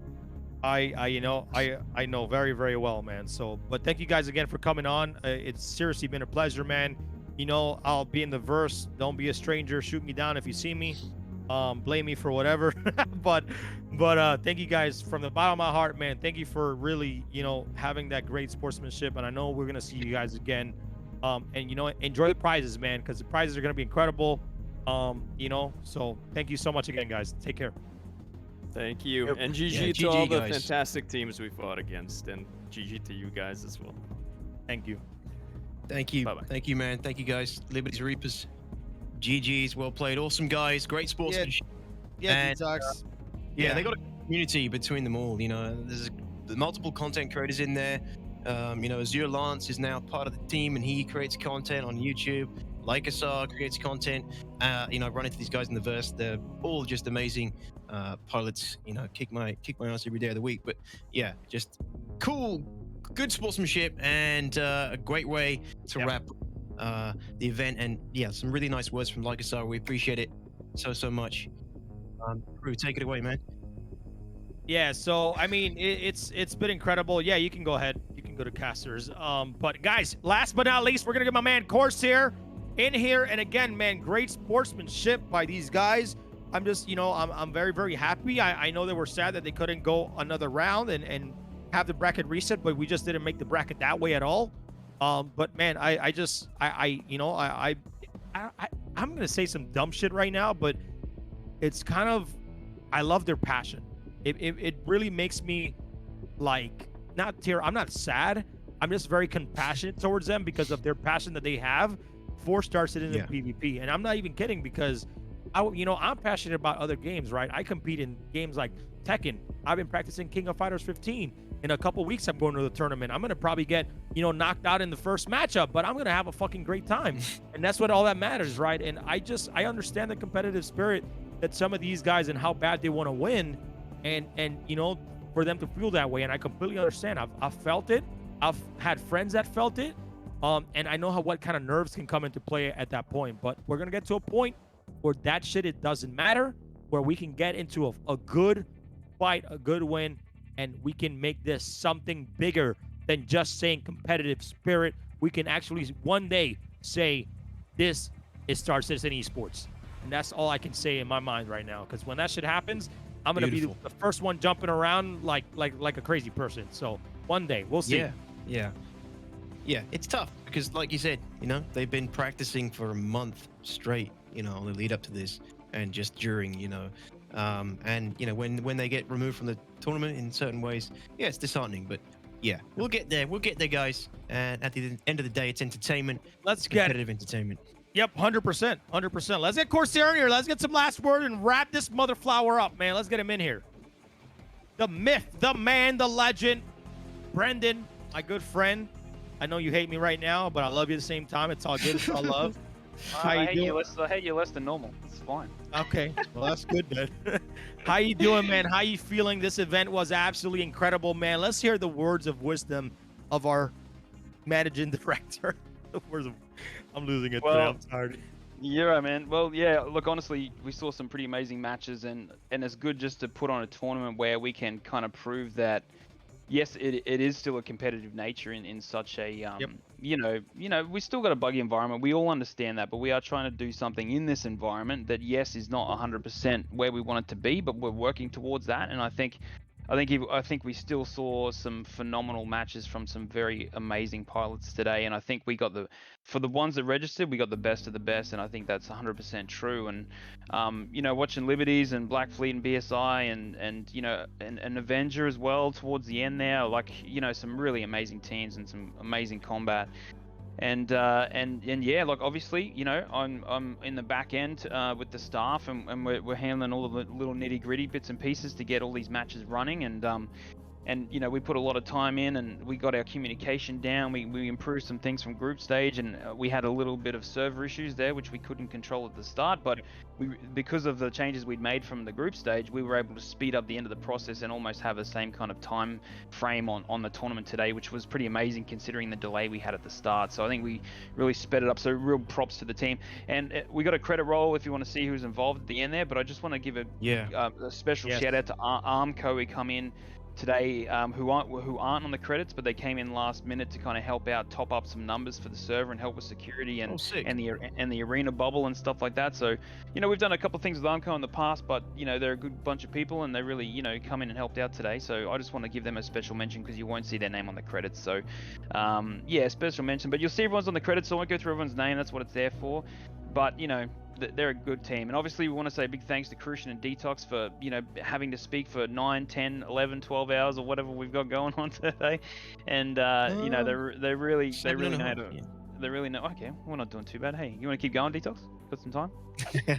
It's 4 a.m. It's 10 to 4 in the morning. I want to go get a crispy brewski and collapse. Yeah, man, sounds good. Well, I just want to, I love you guys. You fill the time, you spend that time talking and filling in for us when we have these little buggy issues in the background. So you really pull it together on the front, and we pull it together on the back, and we do such a good team. We're such a good team. We all work together. So love it. And we had some amazing, watching the chat. I got to watch the chat stack today, so really good participation from the spectators. So I want to thank you all for coming and checking out. Like Jude was saying before, even the non-PvPers are here as well, which is cool to see too. Thanks to everybody involved, and obviously the competitors, and they did such a good job. So thanks, guys. I just want to say thanks from me to everybody, and I'll hand it back to you lads, and we'll finish another cool tournament. I think we're pretty happy with this one, to be honest. Yeah, totally. Very, very happy. Detox, as always, man, is a pleasure. Of course, here is always a pleasure, man. I love doing this with you, man, even though we can get on each other's nerves. But can't wait till that one day, get to be there in person, and you can be mad at me in person, and we can hug each other in person. Likewise. That's gonna be a good time, man, and get some beers with some Detox and some Corsair and not enigmatic. He's still underage, I think. Are you enigmatic? Okay, yeah, still No way. underage, so I can get you a soda pop. What a young man. Well, by the time we see each other, he might be of age, I think. But hey, look, we jest. I love Crew to death, man. You know, wouldn't be doing this without him. It's just amazing to have him on the team. You know, we say we hate each other, but it's the opposite. I'd like to think. But No, 100%. I love you like a brother, man. So yeah, man, 100%. But Detox, any last words from you, man? Let's wrap this baby up. Yeah, man. And Just get some love. just absolutely amazing event. You know, it's been an absolute blast. From my perspective, you know, I've learned quite a bit just watching these top teams play. I know I've got to improve on a bunch of things, but it's the first proper open invitational, right? It's we've all got things to learn and things that we know that want to improve on. So I definitely want to improve on some things, but you guys in the community out there, the PvP community, the StarCitizen community, you've been amazing as well. I've been getting amazing feedback from all of you. We've been getting amazing feedback from all of you, for the whole team, for us as casters, and for everyone behind the scenes, everyone who makes this all happen. It's absolutely incredible what these guys do behind the scenes. The cameramen, you know, the officials, everyone who works to organize and put this together and make it go smoothly for you guys on the front end. There's so much you don't see. So just a huge thanks to those guys, the real MVPs, an amazing turnout from all the teams. So much practice and passion has gone into it. It's been amazing to watch the event and be part of it. Thank you, Crucian and the Atmo team, for taking me on as the co-caster for Crew. Enjoy doing this, even though it's 4 a.m. and my girlfriend's going to kill me and I'm going to be exhausted tomorrow. It's all good. It's all worth it. And everyone in chat, all of you guys, all the viewers, getting hyped up for the event and sticking with us through the whole thing. This is 7.5 hours at this point.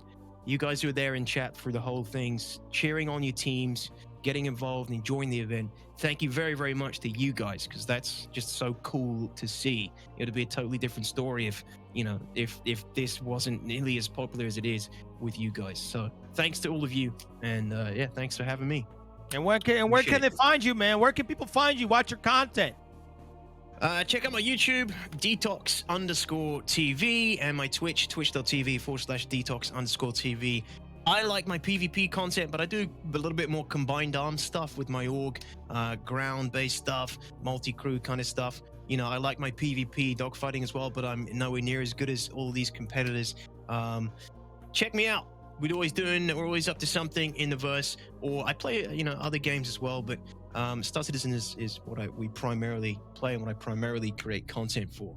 But yeah, man, thanks. Not really about me, but yeah, I appreciate anyone who goes and checks us out. And same for you, Crew. Over to you, man. Yeah, man. I mean, it's been a great day so far. Thank you guys, everybody, for supporting in chat, man. Thanks to all the staff. You guys are incredible. Thanks to Brandon for, you know, letting me get involved with all this. And, you know, big shout out to my man Enigmatic. Even though I hound his ass all the time, he does a fantastic job and killed it today. And I'm gonna tell you guys all, promise you, man, stick with us. All right. Thank you for all your support. You know, we know, trust me, we know. But right now, the way the game is, we just got to keep it how it is. So, thank you all so much.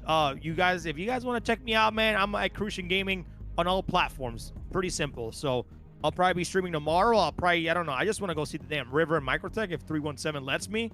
That shit's been like, as soon as, dude, the first time I joined the game, I go into I go into the Microtech the subway train, and this shit just sends me through the ground. I'm like, it's some bullshit. Yeah, welcome to 317. I'm like, welcome back to the verse, to right? what we've been going through, man.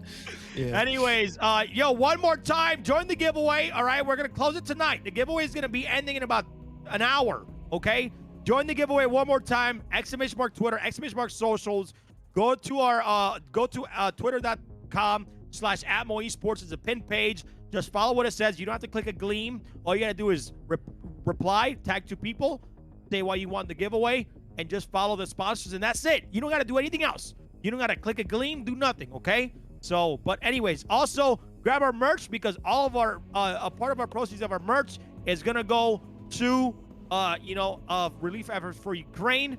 So if you guys really want to support Atmo, and on top of that, some of our merch is going to go to relief efforts for Ukraine, you guys can go ahead and grab some merch as well. Anyways, a great day for you guys. Thank you guys all so much. And we have a nice ending credits for you guys so you can see all the staff involved that we needed to do to get this going behind the scenes. You guys have a great rest of your night. I love you all. This community is incredible.